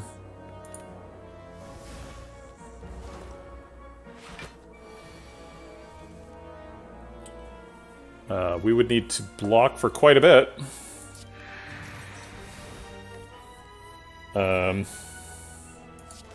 It's possible. Ooh, that would have done it. Darn. Oh.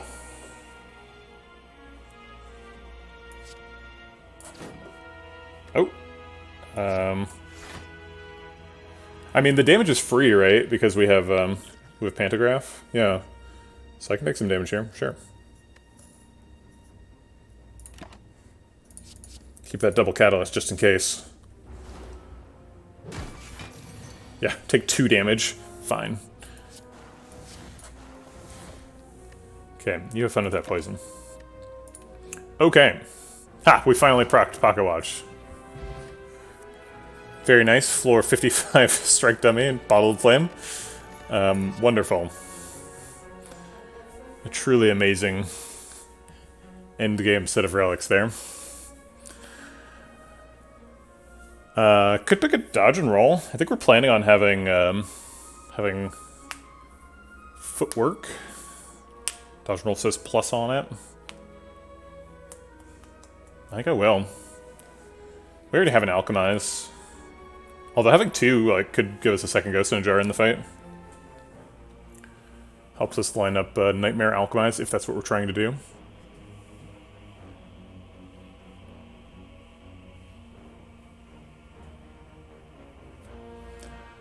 I think dodge and roll is just better though.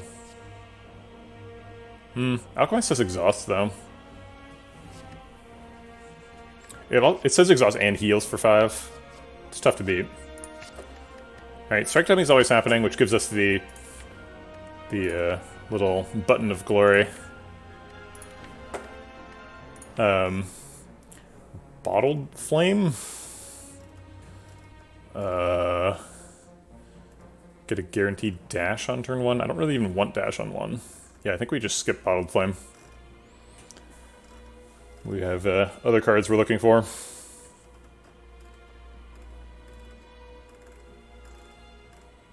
Guaranteed dash on 1 is not terrible, but I'd rather have the dash on 2. Against the Heart, and that's the only fight left. Darn. No Panacea. Feels bad. Secret technique probably to go get Apotheosis.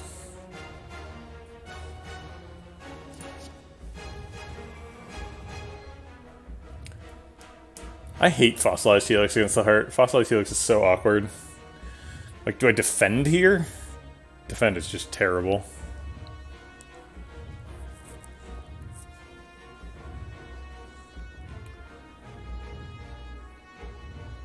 I think we just pretend we don't have Fossilized Helix. I guess we could have bottled the backstab, that's true. Give us an extra relic. Are you allowed to bottle innate cards?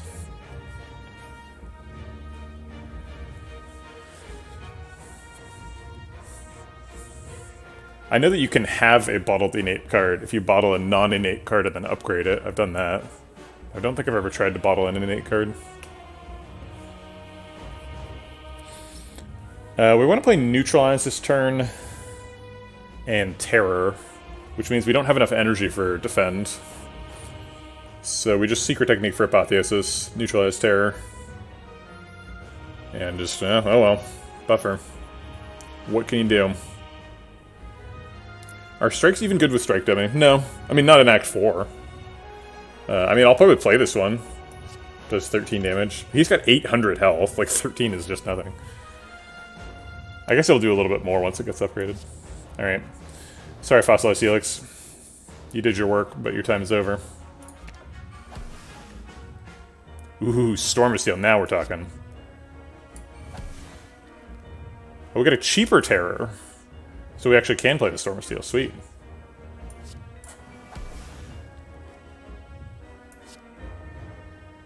We need the Neutralize to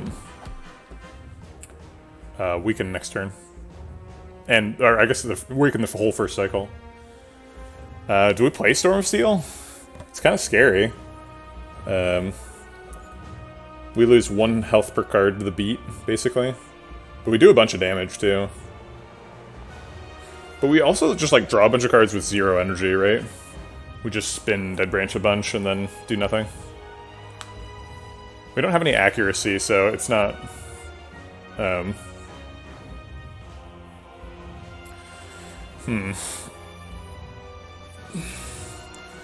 mean, it's definitely not as good as Strike Plus. I think Strike Plus is above the bar. 1 damage for 18. Okay. So they would each use 6, right? So we'd be doing 36 damage. And are there any zero-cost cards that would be super good? The block cards would be fine.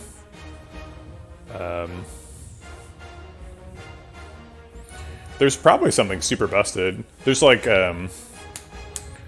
Adrenaline would be super good. Adrenaline, draw your footwork or something. I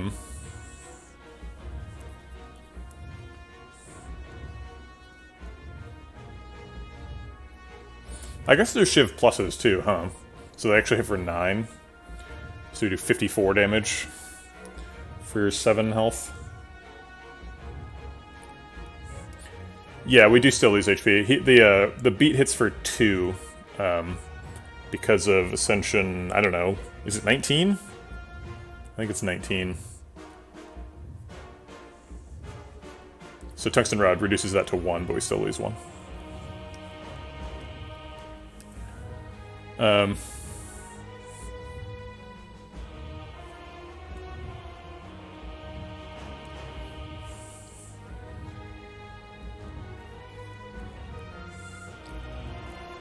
It's not really that bad.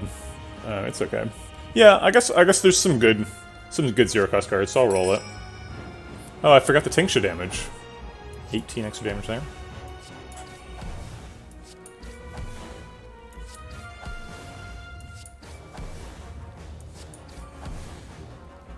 Alright, didn't get any zeros.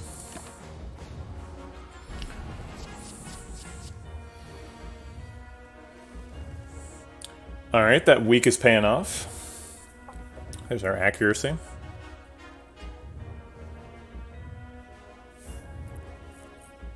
Yeah, Tungsten Rod's super good. I think we're just playing Accuracy Blade Dance here. and Eviscerate. I guess we could play Bullet Time first. No, I'm gonna play Accuracy first because I want the shivs to have the damage. So it's like Accuracy, hope that it hits either Bullet Time or Blade Dance, and then Bullet Time if it didn't hit Blade Dance, and then play a bunch of shivs, and if there's good cards generated, I can Well-Laid Plans to try and hit them. Okay, hit Survivor.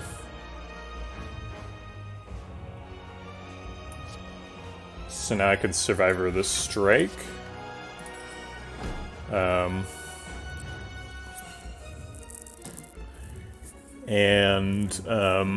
If I Bullet Time Blade Dance, then Well-Laid Plans only has one target.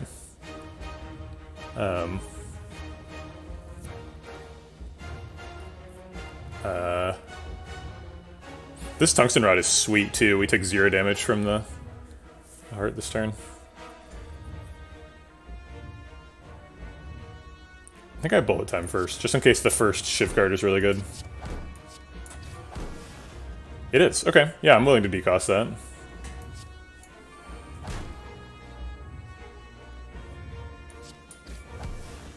Oh! The second one was better!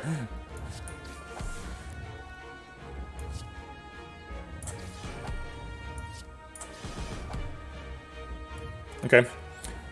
No prepared, there's no reason. I guess the reason would be Void.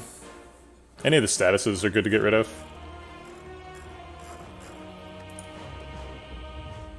It's pretty sweet that I can just Liquid Memories this Wraith form now for next cycle.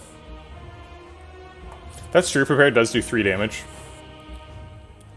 1 health for 3 damage, though, is not worth.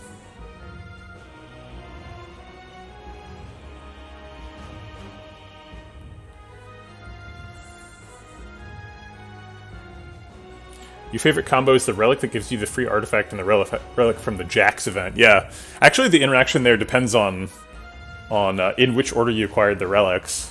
Both interactions typically cause you to have 3 strength for the entire fight, but if you have the mutagens first, and then you have Clockwork Souvenir, and you apply a debuff to yourself on your first turn, then your artifact charge will hit that debuff and not the temporary strength debuff. Does mutagens always trigger second? That's possible. It's possible they just trigger at different times. I thought the order mattered for those two though. Oh right, we can just retain cards. Well, that card's good.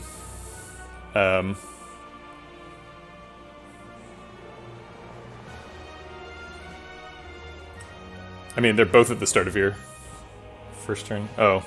Huh. Okay. I'll take a Prepare just in case. Get him, Tungsten Rod.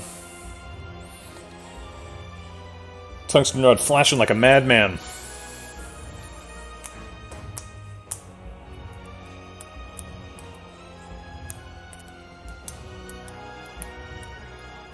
Do we just Wraith form here?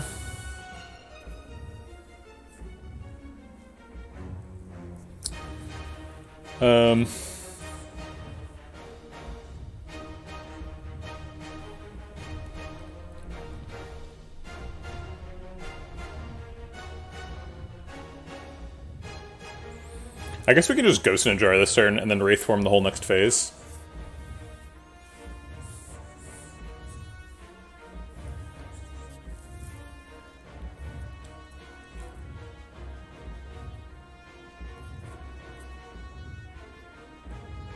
Yeah, let's do that.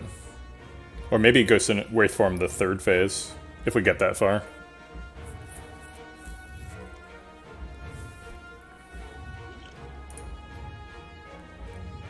So let's do this, and then decost something here. Did it hit Sucker Punch? You jerk. I guess this extends weak, it's not terrible. And then generate some cards.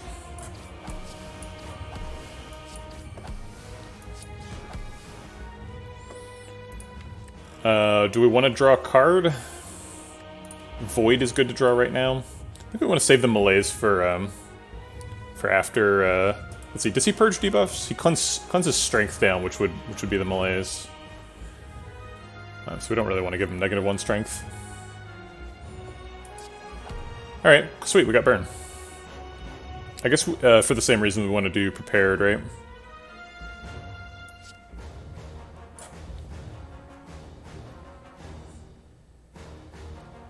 This burn does cost us 1 health. We have a slot for Alchemize. And we've got an extra Alchemize for later, sure. Strength pot. Well, we'll drink that before we do any more damage.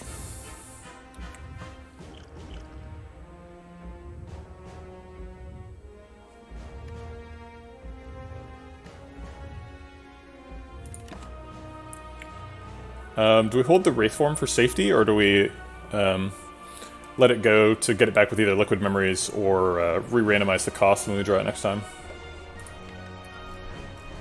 I think holding it for safety is pretty reasonable.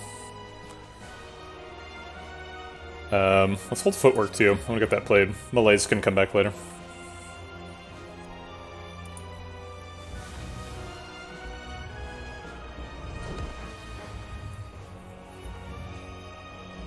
Two Footworks here is huge.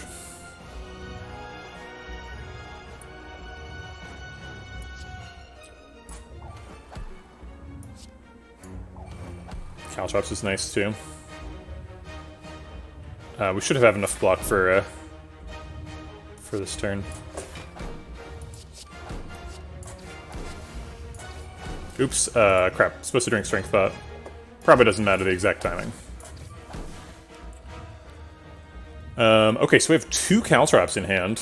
And a Blur. Blur seems super good right now. Holding 30 block for next turn. 2 Caltrops seems good too. Got a 0-cost Cloak and Dagger, so might as well play that.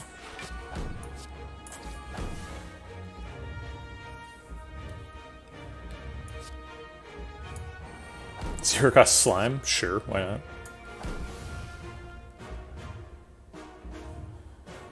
not? Do we want to draw an extra prepared card? Yeah, we're getting close to Void, so we want to run out of energy and then draw the Void. Darn. Doppel draws 1 extra card. Is it possible we can draw 10 extra cards next turn? It isn't. No, it is not possible. Alright, so I'll just Doppel for 1 now. Oh, with Backflip maybe. So we've already used Burst. So yeah, it's not possible.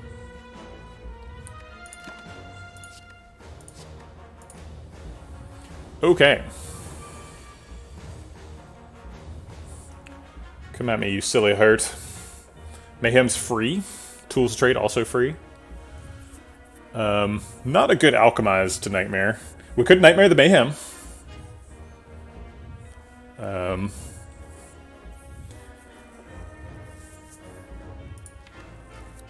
Nightmare Mayhem against the Heart.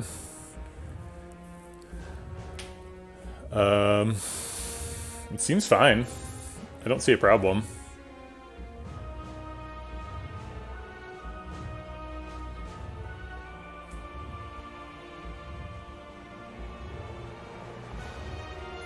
Is there literally any miss?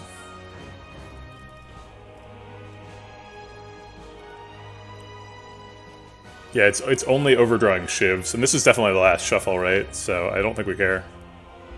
Oh, that's true. There is a Heartbeat. That's fair. I think I'm willing to take the 3 damage a turn to play 3 extra, draw and play 3 extra cards per turn. It's like pretty insane.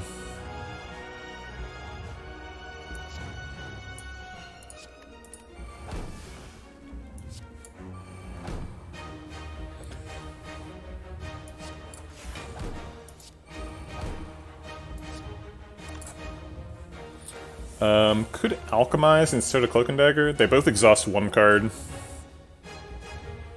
We've already used up the Wraith form, so there's no reason to hold this. Flex Pot, sweet. I believe Dash's natural cost is 1, so we could hold that for next turn. Or we could just hold Wraith form, defend, which was my original plan.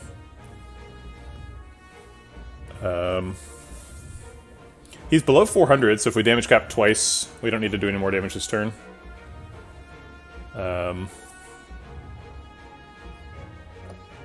But I think Dash's turn's fine. Oh, this costs 2. I guess I'll keep Cloak and Dagger in Wraith form then.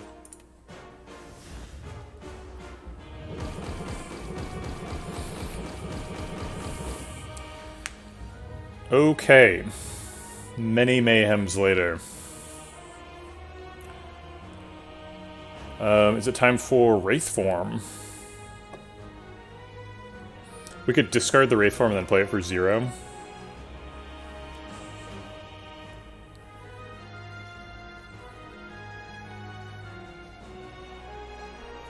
I don't think we care about a 3-cost prepared.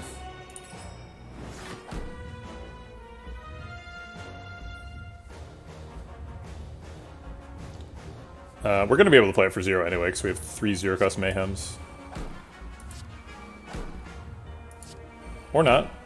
Or we could miss many times in a row. If we Piercing Wail, then Crippling Cloud, we do weaken him.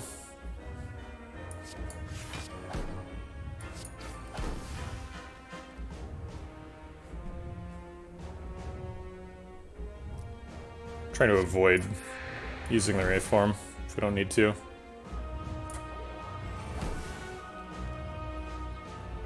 I'm taking 14 now. We can bullet time after image to generate some block. I guess that's actually negative block.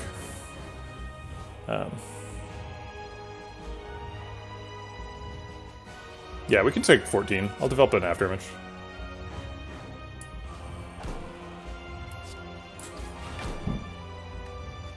Now Wraith form costs 0.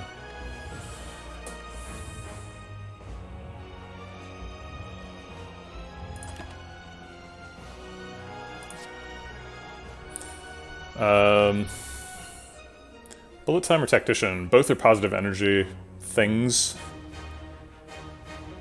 I'll keep Tactician. The bullet time's too expensive, costs 3. Need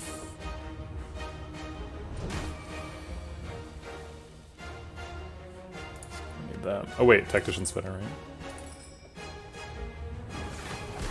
Alright, we got a big malaise. That's sweet. I couldn't follow all that, but we did a bunch of damage. We did like 70 damage from the Mayhems there. Sure.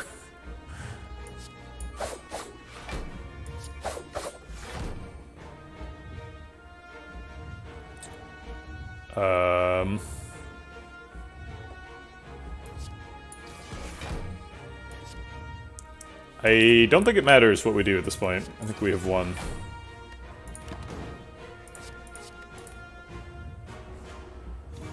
No, autoplay malaise captures how much energy you have, and then doesn't cost the energy, which is pretty sweet.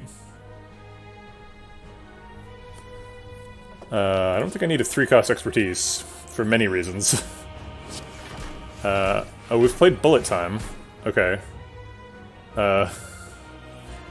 Yeah. So for X-cost cards, you get the correct value of X, but it doesn't spend your energy. I thought that it worked the other way, but somebody corrected me the other day, and it turns out that person was correct. So we kind of got our choice of how to do it here. If we just press end turn, we win.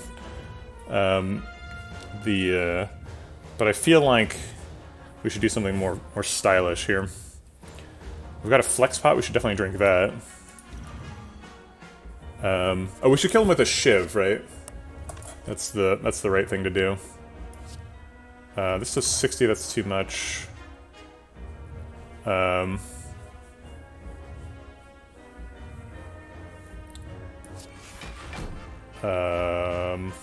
This does way too much damage. Let's get this Wraith form out of here. Maybe if we draw cards, we'll find a way. Oh, we can't because of the thing. Okay, so we have to use liquid memories to get the a Blade Dance if we want a Shiv to win.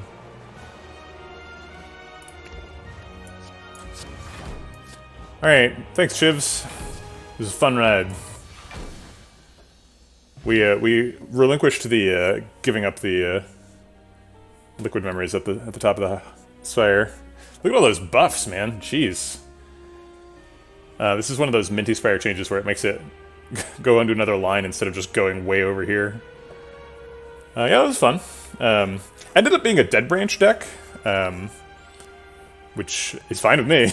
I'm happy to do Dead Branch stuff. Started out as a Black Star, and we did let's see, 10 elites in the first 3 acts. So we got sort of barely enough to get the little next button. We didn't really get any event relics. These are all like natural relics in the bar. I think our only event relics were Naloth's Gift and Red Mask. There's a couple of shop relics mixed in there too, but Toolbox and there was another one, right? What did we get at the shop? I don't remember. Yeah. Nightmare did a lot of heavy lifting. Nightmare Snecko Eye, super valuable. Snecko Eye, obviously, super valuable in any deck. Doing its standard thing, giving us more 3-cost cards than any other cost. This one wasn't too bad, though. Gave us a bunch of 0-cost stuff, too. Kind of a bro.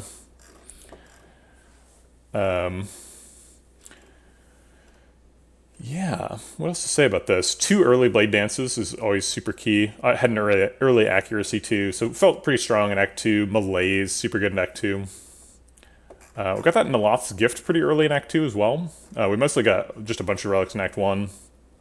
Naloth's Gift gave us 5 extra rare cards, including like this Doppelganger, Nightmare, Bullet Time, Burst, 2 Alchemizes, and Apotheosis. No Wraith Forms, so we weren't offered any of those, but we did generate several from Dead Branch. Dead Branch Shivs is just so good. I do love the Mayhem, though, too. Mayhem is super fun. I can't believe we Nightmare Mayhem'd against the Heart. Yeah, the Apotheosis was super good. Also, Toxic Egg run, so got a lot of benefit from that. Actually, the Toxic Egg kind of hurt us a little bit. So there's a couple of upgrades like Nightmare, Apotheosis, and Alchemize, where when you upgrade them, they decost a Terror too. And since their costs are randomized, you want to be able to do that upgrade during the fight, and we weren't able to. Ton of healing from Toy Ornithopter here. 77 health healed. That's ridiculous. It's like more than our Pantograph. I can't actually mouse over Pantograph. Yeah, Pantograph only got 52 health. Toy Ornithopter got 77. Normally, Pantograph is like way more than Toy Ornithopter, but not this time.